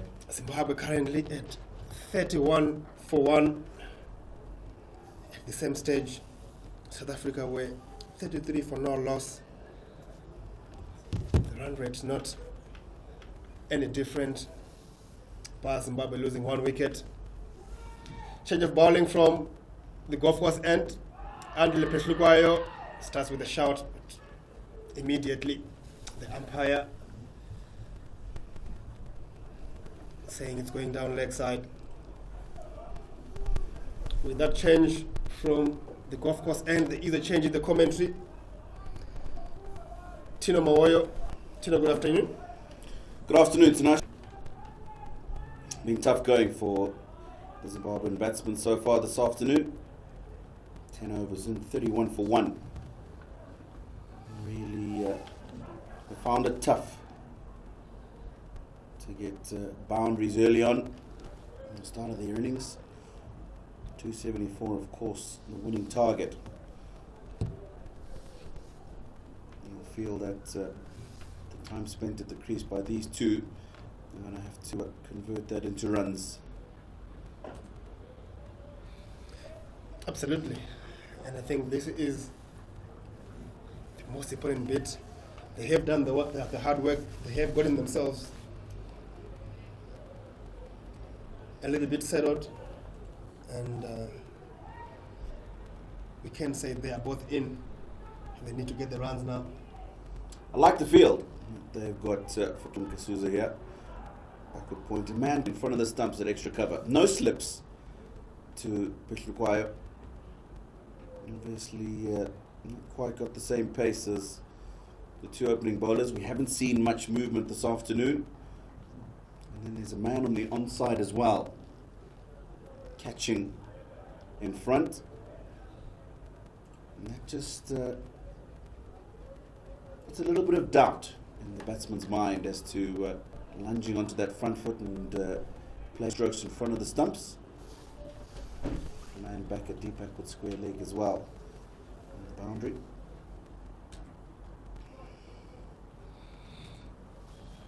Bit of width, edged away to third man. Kevin Kasuza picks up one. Tino, you speak about the doubt that the field set puts in the mindset of the batter and the way that Andile Peshluquayo operates with his variation in slower balls. How would you go about scoring runs in front of the wicket on this wicket? Well, unless it's very full or very short, you've really got at the moment be looking to maneuver the ball around. Shara gets a bit of width, cuts it away, I'll get one. I think you'll probably notice that this wicket this afternoon has certainly slowed up compared to this morning, and that's why we've got those two catches. One on the offside, one on the leg side, for that exact reason. So you want to make sure the ball's really full, and you're getting on top of it, or you're going up and over. Otherwise, you've really got to look to maybe just drop and run, get the ball into the gaps, maybe advance down the crease to Peshluquayo, who, as we've said, doesn't have as much pace as the other two. You speak about maneuvering the ball into gaps. These two are doing just that in this particular over. He's managing to pick up the 4 singles now in this over, and Peshluquayo, you will not be happy with the start that he has had here. He's usually very good with his grouping. Very shrewd operator in the middle overs. Straight away, as soon as the power play was done, with those 4 fielders going out, Carson was very quick to give the ball back to Peshluquayo.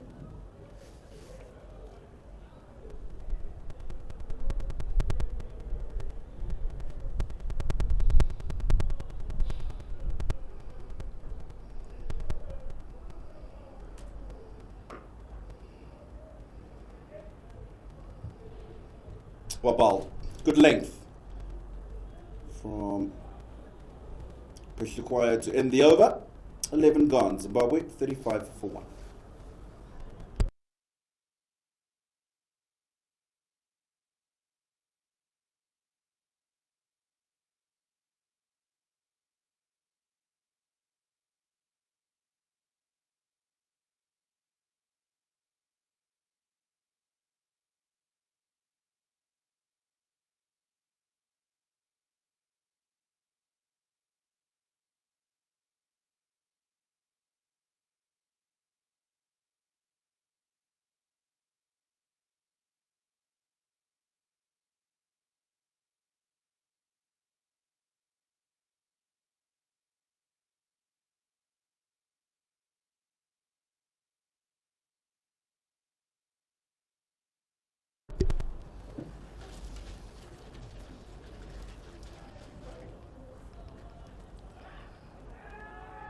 Use to the feet. Kevin Kasuza. More of a gentle request on the South African fielders as opposed to full-on appeal. Very clever bowling from Bjorn. Realizing that Kasuza is just running down, quickly changes his pace and his trajectory. Kevin Kasuza survives. He's come down the wicket. This time he's looking to go over mid-on. nobody back on the boundary. I'm not so sure he necessarily has to move his feet. I'm very lucky that his stumping wasn't affected. Fortune just asking the captain if they should get that man back at long on. I think it's a good call not to. Come down the wicket, created an opportunity. Zimbabwe, the situation they're in now, the last thing they would want is to lose another wicket. Ask him to keep going. Swept away. Should be a couple of runs.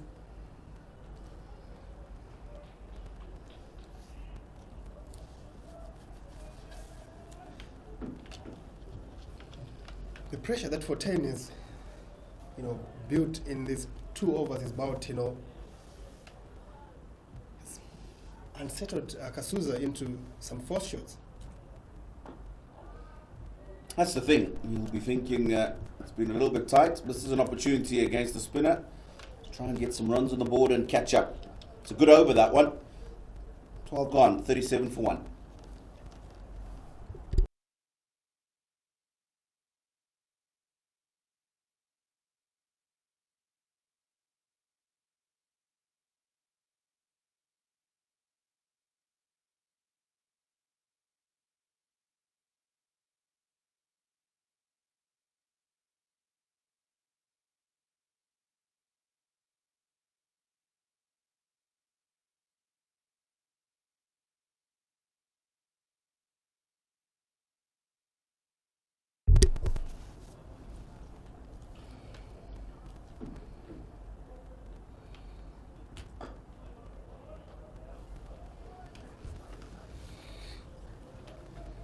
I see what you mean by doubt in the batsman's head, Tino. Under normal circumstances, if Hendrik, who is catching mid-wicket there, is at the ring and there is a little bit of a gap there, and there's no fielder in Prince Isla, and he's playing that shot with much confidence, and he's picking that gap through mid-wicket for runs.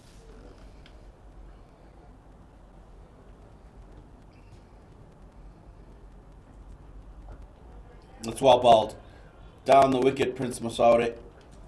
Andile Peshokwayo saw that quickly and made the necessary adjustment. Tinashe, you would know yourself, having been a wicket keeper for a very long time and top order bat yourself. Those 2 people in front of your eye line are just an annoyance. And more often than not, it's due result. Maybe not necessarily in that position, but because of that position. Very crucial.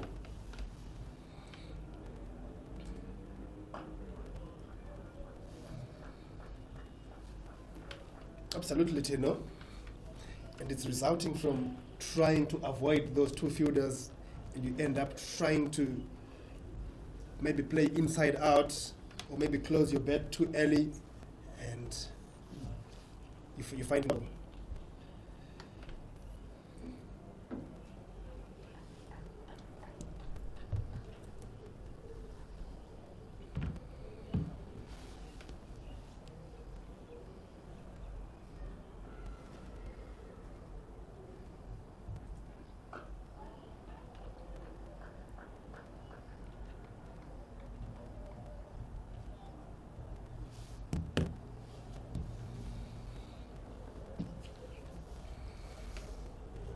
A difficult time for the Zimbabwean batsman. A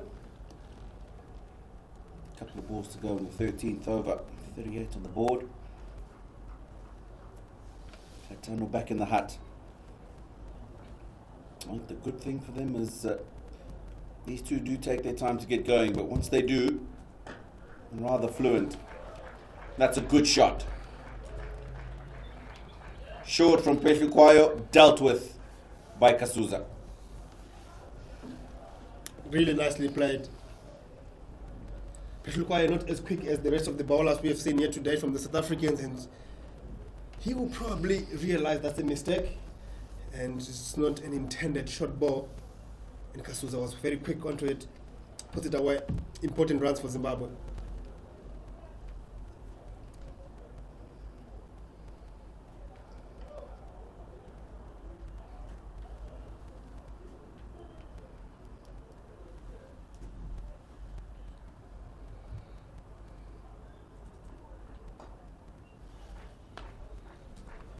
struggling to get his radar right.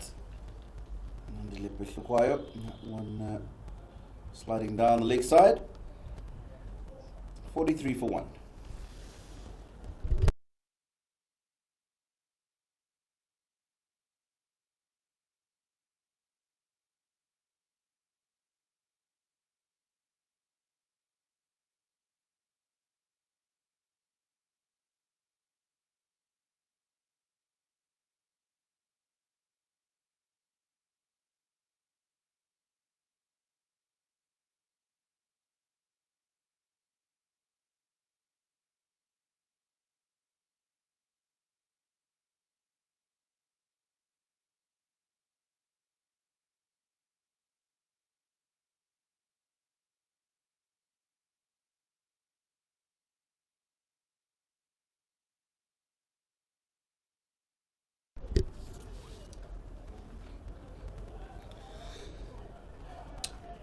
Single to begin the over.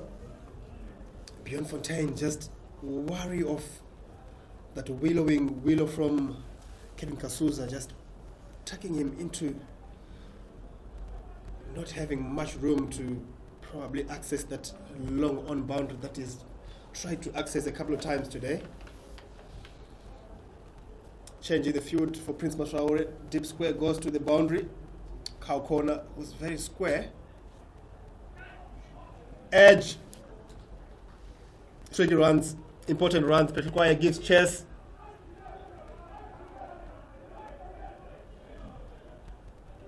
Three runs. Very good work down the ground. Patrick Wire. It was running away. Bjorn Fontaine has been bowling with just enough pace. And that edge found a little bit of fit.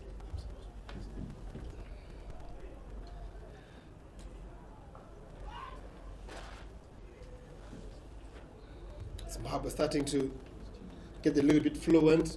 The runs starting to trickle in. Obviously with the field being spread, there will be a couple of more gaps for Kasuza and Mashaure to pick.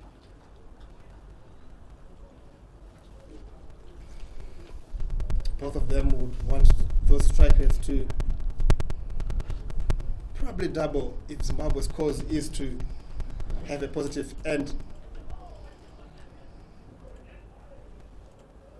Hands on heads, Tino. Yeah, that was pretty adjacent. Kasuza had not got bad on that. He does play the sweep quite well, actually. Saw the lap sweep being employed in that last over. Also plays the flat sweep quite well. Just got to be careful that if it's in line with the stumps, then he's got to make sure he gets bad on it.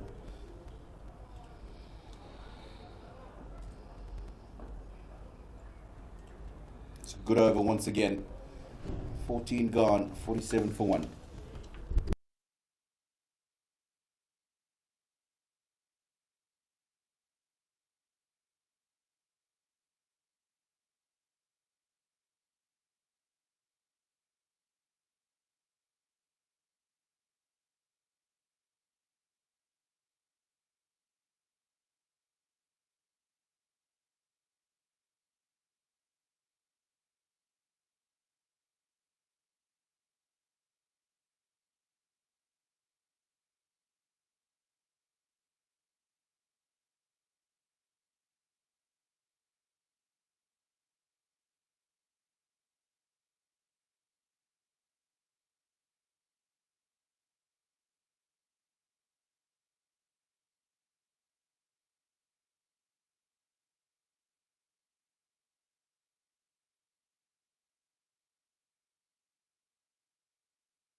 Peshlukwaya continues from the golf course end.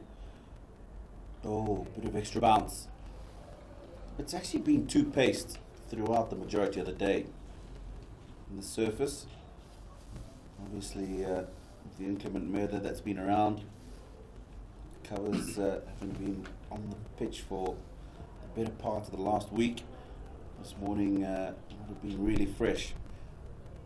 Bit of swing movement when it was a bit overcast. So extra bounce in the morning. Still a little bit there in that last delivery as well. What you would expect is that as the day progresses, we know our Sports Club gets a lot easier to bet on. You would expect that we'll probably just start to keep a little bit low.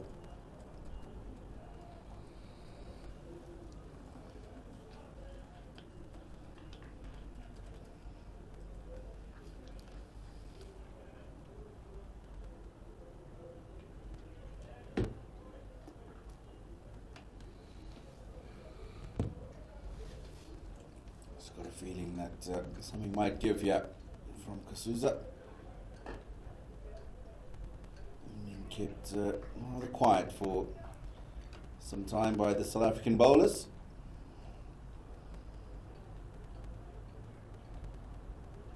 Deliveries for those 21 runs. 36 deliveries for Prince Mashaura's 19, and that's why I'm saying they need to make sure that they now bat a lot longer and convert those deliveries into scores because there's no point in having spent so much time at the crease, used up so many deliveries and then getting out. It makes it very difficult for the next men coming in to walk out there to try and get going as quickly as possible. Surface where we've seen that it's not that easy to get going if you bowl in good areas.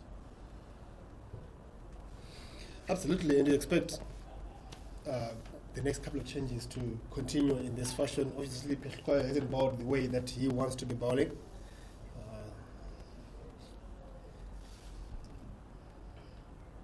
You improve, obviously, as the day goes.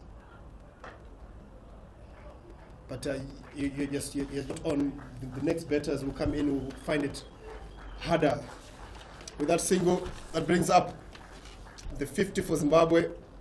They do so in 14.5 overs. Prince Mashaura, 20 of 37 deliveries. Kasuza, 22 of 51. Their partnership, 48 runs.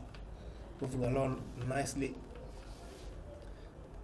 Kaitano back in the hut quite early.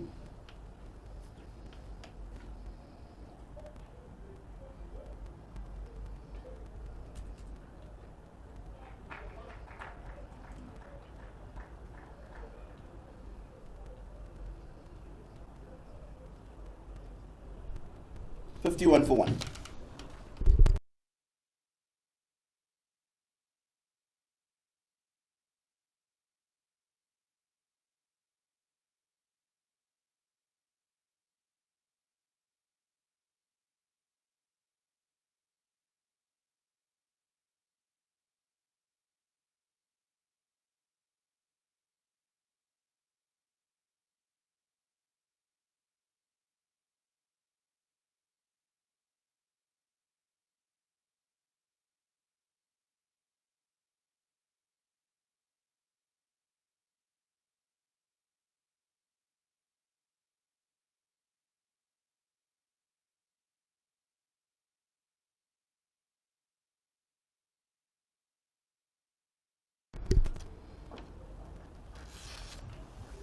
Beyond Fortune continues from the city end.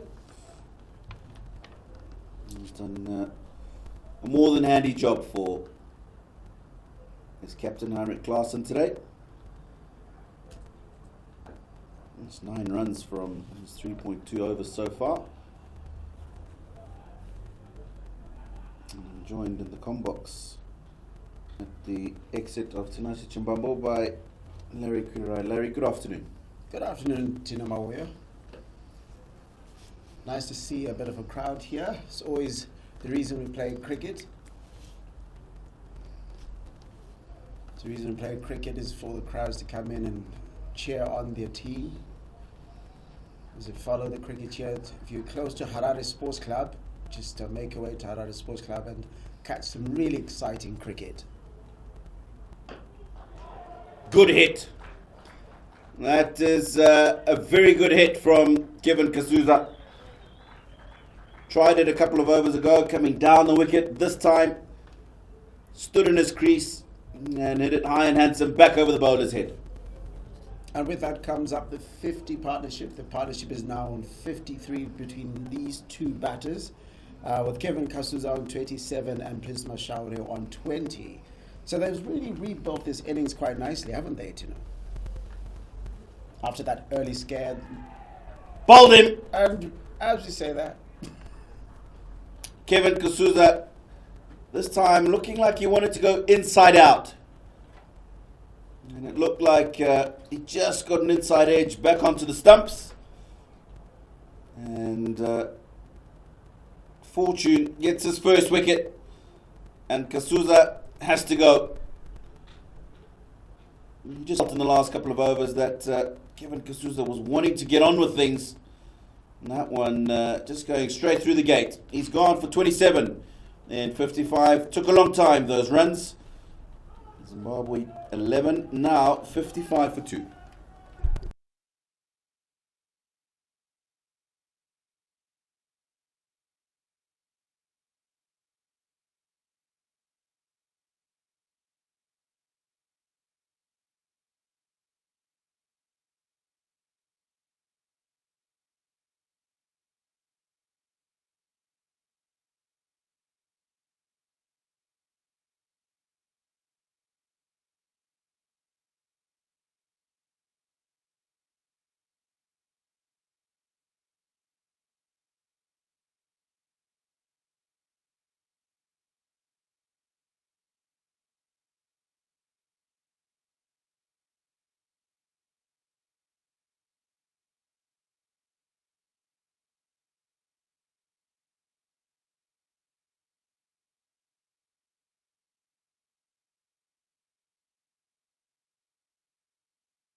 So the new batter coming in, Wesley Madevere replacing Kevin Kasuza, bowled by Bjorn Fortuin.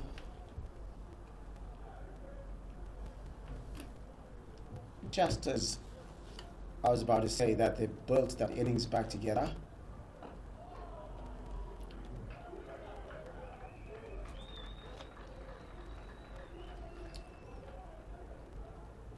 off the mark straight away. Wesley Madewere. Over the last season also been elevated to opening in T20 format for Zimbabwe. Still used as a top to middle order batter in 50 over cricket. He's had some relatively good success there for the men's side. A good over. Wicket in that. And that of Kevin Kasuza, 56 for 2.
Luba into the attack. On the golf course end. Obviously Madewere. Just punching that authoritatively down to Longon. He's just faced a couple of deliveries, but I've just liked the way he's gone about it. Gone in there straight away. Hit the gap to the sweeper. This time confident stroke down to Longon.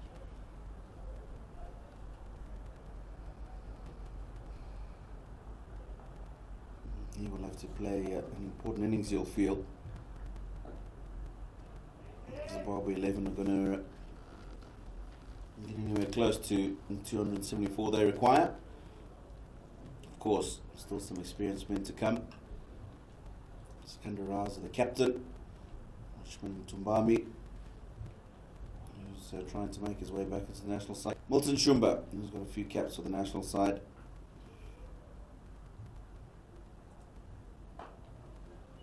The bulk of the runs will definitely have to come from those three, and these two at the crease.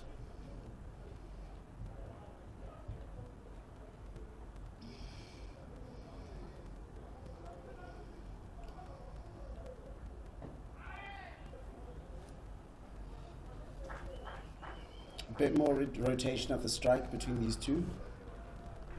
Trying to get runs in different ways. He quite rightly said earlier that Kevin Kasuza seemed to be a bit impatient, wanted to just get on with it.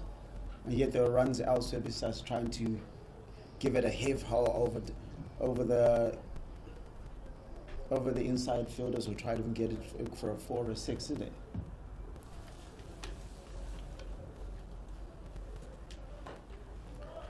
Nice little shot there. Almost a square cut by Wesley Madewere. It moves on to 4 of his 4 deliveries.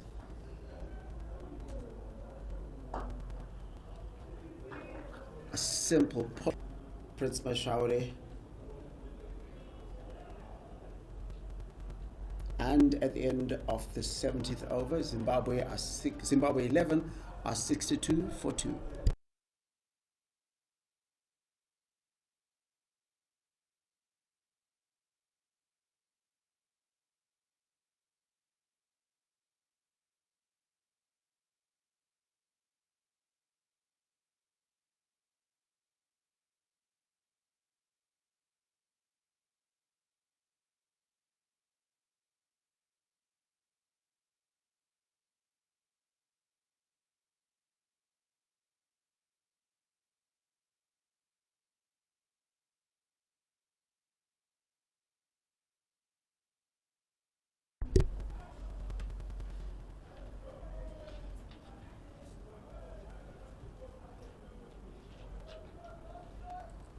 Continuing from the city end is Bjorn Frutte. First ball, Prince Mashawari just guys that and was able to get a single off that.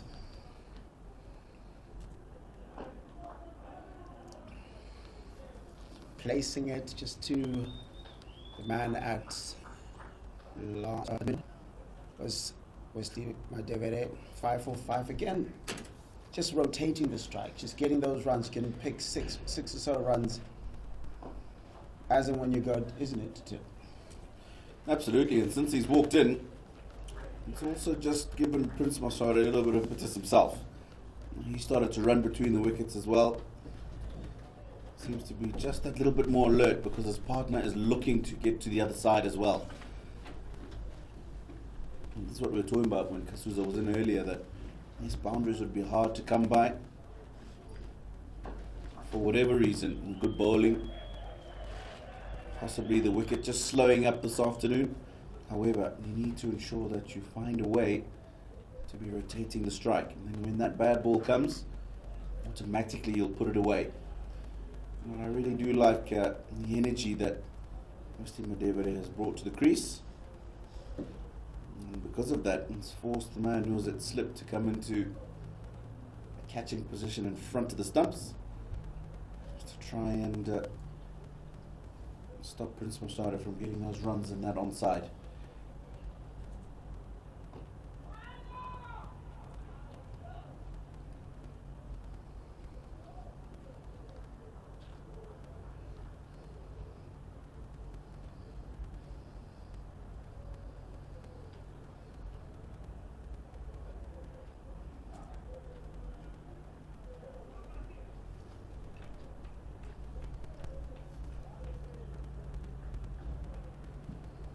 And so, at the end of the 18th over, Zimbabwe 11 are 67 for 2.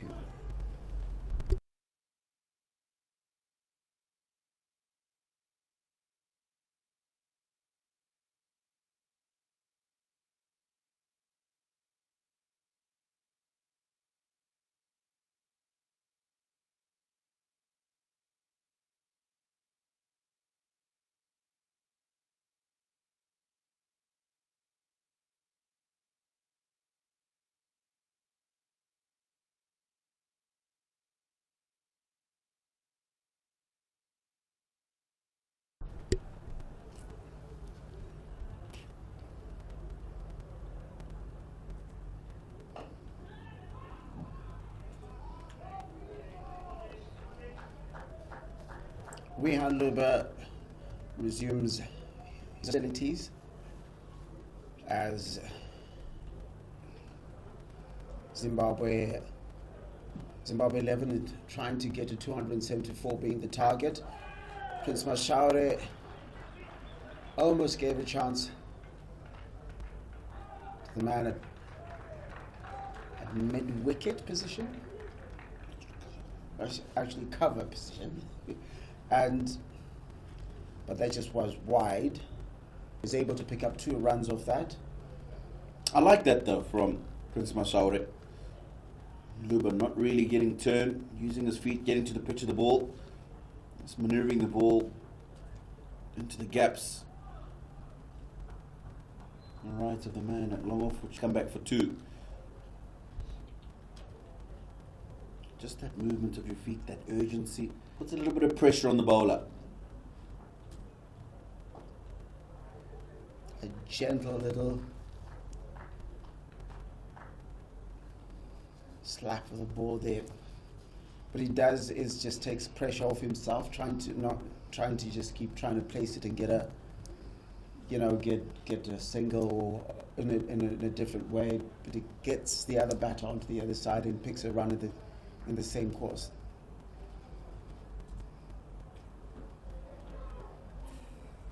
Missed opportunity, I think.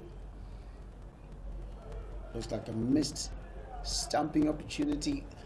Weston Madevere dancing down the crease, but dancing down the pitch, but misses it altogether. Wide of the man at sweeper on the offside. just be the single for Madevere. End of the 19th, 71 for 2.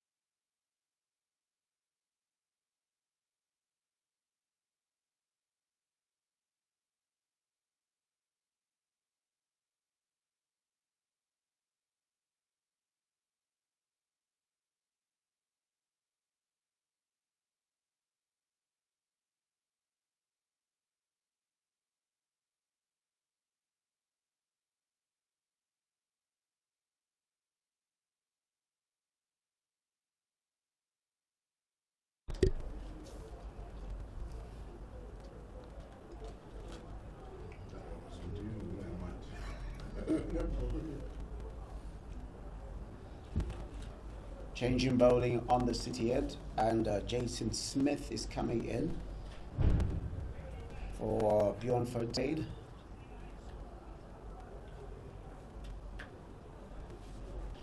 Zimbabwe still to chase, still a lot in the chase to go, because they still need another 203 runs to win off 186 balls.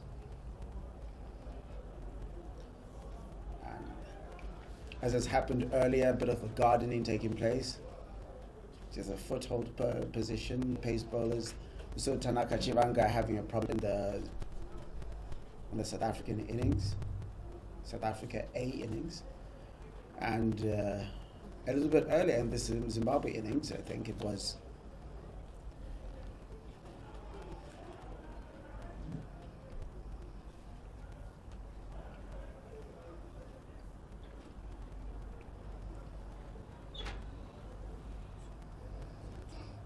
Right, so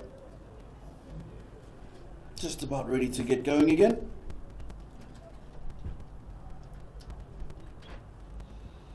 Jason Smith takes over from the city end.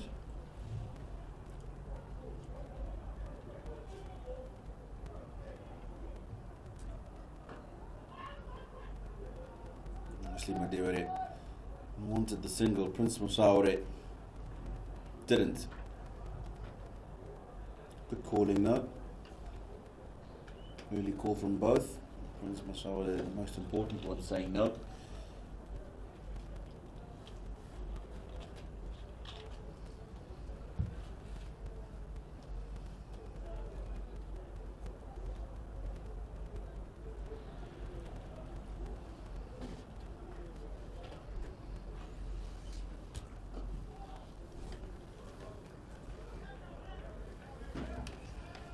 Jason Smith, 7-year-old from Cape Town.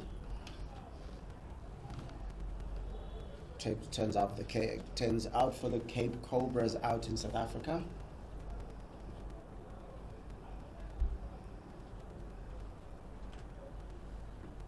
So when you're Zimbabwe here, what do you do? Do you try to to manufacture some bad balls at the moment? Because you've still got quite a few innings, but quite far behind the run rate. Yeah, you've definitely got to try and up the run rate. Like I said, I like what Moisty Madevere has brought to the crease. It's woken up his partner, Prince Musaure, but you've got to try and get boundaries as well. And as much as, yes, rotating the strike and getting singles is important, early on in the over, try and get a single. Field is maybe a little bit in. One or two might be spread in the last half of the over. If you can get a boundary early in the over,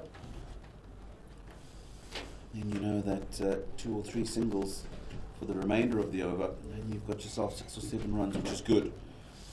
Current rates 3.74 required, up at 6.6 already. So you can't really afford that to get much past there, and up at 7, because it makes it very, very difficult. And especially that Zimbabwe do not have an Andile Petluai in their locker who can. Let's have a look at this delivery. They don't have someone like Andile Petluai who can regularly hit balls for sixes in this particular team. Of course, Milton Shumba has shown that he has that capability, but that explosive player is something that we'll be missing in this particular team. So I think it's good for Zimbabwe's secondary. He's just returned from the Dakar Premier League. He's been in wonderful form there. Struck away by Muslim David to the man at deep pocket square. So you would hope that he can replicate the form that he's had in Bangladesh. Of course, conditions very different, but he is a man in good form. You'll probably expect him to walk out next. At number 5, Milton Shumba probably due to come at 6. Richmond Tumbami, wicketkeeper at 7. And then probably Wellington Masakadze at 8. Good shot. That is a very, very good shot. Didn't quite hit it as well as he would have liked, Prince Masaure, but the idea was good. Field is up in the circle, trying to take advantage of that. 76 for 2, Zimbabwe, 20 overs gone.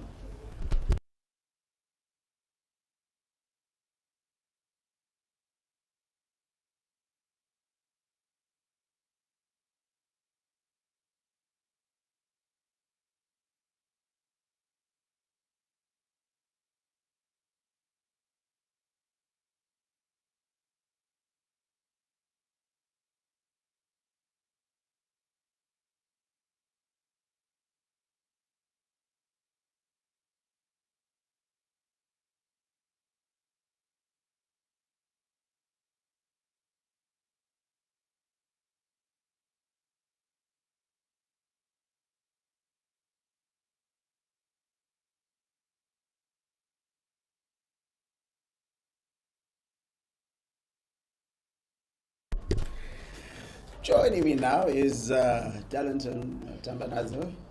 Oh, that's a beautiful shot from Wesley Madere.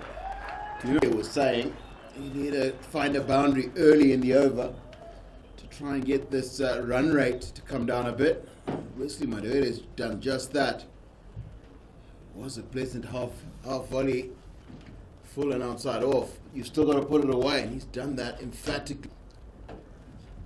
And what he's done is come in with intent right from the first ball, as I was saying earlier, or rather as Tinuma Woyo was saying earlier, that, you know, it's the intent. It's what you're trying to do, trying to get runs going. And a beautiful little tickle, slap sweep. Just round the corner. He's got a very, very well thought out plan here, does Wesley. He's rotated the strike well, and then the thing about him is as soon as he hits it and he knows it's a run, he doesn't amble through. He takes off quite quickly to the end, look up and see if there's an extra. And that's a beautiful shot. Never seen him play that before. That's a wonderful reverse sweep. He's got that up from a roundabout leg stump. Put it away emphatically, and you can hear the Zimbabwean change room has been brought to life. That have been something he's been practicing quite a bit, and then it's finally gone around to. Because as you say, haven't seen him play that shot often or at all. Not when he's in Zimbabwe Reds anyway. And he's executed it brilliantly.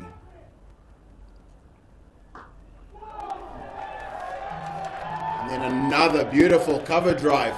Little squarer this time. He's just gone for 18 runs in this. 14 runs so far in this over. It's Jason Smith, and they've been some really good quality cricket shots. I mean, no slogs over cow corner.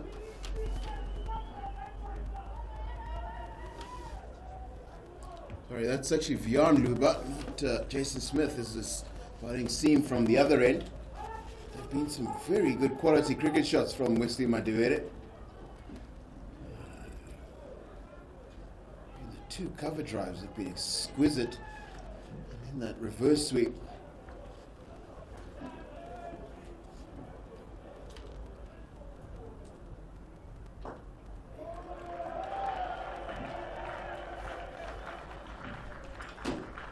lot of what's happened in this, but in these 5 balls has been about the timing. He's timed those deliveries very well, and got the maximum purchase for what is intended. So I'm not trying to hit anything too hard. It's just being clever about how you hit the ball. I think that he's come in at the almost perfect time for what Zimbabwe required, and he's understood what he's got to do. We know that I think for most run chasers, you need one of these guys to bat through until the end of the game. And for me, Prince Mashawari is playing in that sort of role. But Wesley Madewere has come in to just sort of get that run rate ticking over and get it moving in the right direction. At the end of the 21st, Zimbabwe 11 on 91 for 2.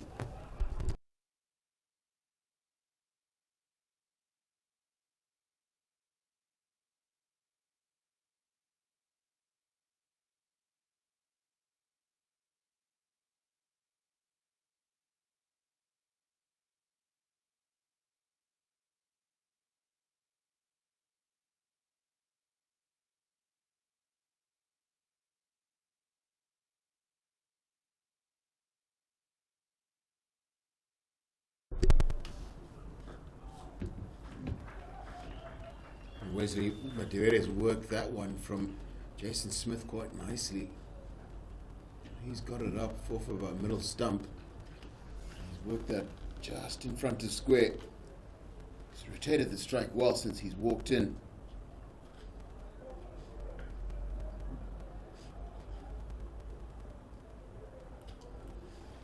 For a young player, is quite nuanced about what he's supposed to achieve for the team.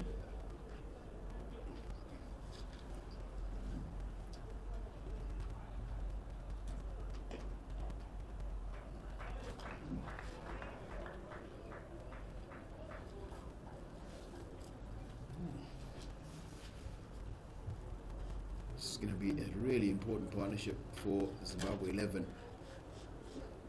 And I think it's also going to be very important for each of them as individuals. Just 38 so far, but it's been done in quick time, largely because Wesley Madewere is striking at nearly 140.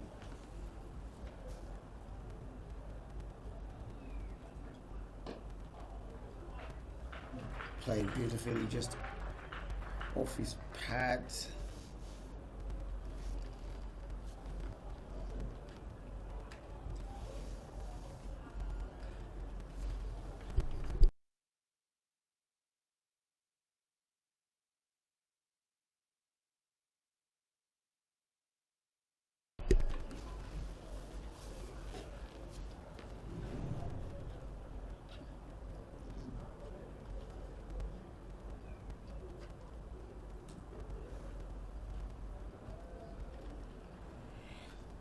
Jason Smith, having seen Prince Mashawari coming down, overcooks it just a bit and concedes a wide. He's coming down and probably trying to have a big heave-ho over mid-on. Saw him try to an over a go, the last Jason Smith over. Didn't quite get hold of it. It's just, I think it's the two-paced nature of this wicket. It's you have to really pick the ball you go over the top very, very well. We did see in Andile Lukwayo's innings, in the South African innings, we saw him get 1-2 out of the ground, and then one had to be helped over the boundary where the timing wasn't quite there. Probably just stopped on him a little bit. So it's very important that when you do go aerial, you make sure that you pick. Really, really careful about picking the right one.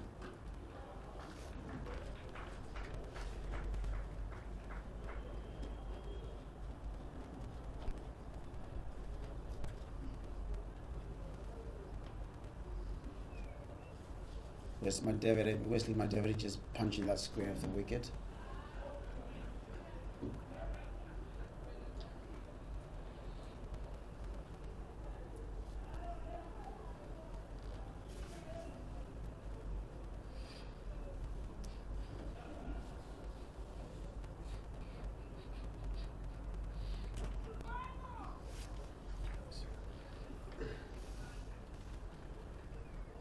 So that's the end of the 22nd, and the Zimbabwe 11 are 97 for 2.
I think we see a very positive bowling change from captain Heinrich Carson.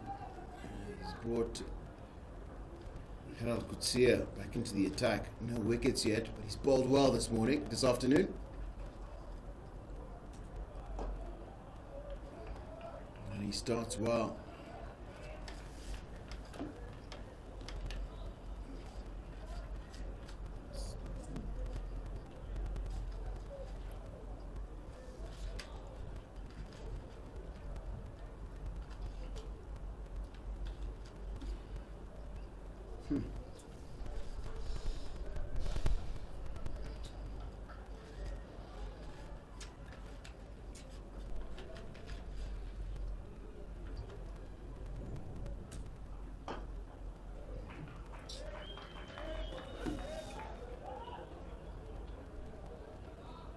You can see right there that Wesley Mandela seems to be able to time Kasuza's deliveries quite well. You're just saying off air that you were curious to see how Wesley Mandela will do against genuine pace and very clever bowlers like Gerald Kasuza. See, the thing, the difference with Wesley and a lot of the guys, Wesley didn't play his formative years here. He played in South Africa. And so he understands what a lot of these, how the South African system works. It's very fast bowling dependent, most of the places that you play in South Africa. So he's not going to have real issues with playing fast bowling. It's the guys who've basically played their formative cricket here. Because generally our wickets are a little bit softer and lower than they are in South Africa. So you don't need to learn how to hook and pull to the same degree that South African cricketers do. And so Wesley's not really going to have any difficulties, I don't think. So I'm excited to see how he's going to play here, because I think he's going to attack and know how to do it safely.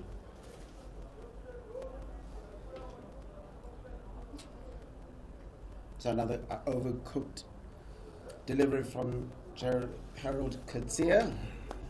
Umpire signals a wide.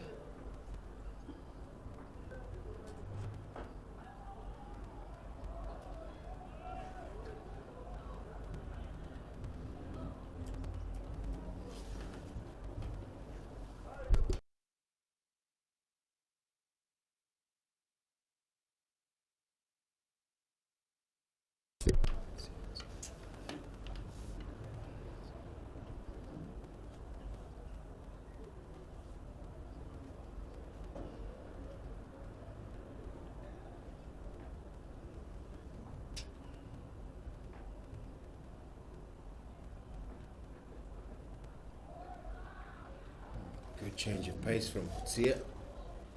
A little bit more effort behind that. Gets it past the outside edge of Mashare's bat.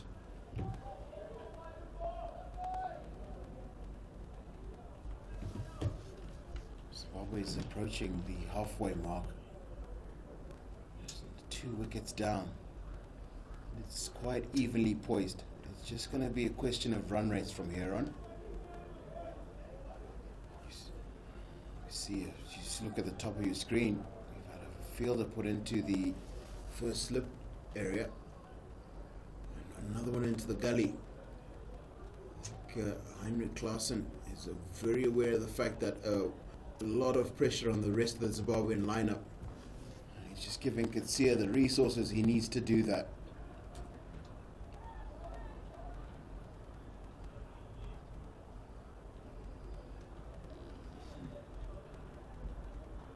That one shapes in.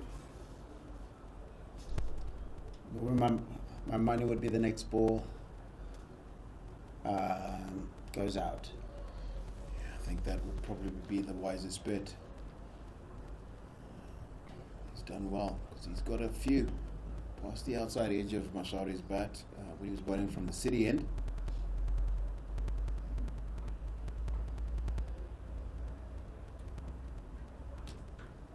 He's hit him on the helmet. That's a really nasty delivery. It's a really, really good bouncer. It's really well directed. Again, the thing about that was the change of pace.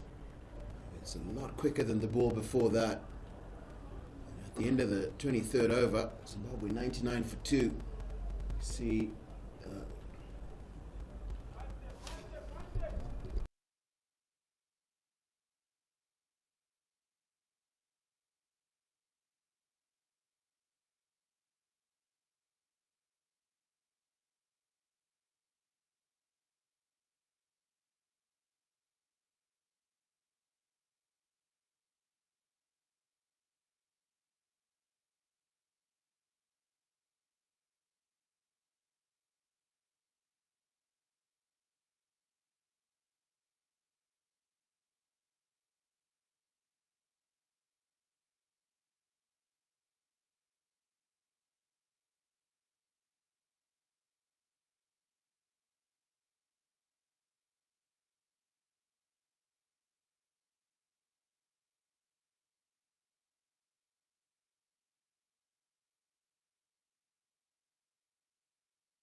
Again, we just see that Wesley Madere pads to deep square leg and Zimbabwe.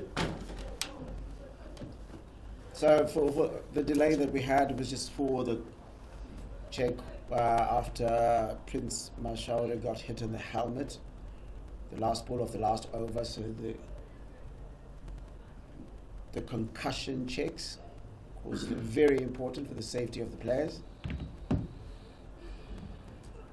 And then also, Larry, I think they also force you to change your helmets hit, because helmets are designed to sort of break apart to absorb some of that impact. And they usually are designed to take one major impact, not two or three. And so often, every batter, you need to readjust your helmet so it fits and sits on your head snugly. It took a little bit of time, as they made sure that Prince was okay.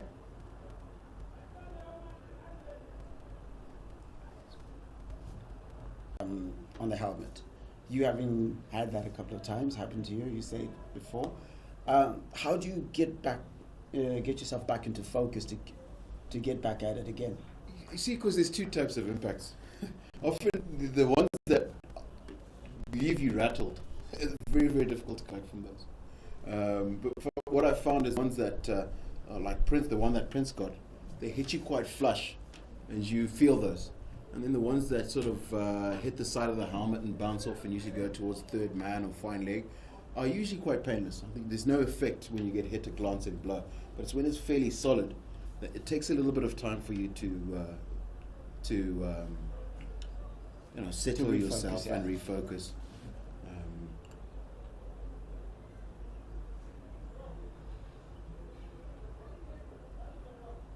But I also come from a slightly different generation where also 63 deliveries to get to the same score. So there's definitely a different sense of intent in as far as the approach so far. I have a different point of view, Larry.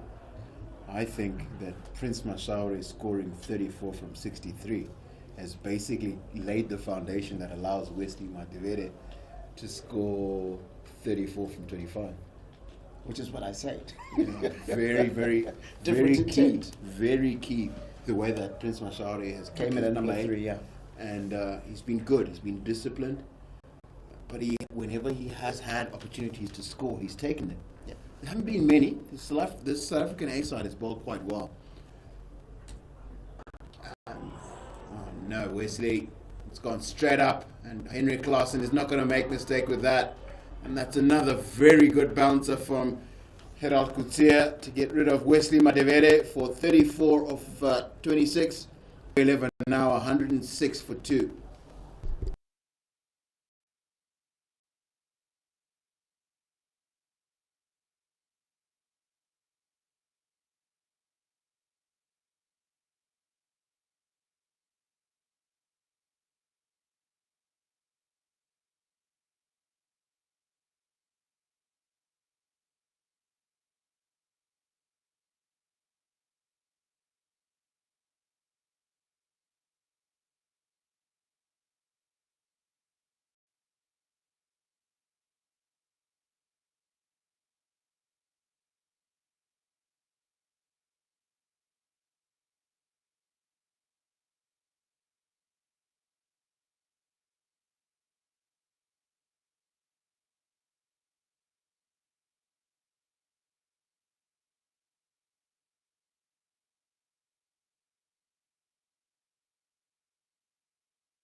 We were just talking earlier, Larry, about how Captain Henrik Carson has brought in Penal Kutsia to break this partnership between Prince Mashaure and Wesley Madawere, and he's done just that.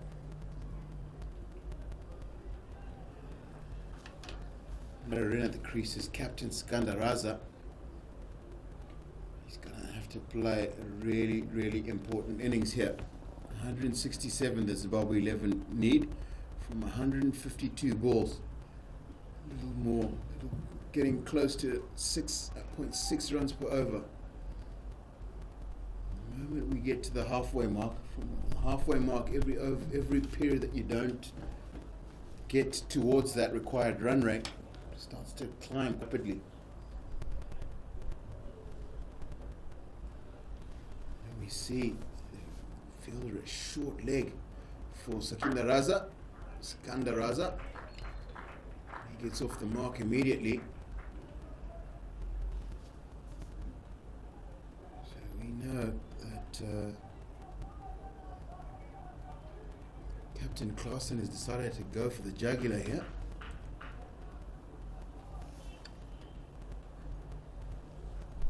Known fact that Skandaraza sometimes struggles with the ball around his chest and head area. Been around a long time. There's lots of video footage of him. It's going to be something that everybody knows. So that's the end of the 25th over, and Zimbabwe 11 108 for 3.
Nice little shot from Skandaraza.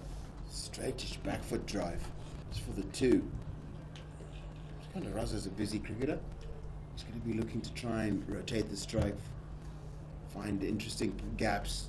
Always looking to try and keep that scoreboard ticking over quite quickly.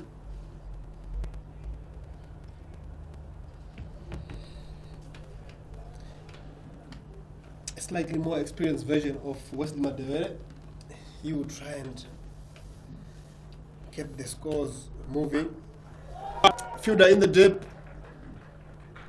Kaya Zondo signals for what a shot from the captain. It wasn't enough pass on that delivery, and the captain just coming in, heaving it over the fielder at mid-wicket, who was a couple of passes inside the field, Darlington. Let's quick onto it. It's not a shot we really associate with Skandar Raza, is the pull shot. He was onto it quite quickly. He hit it well enough to clear the man at deep square leg, carry to the boundary.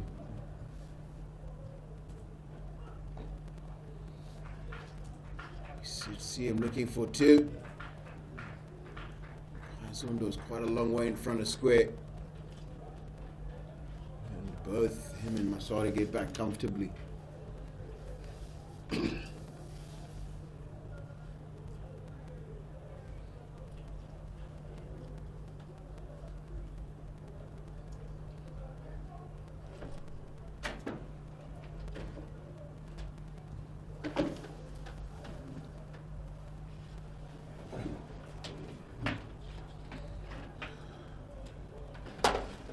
Little disturbances at the side screen behind the bowler's arm. It's going to take a little time for that to be sorted out.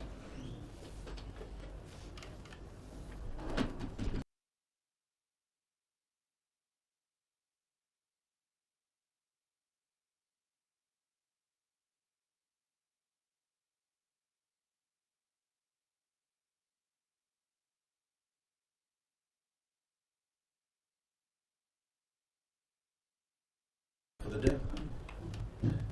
Yeah, over there.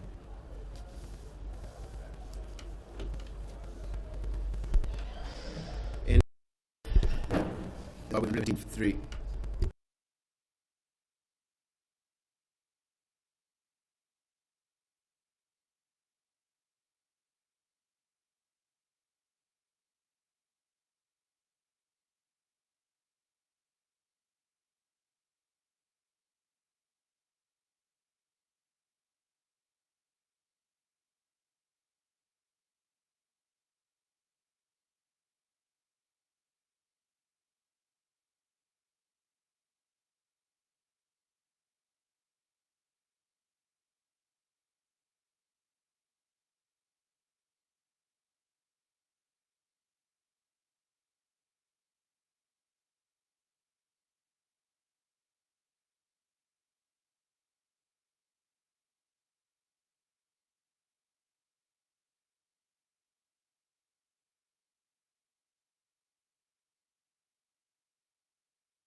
Really good short ball to start off the over from Gerald Kutsia. Seen just before that ball, we saw Skandar Raza shadow batting and just played the ramp, getting away from the short ball.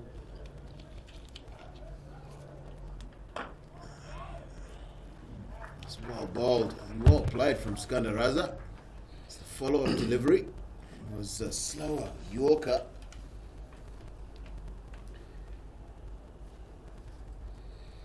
Typical fast bowler mentality, one in the head, one on the toes. Skandar Raza equal to it this time around. What is bowled with ferocious pass is Kutsia. Obviously, notable was the blow that went onto Prince Mashaure's head. But he has since picked himself up, is Prince Mashaure.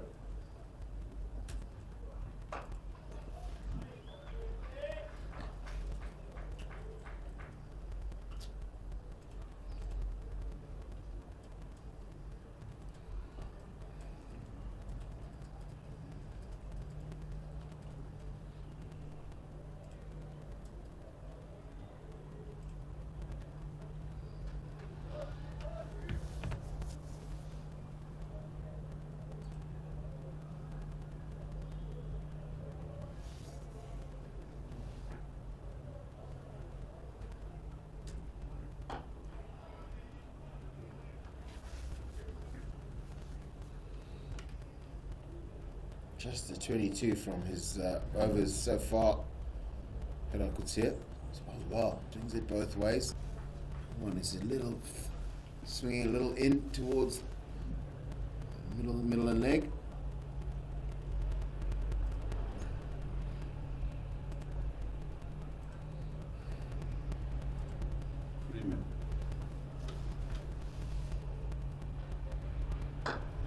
Nicely played. Down the ground. Kotsia looking to bowl a couple of short balls, no meat on. Sikandar Rasa just leaning onto that one and getting a well-deserved boundary. It's a beautiful shot. Attempted Yorker. Kotsia. Didn't quite get it right.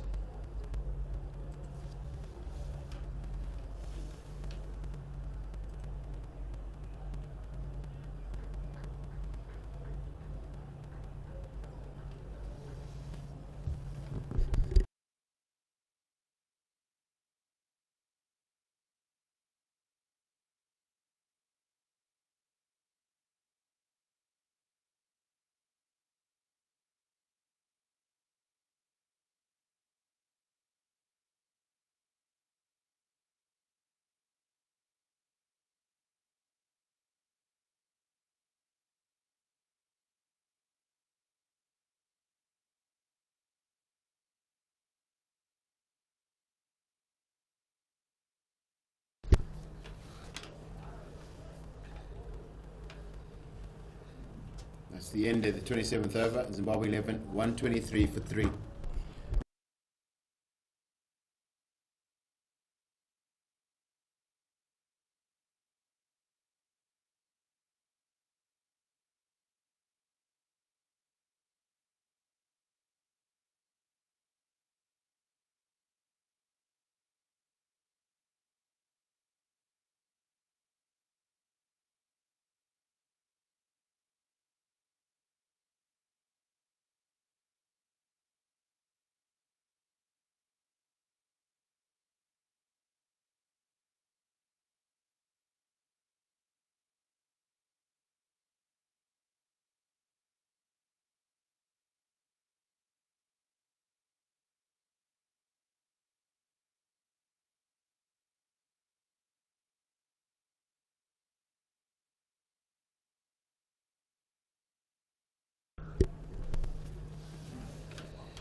Bowling change. City end. Dilepetu Kwayo. Bowled 3 overs for just 14 runs. Bowled quite well. Prince Mashawari has had a look at him through that first spell of 3 overs. Just going to expect to see really intelligent changes of pace and control of line and length.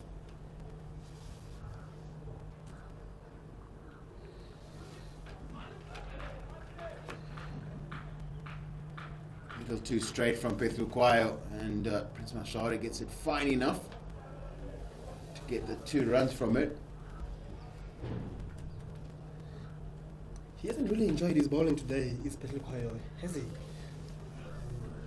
Slightly too short at times, slightly like in this instance. And when he has tried to go for his variation, he hasn't really landed it where he wanted to, where he usually lands it.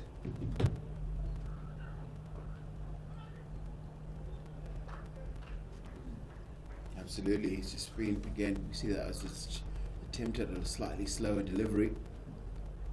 Just a little too straight.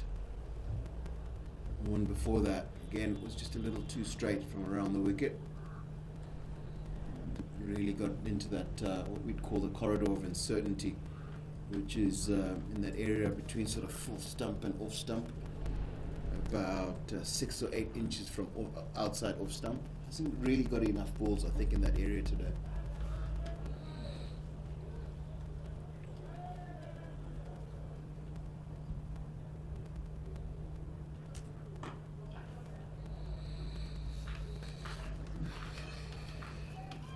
Nicely played in the end. Like you were saying, Sikandar just seems to be side, even on balls where you feel the players at this level could be jumping onto the front foot. Obviously, preference or technical issues But that's how he's gone out and played today. How do you go about dealing with how he's batted today? For me, I think you've just got to try and bowl length. Find the shortest length that you think would bring a batter forward normally, and just bowl that. Because we've seen this wicket, there's been, even with this older ball, we saw Kutsia get a few past the outside edge. And I think that there still remains a little bit of juice here, that if you get the ball in the right areas and on a good length, for guys playing back to balls he should be playing forward to, you're likely to find one that misbehaves, hits the pad, or finds the outside edge.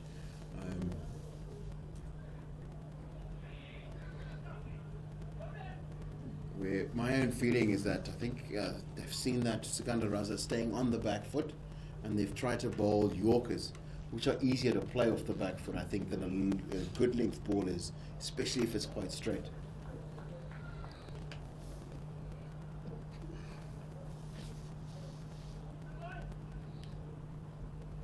So for me, the therapy is going to be bouncer and length ball, not bouncer and Yorker. He's going to be looking for that. If you can get the bouncer in that he doesn't like, and then the length ball.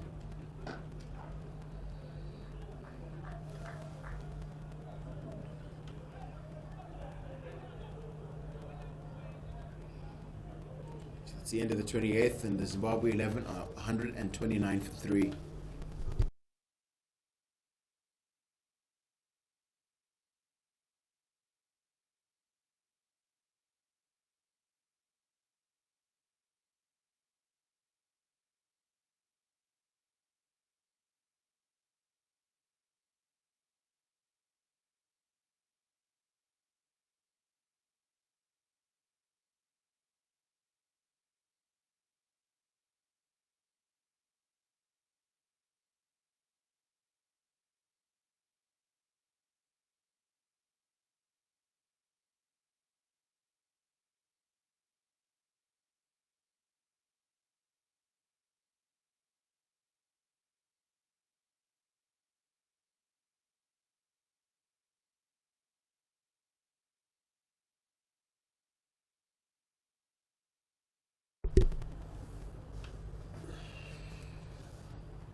So Darlington, at the same stage, South Africa were 108 for 4.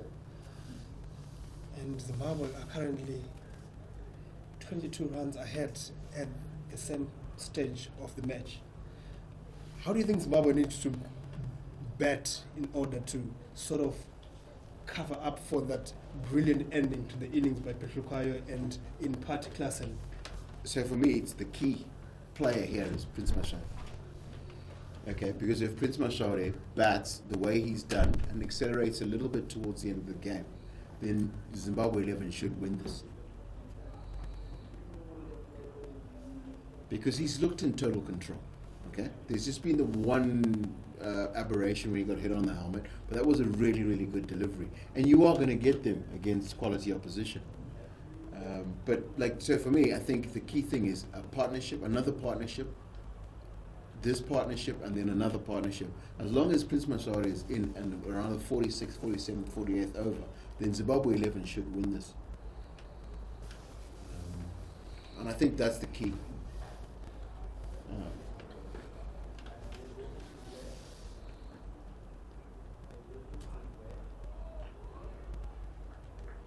And the other very important thing is that Gerard Kutsia is bowling his 8th over now, so he's going to have just 2 left after this. Right? There's been no real dangers or threats presented by any of the other bowlers. We were just talking earlier about how Andile Petrukwayo doesn't look at his best. And then the other bowler was Williams, who actually bowled well, but doesn't look extraordinarily threatening. Not in the same way that Kutsia is. And so, as I say, if you start to imagine that you're going to have that's the bowler you're going to face most of, and you have Prince Mashare and Sikandar Raza through that all the way to the end of this game, then it's Zimbabwe 11's game. And I think if I was a betting man, I would be betting for Zimbabwe 11 right now. Thank you for the bookies tips, but ultimately you've summed it up the way I thought it would be. Ultimately, one of these guys are going to need to get past 50 and get a big 50 in the regions of 8 at a good strike rate. But ultimately, what we'd like to see is Prince to get to 3 figures. And he does look like the player who can, especially in the form that he's in at the moment, reigning T20 better of the year for Zimbabwe. So he's got some gears. He can pick up those gaps. Obviously, he's not the guy to hit massive sixes, but he can pick up pockets in the field that, usually there's no fielders. That's exactly right. And what he's very, very good at is he's very good at finding angles, because there's angles, there's always angles in the field where you can find a lot of boundaries. So he's the kind of can find 16 or 12 or so, 12 or 16, 15 or 16 runs from an over without hitting any sixes, simply because he's very good at picking those areas in length. And that's the end of the 29th in Zimbabwe 11, 133 for 3.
Gets Aguirre into his 5th over.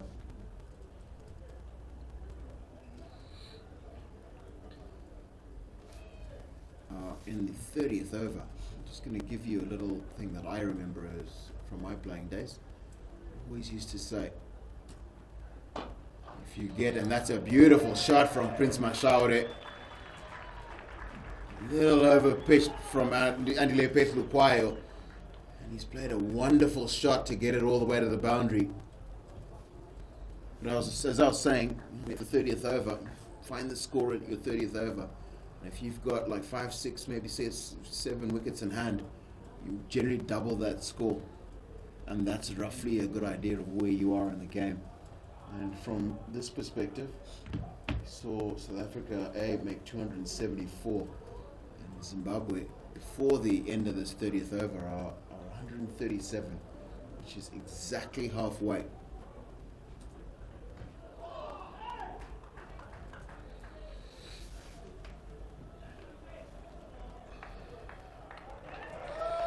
Good running from Mashaure. Gets him very close to that milestone. But it's been very good batting from him, especially the running. Doesn't look the fastest, but he does get through the wickets quite easily. And picking Tinas de Bruyne's pockets there for a second run.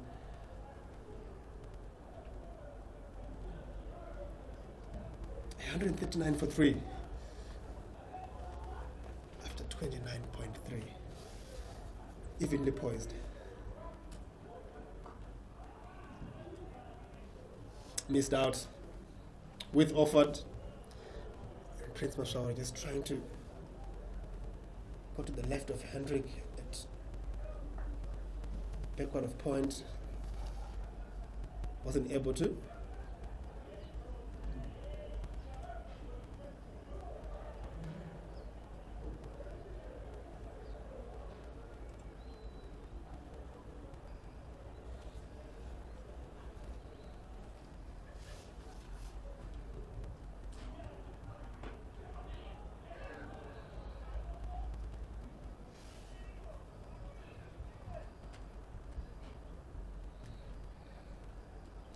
On a day where Petluquayo, who has gone for 26 in his 4.5 at the moment, has bowled a very average spell like this, Do you think that would have been an opportunity for Zimbabwean batters to really target him in areas where you know that you've got fielders in the circle and you can probably push a little bit further? I think the thing we're mistake we're making, he's not bowled badly, okay? The thing he's done is, we know he's played a lot of cricket for the main South African team, and so we're expecting those stats from a full international. But he's not bowled badly, not by a long shot, and I think it would be really, really disastrous to try and think, okay, he's not bowling at his best, let's try and, this is the man we've got to attack. You've still got to play very, very solid, very, very sensible cricket. But anyway, that's the end of the 30th over, and Zimbabwe, 11, are 140 for 3.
Lazard Williams has replaced Gerard Kutsev at the golf course end. very important passage of play for both of these teams just beginning now. I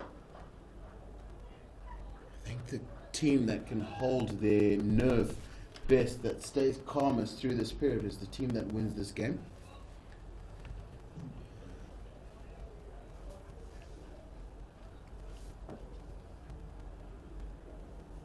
I honestly think that it's going to be a lot closer as a finish, particularly if Prince Mashari can bat right to the end of this game.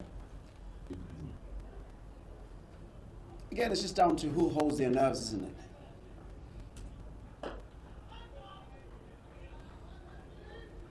Because as it stands, the required run rate is 6.81, still not too far, but you need to start making round about 6 and over from now, just to keep it close. I think it's more than 6. You need to make sure you're ahead of that run rate, because every over that you're slightly behind that run rate, it climbs quite quickly from this point on. It's like almost the run rate, it's like almost running downhill in a sense. Well, it's harder to run uphill, and suddenly the run rate, once you've crossed 20 overs, that run rate starts to climb quite quickly. And you go 3 or 4 overs without matching that run rate, suddenly the run rate will be a whole full run higher, and then another 2 or 3 runs, and then suddenly 1.5 maybe runs an over that you require more than you did, when you were 3 overs before. So it's very, very tricky to get too far behind that run rate. So yeah, 6.5, but it's probably 7 is ideal.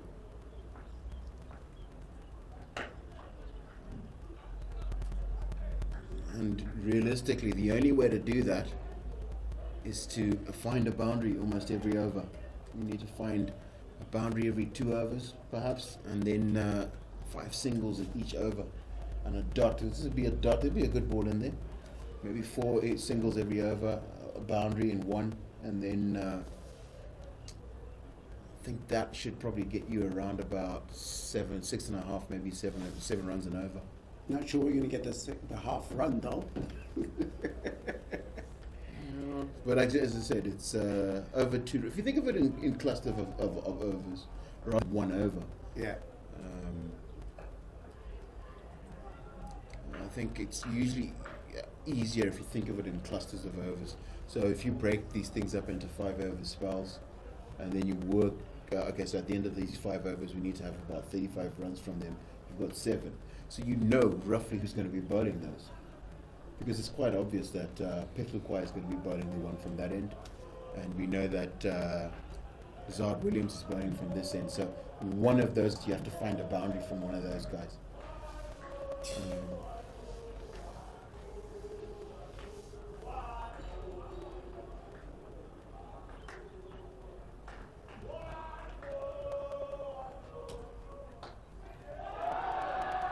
And there you have it, just 1 short of his half century. Prisma Shaura has to go. Lizard Williams forcing a false shot out of him. Going out for 49, just 1 short of his half century. And Zimbabwe levered off 142 for 3 after 142 for 4, I beg your pardon, after 30.5 overs.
brutal. After so much hard work, 84 deliveries in that hard work, and a blow onto the head from Kotsia, Prince Mashauri, we have to live to fight another day. Missing out just one run, Larry, of his 50. I'm sure he deserved that, and I think Zimbabwe would have benefited a lot from him getting past that milestone. Obviously, that comes with a little bit of positivity. After getting to your 50, you start playing more freely. But after taking a brilliant catch at Gully, Bjorn Fontaine comes into the attack from the city end. Starts off with one that just goes to the arm. Yep.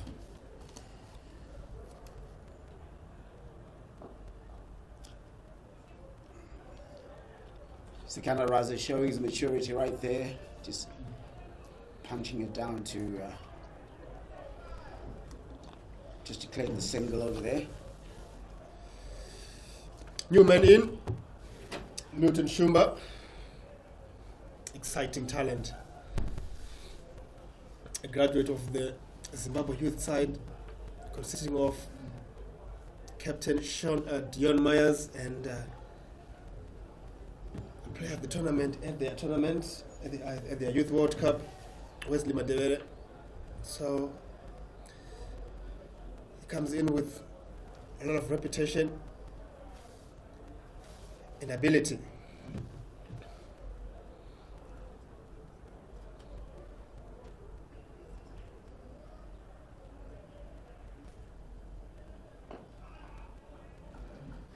Nicely bowled. He's bowled very well, has he? Bjorn Fontaine. Just to the 1 wicket for 20 into his 60th over. And that is nicely played, just in between the two fielders there. Picks up 2 to get off the mark. Fielder Lesiba Ngowepe is doing 12-man duties for today. South Africa A.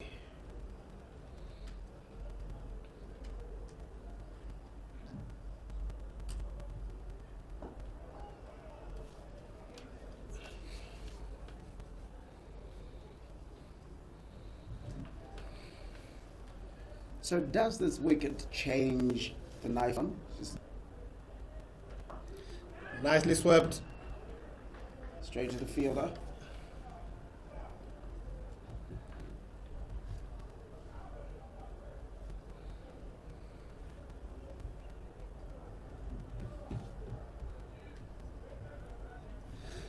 After 32 overs, Zimbabwe 11 move on to 146 for 4.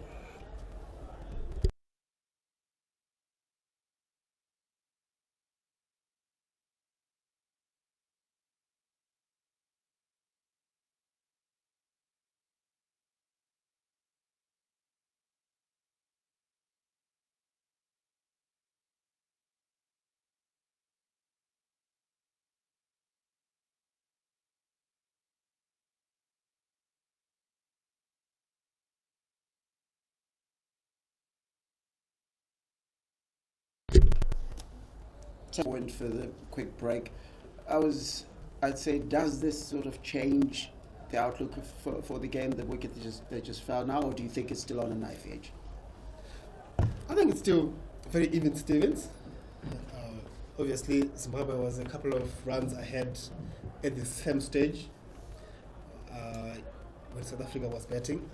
But ultimately, it does shift things back to South Africa's side a little bit, and it will depend a lot on how Miller can handle these next couple of overs to try and balance out that advantage that South Africa might have gotten in the past couple of overs with that Mashauri wicket. Quick run, nicely judged.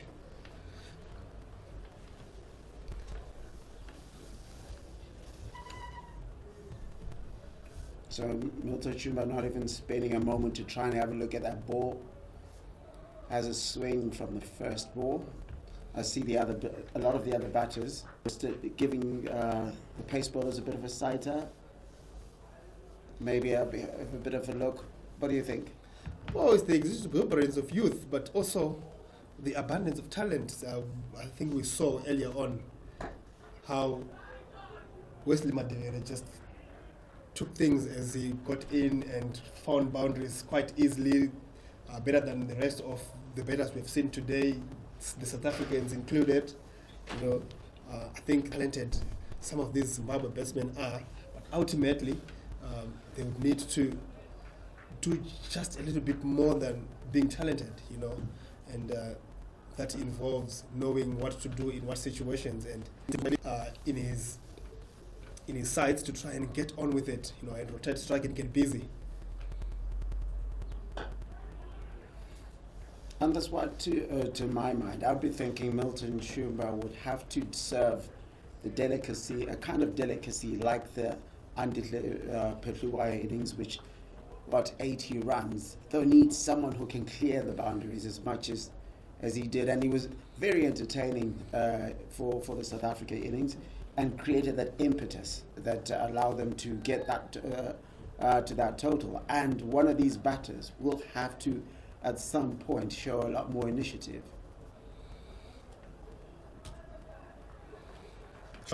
Take it away. Should be just 2.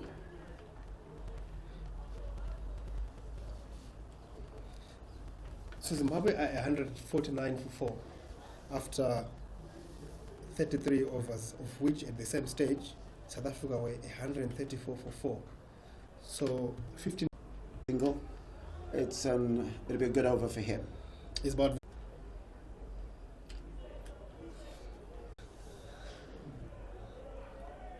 Sikandar Raza always eager to steal a run.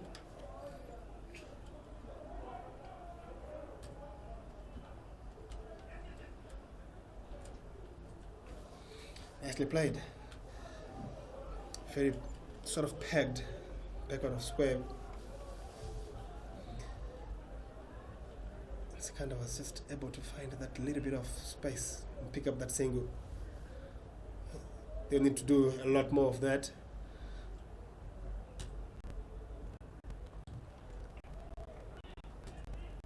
Another chance. Safe. Shumba there with be feeling like he missed out. There was a little bit of room for him to try and hit that on the fielder at 45. Didn't get enough bat. And you can see how itchy he is. He wants to do things. The sort of player that he is. Again, in similar fashion, Sikandar Raza feels like he could have done better with that delivery going down leg side, just helping it on its way. After 34 overs, Zimbabwe only 154 for 4.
Change of ends for Petluwayo. Not for 27 in his 5 for 4.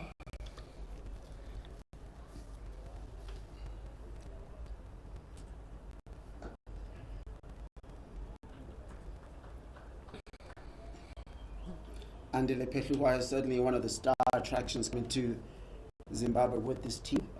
Very well known among Zimbabwe fans and grounds at the moment. I'm probably not too excited about him scoring 18-4 in as far as Zimbabwe's fortunes are concerned, but they would have enjoyed the fireworks for the quality batting that he displayed earlier today, wouldn't they? Absolutely. What's needed at the moment is for one of these two to try and replicate that. Sikandar Raza has been looking very good, especially after the run he had in the Bangladesh Premier League. Continue with it, he will be having much better fitness, much better match awareness than the rest of the guys.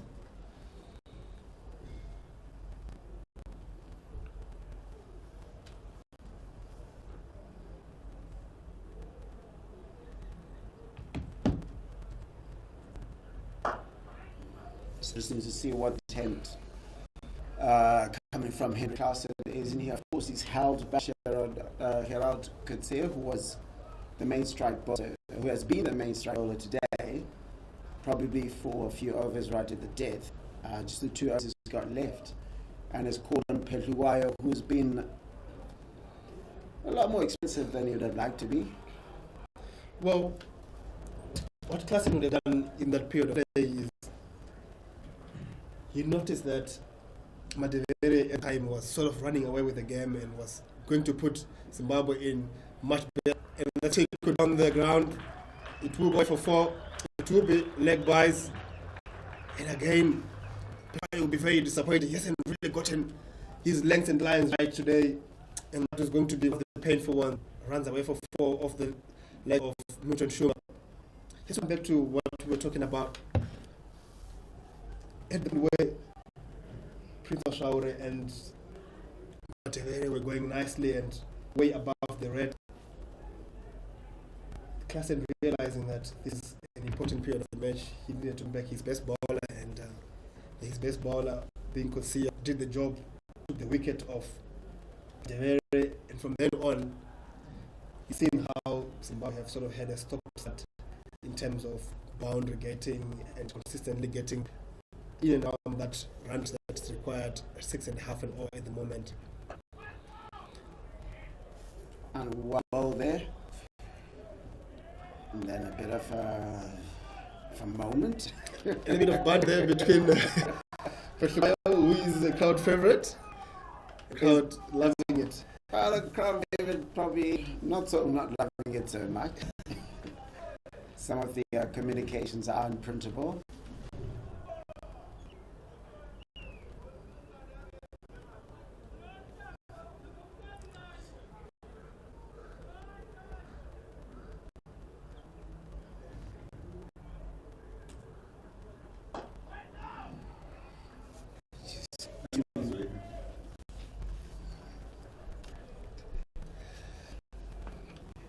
After 35 overs, Zimbabwe 160 for 4.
A bit of bounce, and when we are off, when we are just taking a quick break there, you reckon you could have stopped a couple of these deliveries today?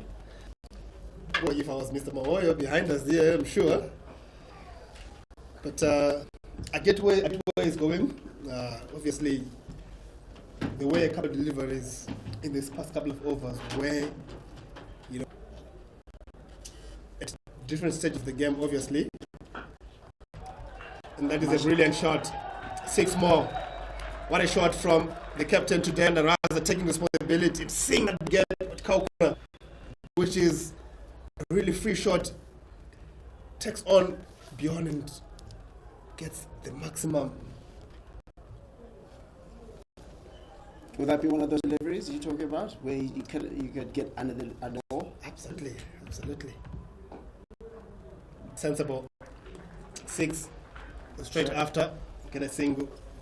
Pick over the strike.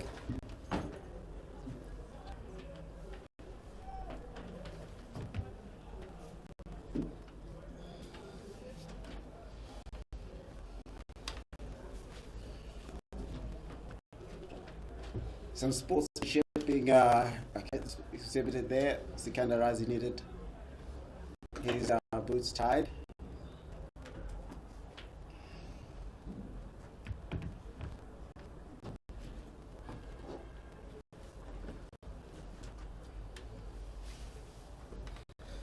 Seven from the off so far. 2 more balls to go. Zimbabwe will be feeling this is an over that can get to 8-10. We help their cause and make sure that they stay within their net, wide down leg side. We help. And I help a lot. They don't know how they come. From the over so far.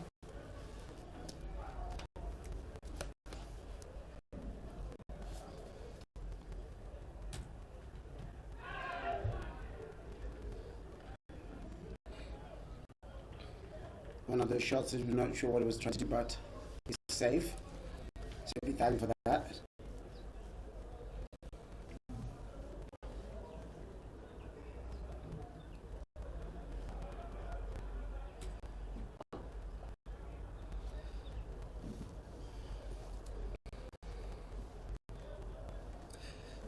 Eight of the over. After 30 overs, Zimbabwe 11 moved to 168 for 4.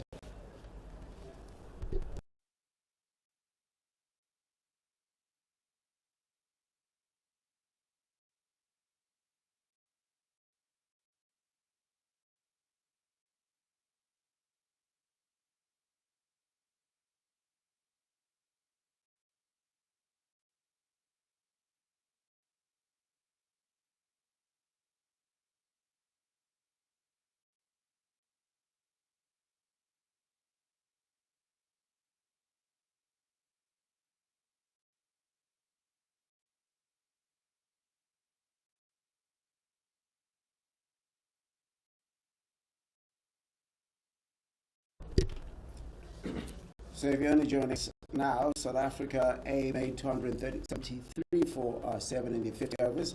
Thanks largely to that 136 partnership between Captain Henry Carson, who made 58, and Andile Petluwayo, who made 87. And Lizard Williams continues with his bowling for this side. And Sikandar Raza says, I'll ball that up. Thank you very much. What a shot from Sina. Dug in shot by Petluwayo, and not having the same amount of passes the Asimas today. Hits it well in front of square for a much needed boundary. And that brings up a few damage. Kaya Zondo moves on to deep mid-wicket region.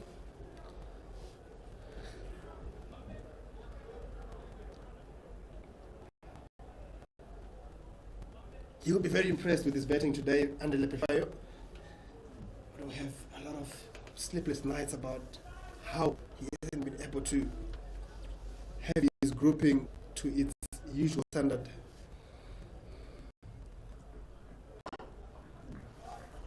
Nice play. Running hard, looking for 2. One out chance. And judged in last one. Very good running.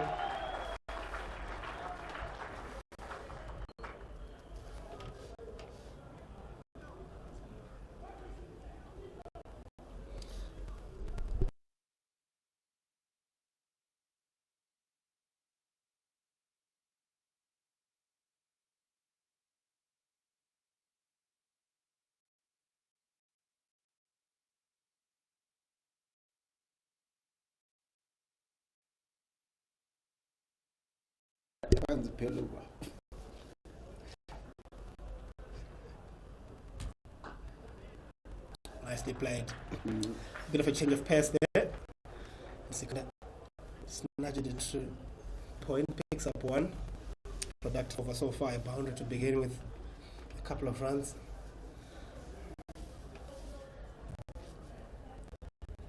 Seven off the over with 3 more balls to go.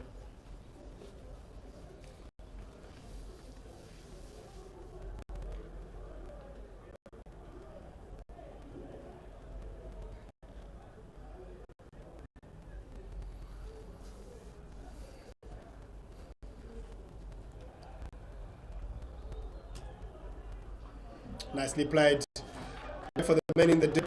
Does very well. Kept across. Keeps it to 1. 2 more runs. Yes, and with that, they get past the required rate, keeping it close to the required run rate. Required run rate suddenly currently at 7.27, but they're going at 4.83. At the beginning of the innings, they need 5.5. So they're quite a way off that. Nice ball. That is where you have been looking to land most of his slower balls, in that corridor of uncertainty that Darlington spoke about. And in that area, you're not quite sure if you want to go forward or you want to go back. And eating a slower ball, which is usually very nicely disguised by Peshwaya, presents a couple of issues for the batters. In this particular case, Milton Shumba deciding to block it dead. 1 more to go. Down the ground, and again, change of pace. Lovely bowling. This is where Peshwaya comes into his own when the batter is showing some intent and trying to get up and around. End of the over, 177 for 4.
Bit of a surprise bowling change.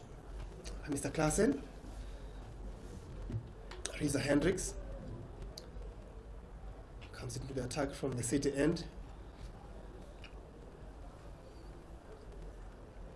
3 more overs in this power play still. Zimbabwe want to try and capitalize that extra infielder and get a couple more boundaries here.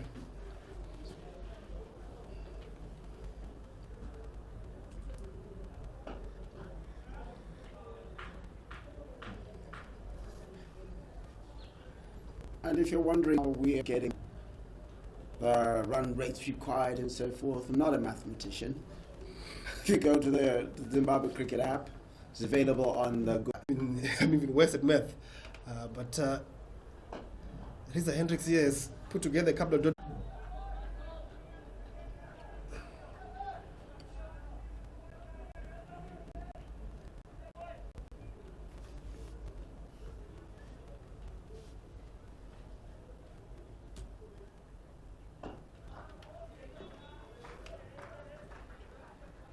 So the captain's still got Jason Smith, as of course, well as Lizard Williams and Gerard Katsia in his locker. They got roughly got 9 overs between them, so the captain's got to find an extra 3 overs from somewhere, probably get them from Andile Petluwayo.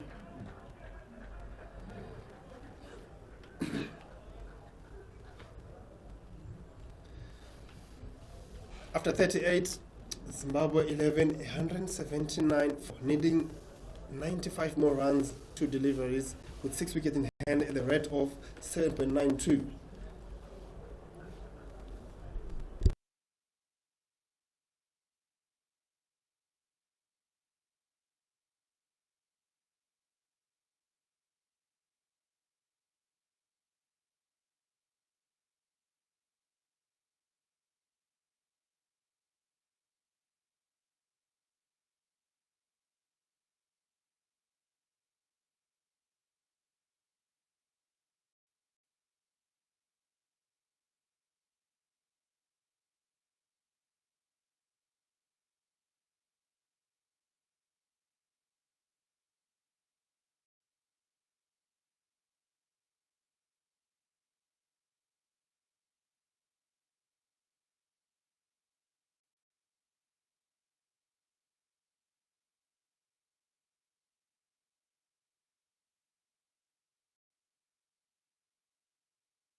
Jason Smith gets a change of ends, gets another nod from the golf course end. A bit of a round arm. And he knows it was a trial and error. He's laughing about it. Nicely picked though by Muto Chumba.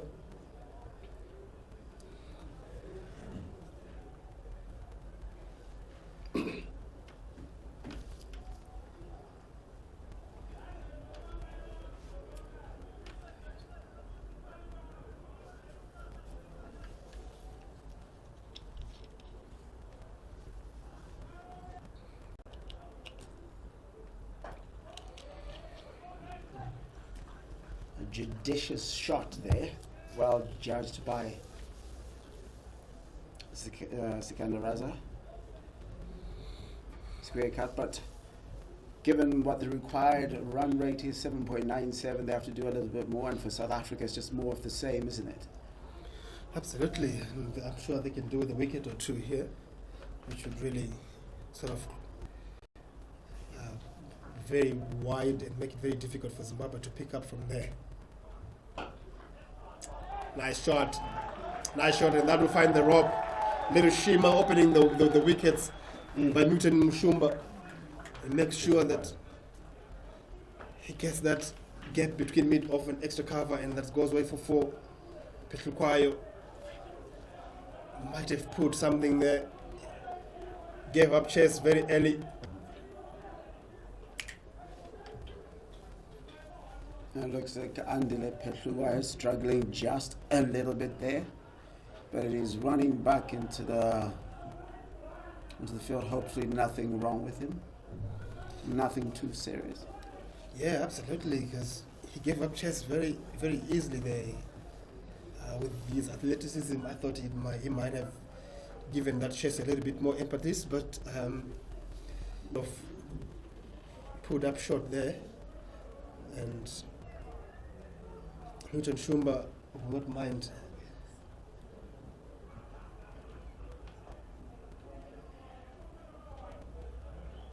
Nicely bowled. Nicely bowled.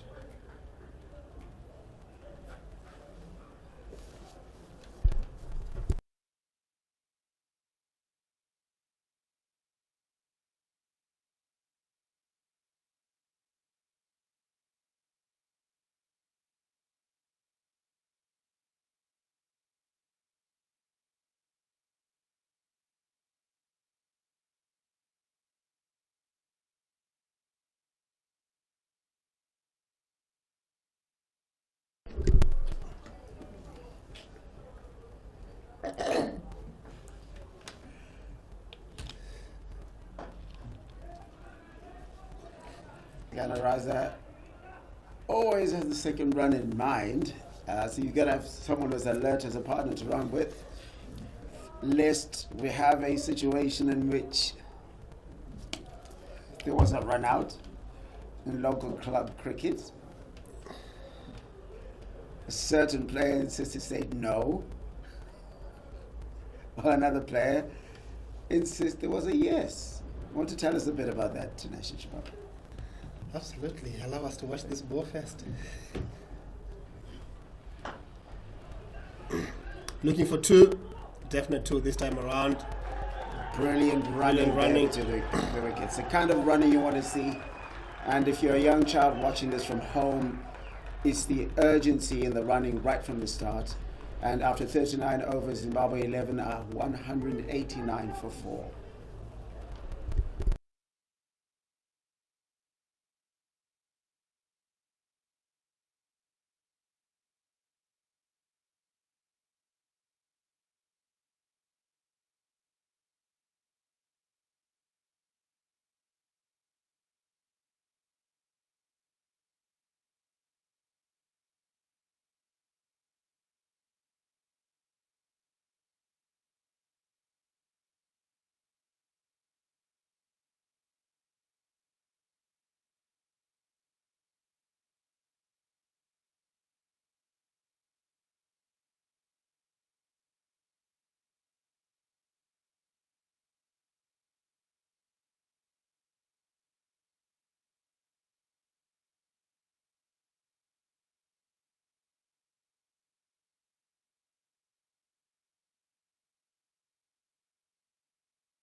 Reza Hendricks heading into the second over.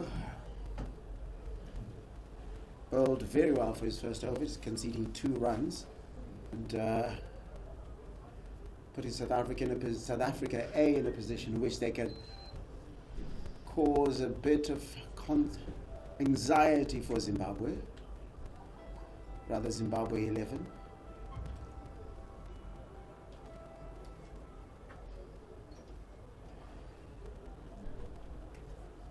At the crease, Sikandar Raza, the captain for Zimbabwe 11 with 45 for 42 balls. Milton Shumba, able assisting him on the other end at facing the ball, facing the delivery right now. And joining me now is Darlington Matambanadze. Hi, Larry. Very interesting little period of play to come ahead here. Still betting, I'd say Zimbabwe, personally. Man on form is Sikandar Raza. And that's well done. He's done very well. He's tried to give himself room down leg side. And when Reza Hendricks has followed him, he's just made sure he's allowed it, given it space to go down the leg side, get a free run. Wide. And then that's a very good shot. Just gotten it finer of the man at a short, fine leg. Very important boundary early in the over. Just the 3 balls bowled. And 7 from the first 3.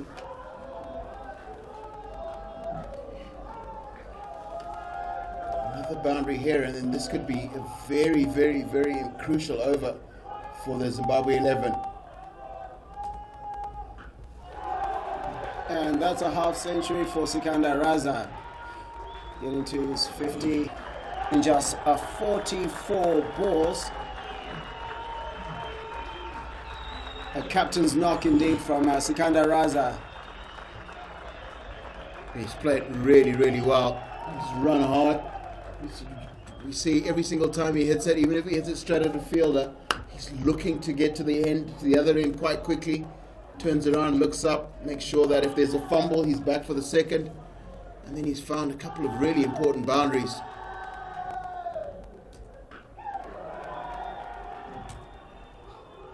And and that's a drop catch.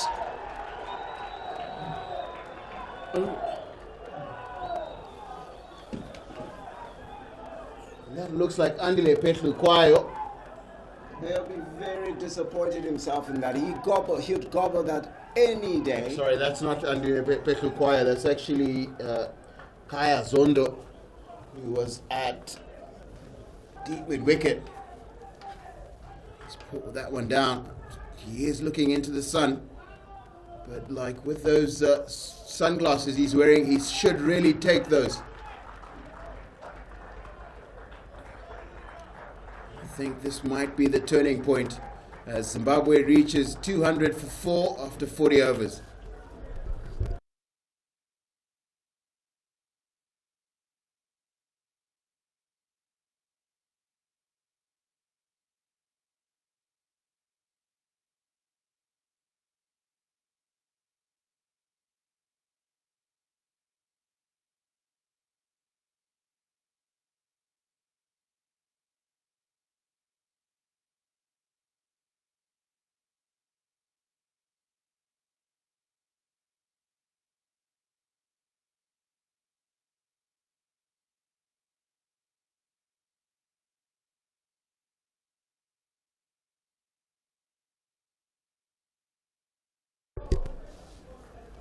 We've just come to the beginning of the final power play.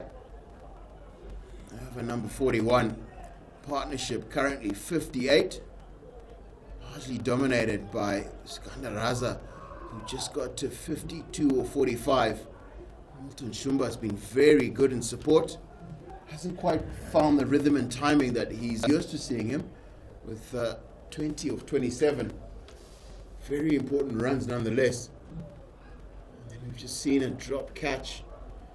I think it was Kaya Zondo at deep mid wicket, looking into the sun. I think that might be the turning point, Larry. Well, let's just see how far these guys have got to go, because it's all very well to get a second life. It's just up to taking advantage of it right now, because every so often you could get a second life and be out the next ball. So they'll have to definitely take advantage of that, do the Zimbabweans. But Jason Smith will say he's got something to say about that. Just gets a single off the first ball of that over, which is his sixth over. This is actually a really good ploy, bowling around the wicket to the left-hander, and then having 3 boundary right, deep square leg and long on, makes it very, very difficult to access the offside. You have to play an incredibly good cricket shot to get that over the offside. But you have mid-off in the circle.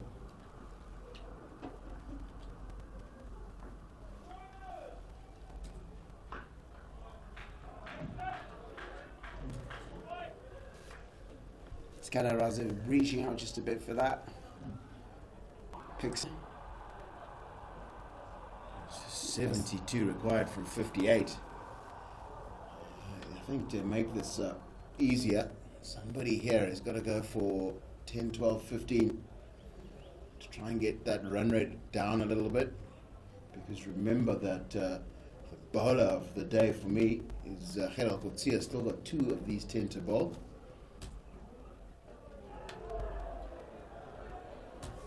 Goes up, top edged, but to no man's land. Very defensive field placements by the captain, Carson,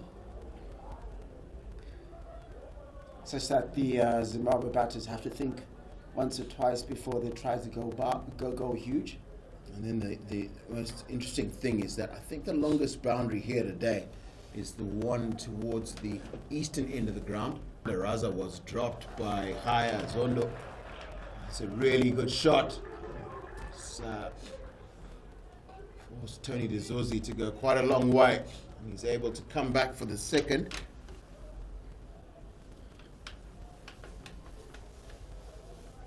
That's 5 of the first 4 balls of this over. Another probably 3 would be ideal for the Zimbabwean cause. Matt, South African.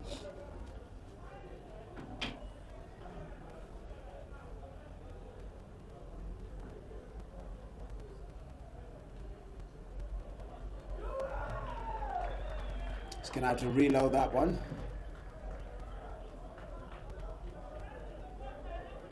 Technically now ends up being around about 6 off the first 4 balls. Is that wide? Just adds, it counts to the score. Doesn't count as a ball. Still 2 more to be bowled in this over, and it ends up going a long way in Zimbabwe's favour if it has the boundary off this one of these last 2 balls. Short, and he's pulled it quite well. Well set field. He's just going to get the 2 for it.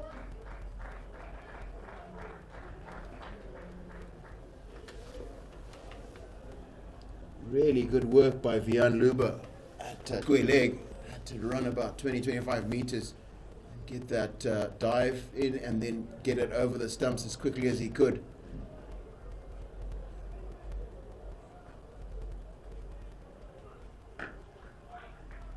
And then a misfield. And a misfield.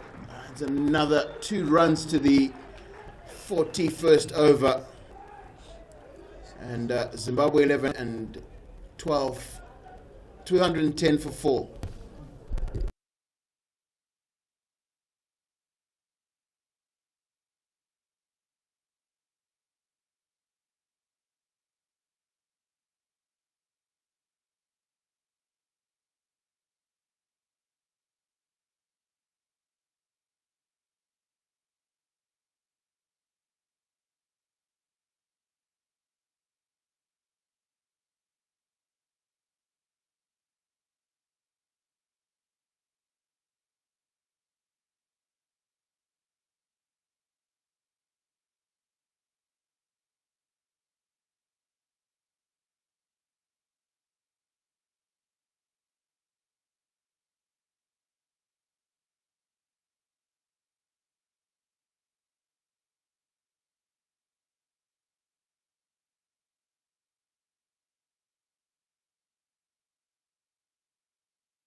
Setting ourselves up for an exciting finale here. And some lackadaisical fielding by South Africa.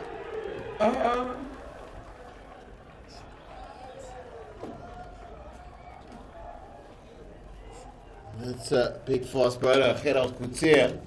It's a misfield at deep point, giving Milton Shumba an extra run. And the Zimbabwe 11. It's amazing how pressure actually works, because the South Africans have been very good in the field until the last sort of 6 or 7 overs. And then suddenly you've had drop catches and 1 drop catch, 3 or 4 misfields. But up until this pressure moment, they've been very, very good in the field.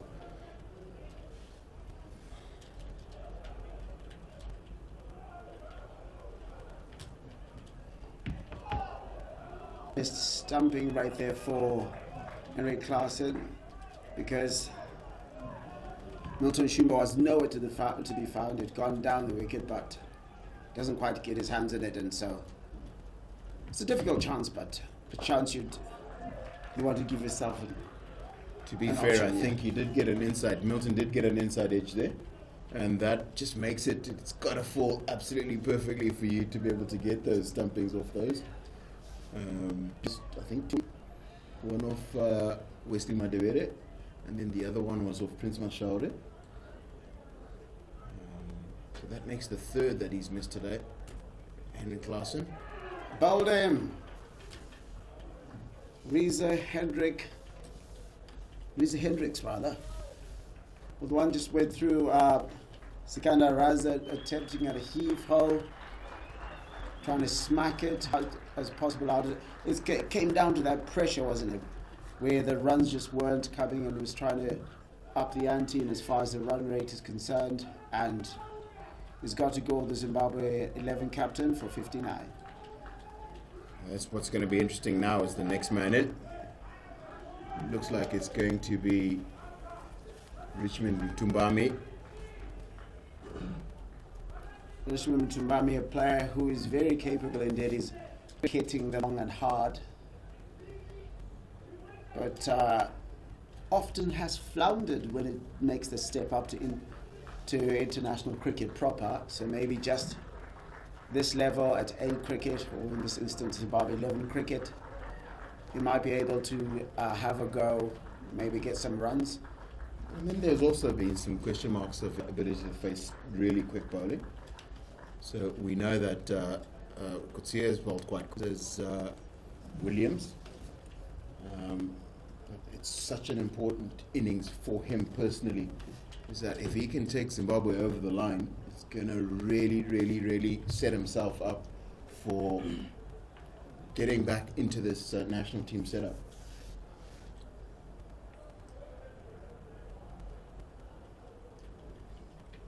And if you look at Zimbabwe, has probably got, if there's one thing that is a hamstring for Zimbabwe at the moment, is an alternative to Regis Jakava in terms of a wicket keeper who can bat and bat consistently. So if Richmond Tumbami himself as an option, he will have to perform in games like these ones. And then the other thing that's become very common in world cricket now is that the wicketkeeper batsman is such a core part of the team, whereas you essentially it ensures that you have 7 batsmen on the field. Whereas I think in the past it was a really, really good wicketkeeper who was an okay batter. I think it's way more important now if you're playing against sides like South Africa with Quinton de Kock or India with Rishabh Pant. It's way more important that your batters are actually really, really good quality. And that's the end of the 42nd over. And Zimbabwe 11, 215 for 5.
Bowling change from the golf course end.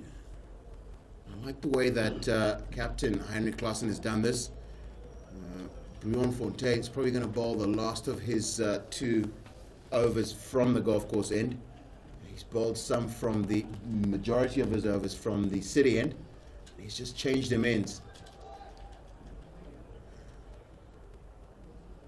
I find this, it's usually a good way, because often you can find something different if you change ends. There's might be on one end there might be a little bit more, it might also be a little bit less, but it's often a good idea because batters have to relearn you, as it were, if you're bowling from a different end. And I was just thinking something off air is, I think it is 49.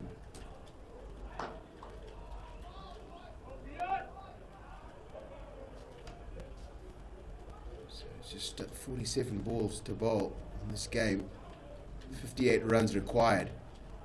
If you're Richmond with Tumbami, your share of that is roughly going to be about 24 balls, and your share of the runs required is probably going to be about 29 runs.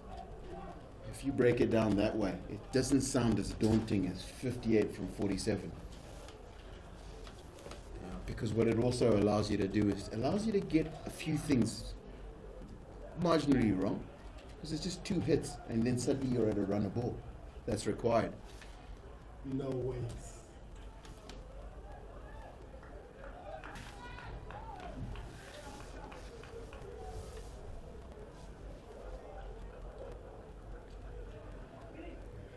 It's the one that he's faced as Richmond Mtumbami. So he's just on 2 of 2. 2 of the first ball he faced. He's attempted that reverse sweep, which is a good idea because there's 2 men inside the circle on the offside behind square. And if he had gotten in between those, it's probably going to be 4.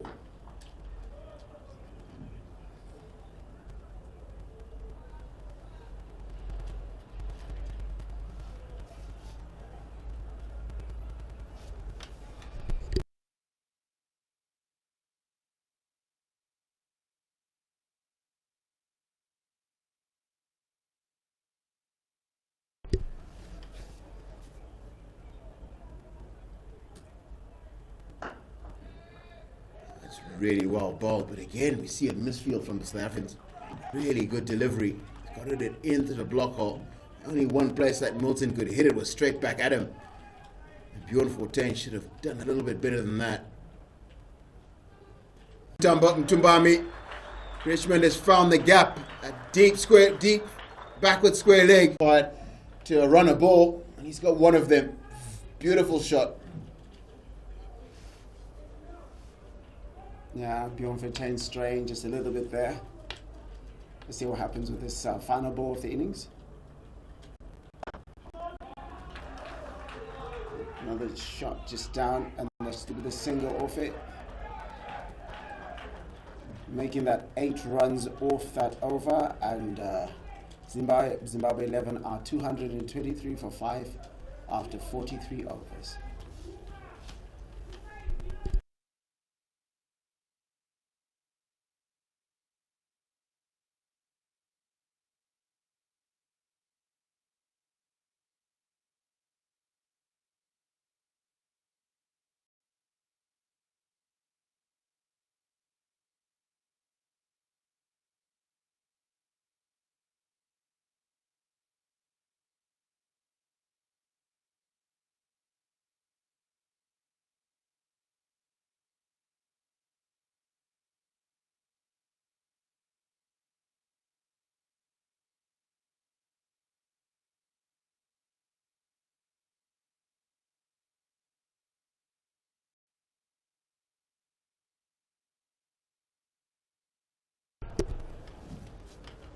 It's getting exciting here at Harare Sports Club.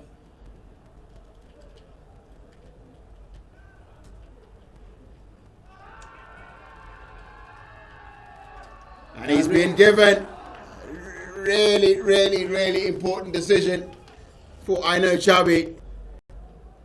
Turn this game right on its head. Richmond Mtumbami departs for 8 or 5 runs of 5 deliveries, and Zimbabwe 11 are 223 for 6.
I think that is the dismissal that probably starts to turn it more South Africa's way. New batter in is Donald Tiripano. immediately gets off strike. It's one. So looking at that, looking at that delivery once again, he attempted the reverse sweep in off Bjorn Fortuin, but didn't work out. Tried it off Reza Hendricks, and Richmond Mutumbami had to go. It looked pretty plumb. So Zimbabwe, even at this moment, looking at, it's probably staring down the barrel of the gun. Not quite, but it's difficult to see how, with the firepower they have out there, they'll be able to chase this total down. So what we do know is that Milton Shumba's been there for quite a long time. He's faced 37 balls, 28 runs, a little bit on the slow side.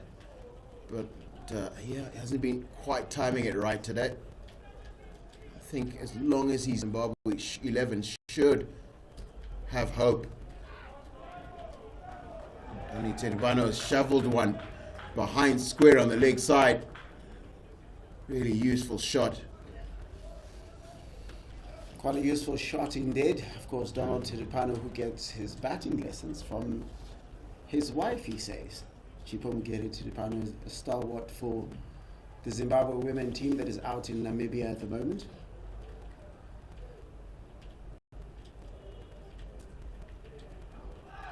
And then we see another attempted sweet shot, but I got the impression there was some bat on this. And Donald Tiripano's taking on the fielder from the boundary. Umpire has not signalled buys or leg buys, so I assume that hit the bat. At the end of the 44th over, Zimbabwe 11, 229 for 6.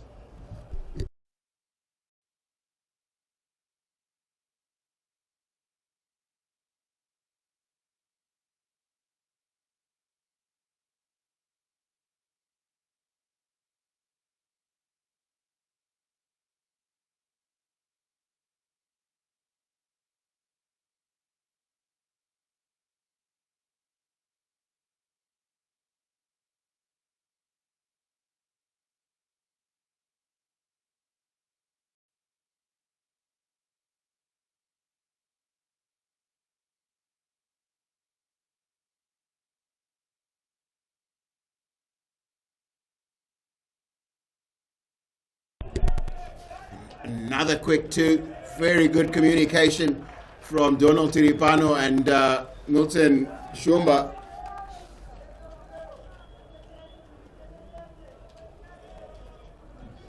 Timing it very, very well, but the advantage is when you're not hitting it very well, it doesn't run to fielders as cleanly. And if you're alert, there's a lot of twos to be taken. And a couple of mistimed shots could have made their way to fielders in the air, so it could have been out. One was sort of a hook shot that he tried a little bit earlier. And of course that didn't make its way all the way to a fielder. So perhaps the gods are working. It's probably going to be just the one. So we're going to have the pinch hitting coming from Donald Tiripano at the moment. He's capable of that. And so was Milton Shumba. He won a match for Zimbabwe against Scotland with a couple of sixes towards the end, but it was a T20 match. The partnership at that point with Craig Irvin.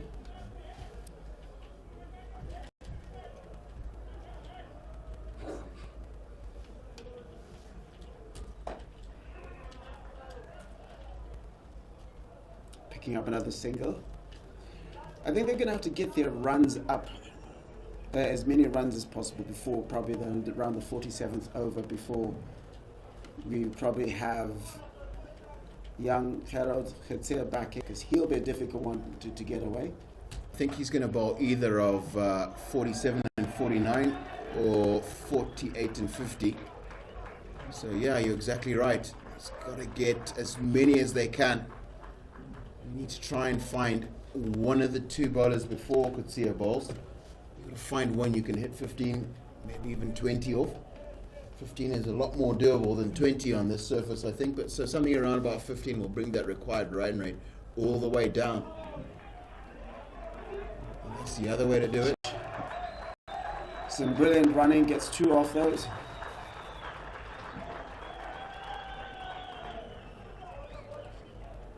And so far 8 in that over with just 1 ball to go.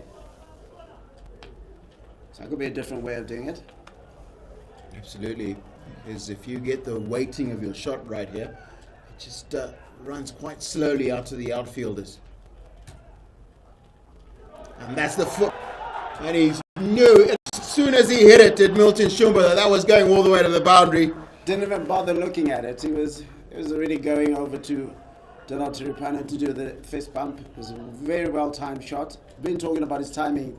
Nothing wrong with that timing, is there? Nothing at all. And that's 241 for 6 after 45. And what is interesting is that Zimbabwe 11 now need 33 runs off 30 balls. They've got, of course, there is the deadly hand of Gerald Coetzee, as we keep mentioning. So we'll be keen to see what happens there. But they've brought it in touch. South Africa bringing back some pace. That should be Lizard Williams coming in for his 8th over. So it'll be interesting to see how Donald Tiripano faces this, as well as it is within gettable and distance, and as far as the run rate is concerned, 6.6 is what is needed at the moment. But again, it's going to be down to if these batters can do it. So the equation here is looking like this. It looks like Lizard Williams is probably going to bowl over 46, 48 and 50. And Gerald Coetzee is coming in for numbers 47. Good bit of fielding. Short cover. I think that looks like Bjorn Fortuin. Certainly cut off what would have been a single. Really good start from Lizard Williams. He's just got his length absolutely right. It's just been his MO today. He's just really got his targets right. Just conceded 18 runs off 7.1. It's been really tight and difficult to get away.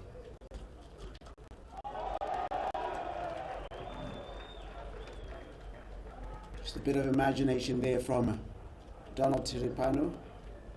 So it gets into 3rd man. So just a little bit more than a runnable required here. Run rate 6.86. Milton Shumba had a really wonderful but the last ball of the previous over. He's now 39 of 42. Really struggled to time it in the beginning, and he seems to have found his timing at the most important time in this game. It's Milton Shumba. So I'll tell you what, whatever happens in this match, we've had a competitive game rather, and that's what you want to see.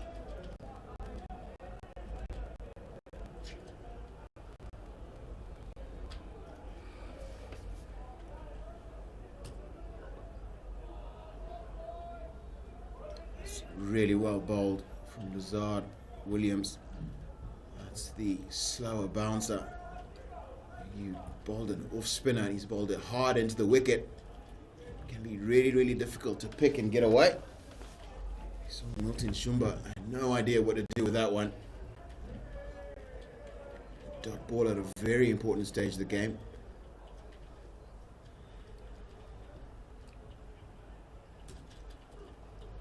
And the hook shot from Milton Shumba is just going to get the 1.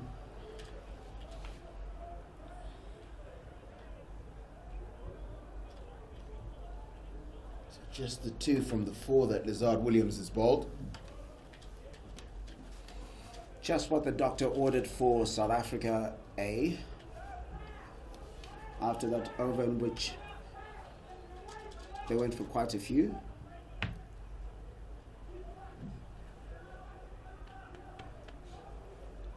So you've seen 3 men out on the boundary on the leg side. The man's been brought into short, fine leg. Should see Donald Tiripano hits into that area behind square quite nicely. It's just been bowled a little too well for him to get it away. Another dot ball, really good over. Just the 2 runs from it so far. See Donald Tiripano's checking out his bat, looking at it. Not happy with how it feels in his hands. Maybe we might have a delay as he changes that. See him communicating with the umpire. I know Chubby. There's going to be a little bit of a delay as somebody from the Zimbabwe 11 change room brings whatever extra or spares exist in Donald Tiripano's cricket bag. Did you go around with a spare, or were you one of those who taped over a bat because you had a special good luck kind of a bat? Well, no, you always try to have more than 2 or 3. I was watching some Mumbai Indian stuff the other day, and I think I saw about 15 of them in Rohit Sharma's bag, which was quite interesting. But he has a really big metal coffin, which makes sense then. But I'm sure we see Ryan Bills brought out bats for Donny Tiripano, and he's carrying what looks like 4 of them.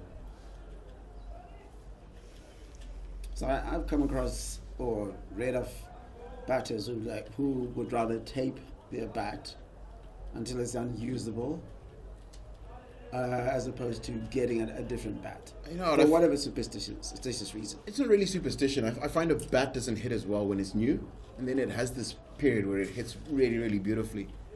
And then after that, and that's just helpful. Outside edge, it runs nonetheless. It's a boundary to finish off the over, and that's 6 from the over. And Zimbabwe 11, 247 for 6 after 46.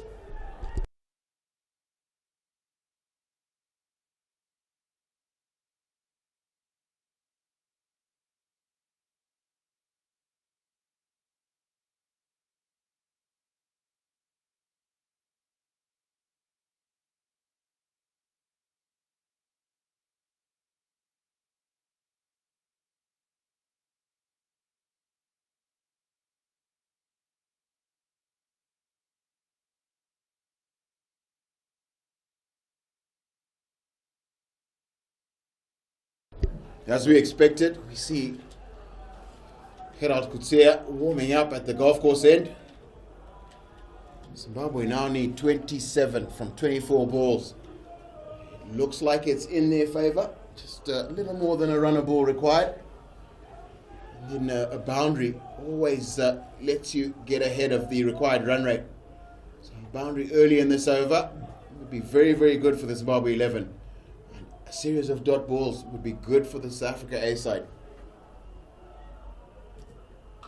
And that's a well played pull shot from Milton Shumba, and he's only going to get 1 for it. What's going to be interesting is to see whether Donald Tiripano can deal with this kind of pace that's going to be coming from Gerald Kutsia, because he won't have seen a lot of those types of deliveries. Of course, you've seen them on international cricket when he's gone with Zimbabwe to play against the likes of Pakistan. But in this particular instance, here, having to win the match, that's a completely different kettle of fish. That's well done from Donald Tiripano. He's just decided, I think, that this should be Milton Shumba's job to get Zimbabwe 11 over the line here. Just make sure he keeps giving him the strike.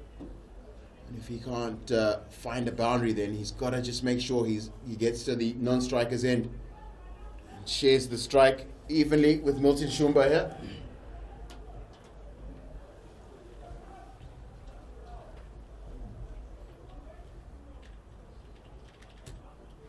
A really good bouncer from Kutsia. Milton Shumba's just done well enough to just get some bat on it. Drop it at short leg, and Donald Tiripano scampers through for the single. This is actually very good from a Zimbabwe perspective. Just 1 run, 3 singles. Kutsia's bowled well. Hit a difficult length. Unless you're a natural puller of a cricket ball, it's very difficult to get consistently get the pull shot away under pressure. And Donny Tiripano. innovative little shot there. Not sure what kind of shot. That was a bit of a pull and a hook at the same time. How would you describe that shot? I think it's 2 runs. I think that's the most important description from the Zimbabwe 11 perspective. And then suddenly, this over has been very, very good. 5 runs from the 4 balls delivered. Required run rate of 6.6.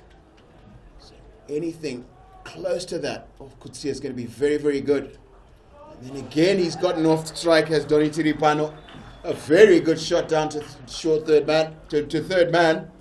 You can hear the Zimbabwean supporters in the ground today, most of them sitting in the Centurion, applauding every single run that the Zimbabweans make. See a little bit of a conference between Captain Henrik Larsson, his fast bowler, just to make sure that Kutsia bowls every single ball in the right place.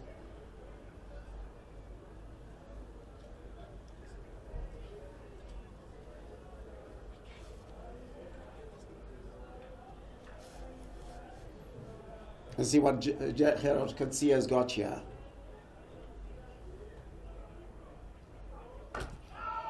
Nice Yorker right there to end that over. Probably thinking a little bit further in the match that more of the same. Especially he's got 1 more over. After 47 overs, it's 253 for 6. And Zimbabwe 11 now need 21 runs off 18 balls.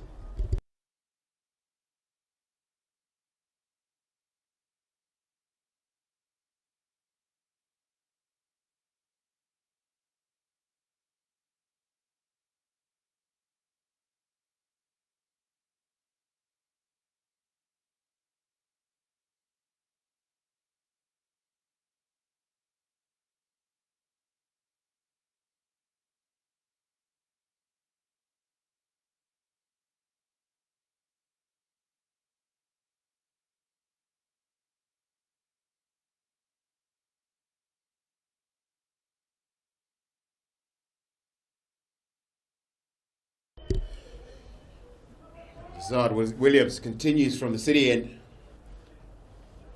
Donny Tiripano on strike, got a boundary off the last ball of the over. Not a really good shot, got an outside edge, genuine nick. But that is a good shot, just works it down to long on.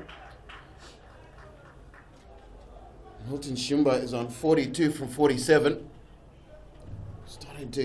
Looks like he's starting to get his timing.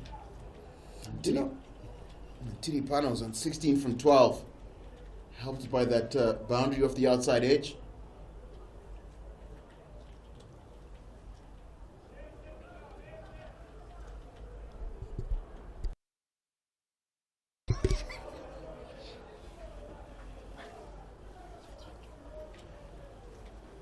Right. So single off the first ball of the over, and Milton Shumba needs to find a boundary somewhere, somehow. He's set off immediately looking for 2 runs. Going to challenge the arm. That was extraordinary good fielding from sub Lesiba Ngwepe. Really got to the ball quickly.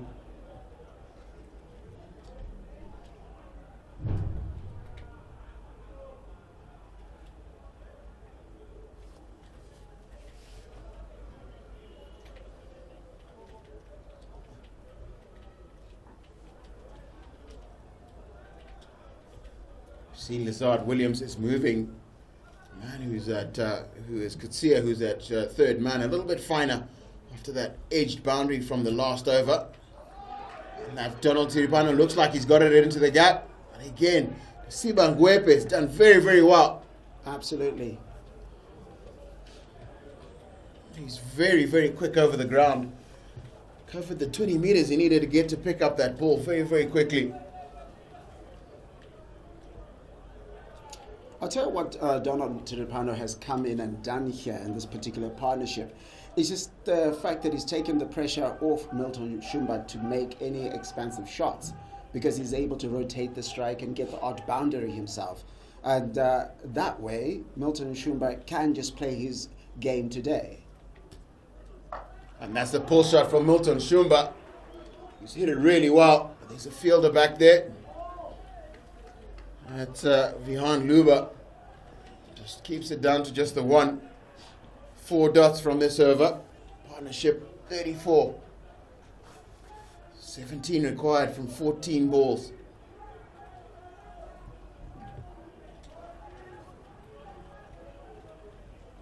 A brilliant game on our hands at the moment. The crowd that came here to Harare Sports Club still here, and that just is one for the over, says the square leg umpire. It's a good short ball, but again a tight over from Lizard Williams right there. Just got one more ball to go, and it's only conceded 4. You just get the impression that, particularly to Milton Shumba, we've seen him play the pull shot a couple of times and hit it well, but hit it straight at fielders. Just a question of him getting it either side of the man at deep square leg, either in front of square or just behind. And that could be the boundary that Zimbabwe needs to stay in this fight. And just a single to end the 48th over. Zimbabwe 11, 258 for 6.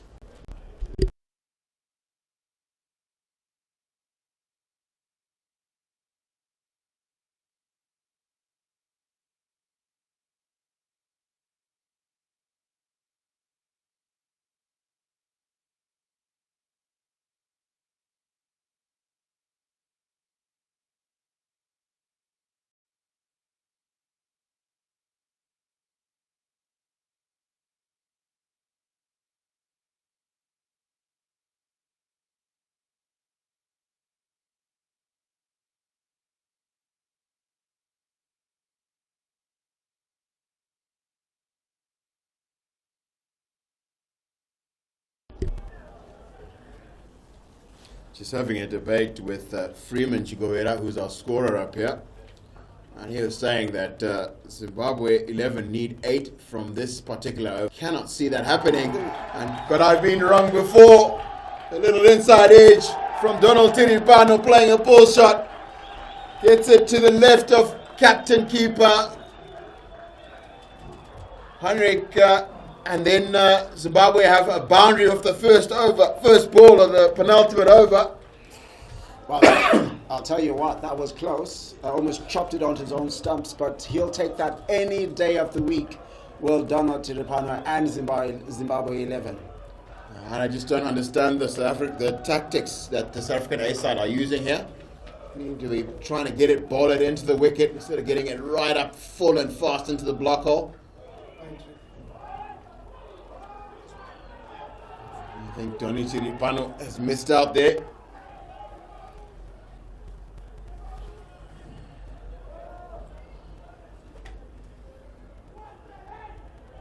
See him, he's already backing away to leg side as that is bowled. That was close. Could have been given as a wide, the delivery before, but 4 of the first balls of the over, 2. It's well done. It's just done well enough to actually get it down to third man for 1 run. Now it's all up to Milton Shumba. 3 balls to face in this over. so how many runs? 5 runs of the first 3. And as I was saying, our scorer Freeman is excited and he said 8 from this over and it could be Zimbabwe 11 all the way. Because that would leave them requiring 8 from the final over. Well, South Africa gets a wicket here, then that conversation goes out the window. So South Africa will be looking at that and that is a beautiful Yorker there. And will they go for 2? No, just a single. So Tony Dezorzi does the fielding from deep square leg. Keeps that down to just the 1. So 6 or 4. We've seen a pattern here. I think Gerald Kutsia It's going to be in at Donald Tiripano, and then looking to get it into the block hole to Milton Shumba.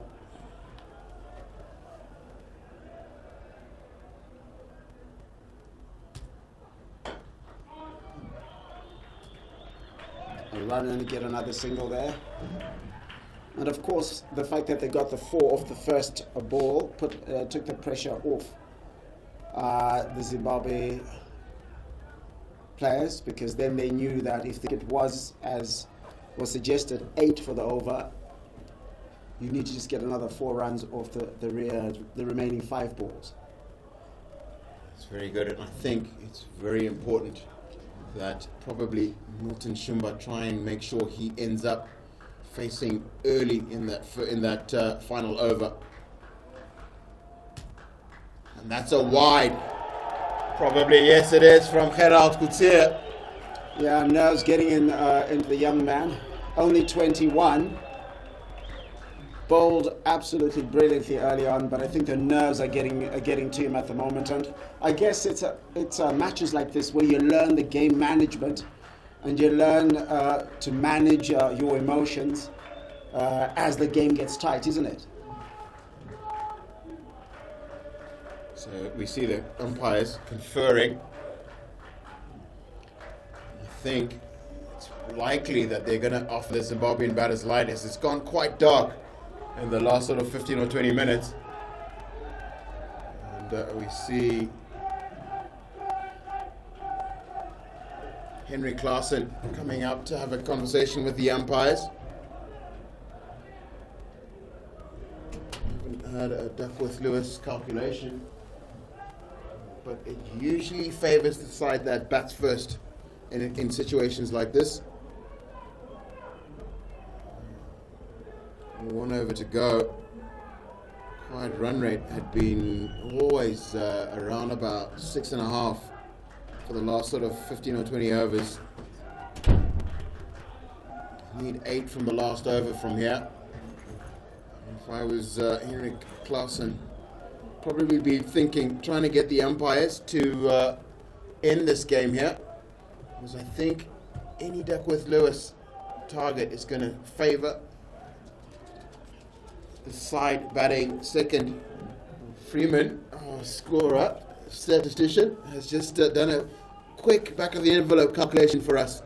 And as it is, Zimbabwe, team 2, are ahead by about 5 runs according to Duckworth-Lewis calculation. So I think South Africa would rather really want to continue with this game. And it looks as if the talks are still going on. Just not sure exactly what this means, because if the light is bad, the light is bad, isn't it? Yes, it is. I think it's usually a question of risk, of danger. If the batsmen are particularly are unable to actually see the ball clearly, and it looks as if that's that for now. So by our back of the envelope calculation, Zimbabwe 11 win this by just 6 runs ahead of that. The light meter's coming out. Suppose you need to get that so that if we go to the next match, does that count? So that if we go to the next match in the tour, then we know what what the light reading is for a match that's.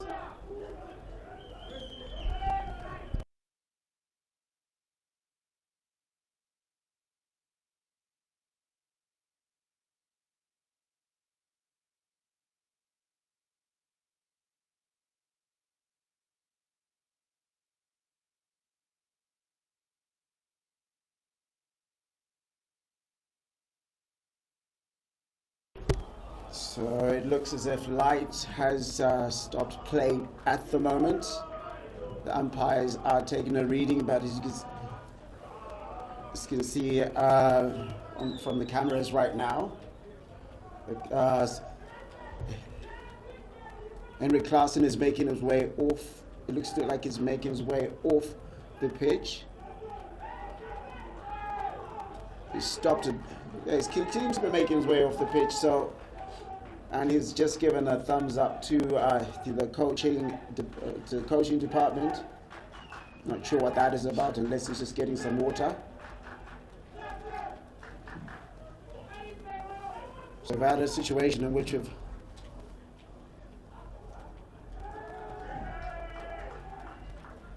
we start to see that Milton Shumba and Donald Tiripano also look like they're heading off the ground towards the change room. So there's been some sort of communication from the umpires as to the status of the match. Right, so as it is, at the 48th, in the 49th over, with one ball to be bowled, the target of 274, Zimbabwe 11 with 266 for 6. And we're just going to wait for official confirmation about what the actual result of this game is. And if it is called off, we will let you know. Please stay tuned and we'll get back to you.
Well, we're back to inform you that match has been abandoned due to bad light, and the Zimbabwe 11 wins by 5 runs according to the Duckworth-Lewis calculation.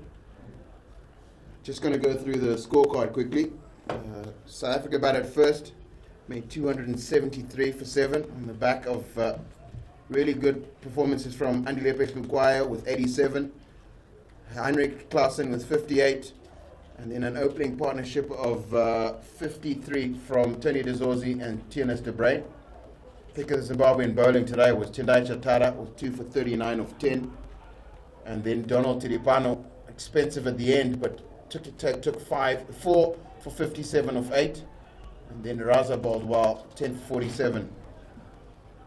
And then you look at the Zimbabwe reply, the headline there, Sikandar Raza making 59 or 50 balls, then Prince Machado agonized and close, got out for 49 off 84 balls. Milton Shumba instrumental at the end, scoring 45, an unbeaten 45, as was Donald Tiripano with an unbeaten 24. The pick of the bowlers for South Africa, 2 for 29 from Lizard Williams, 2 for 24 from Reza Hendricks off his 4 overs, and then Bjorn Fortuin with 1 for 54, and Gerard Coetzee with 1 for 43. So please join us on Wednesday at 9:15 for the second in this 3-match series between Zimbabwe 11 and South Africa 8. That's it. Thank you very much. Thank you very much, Donald. Darlington Matambanadze. I'd already given you Donald Tiripano's name, but Darlington Matambanadze, thank you very, very much. Thank you and good night.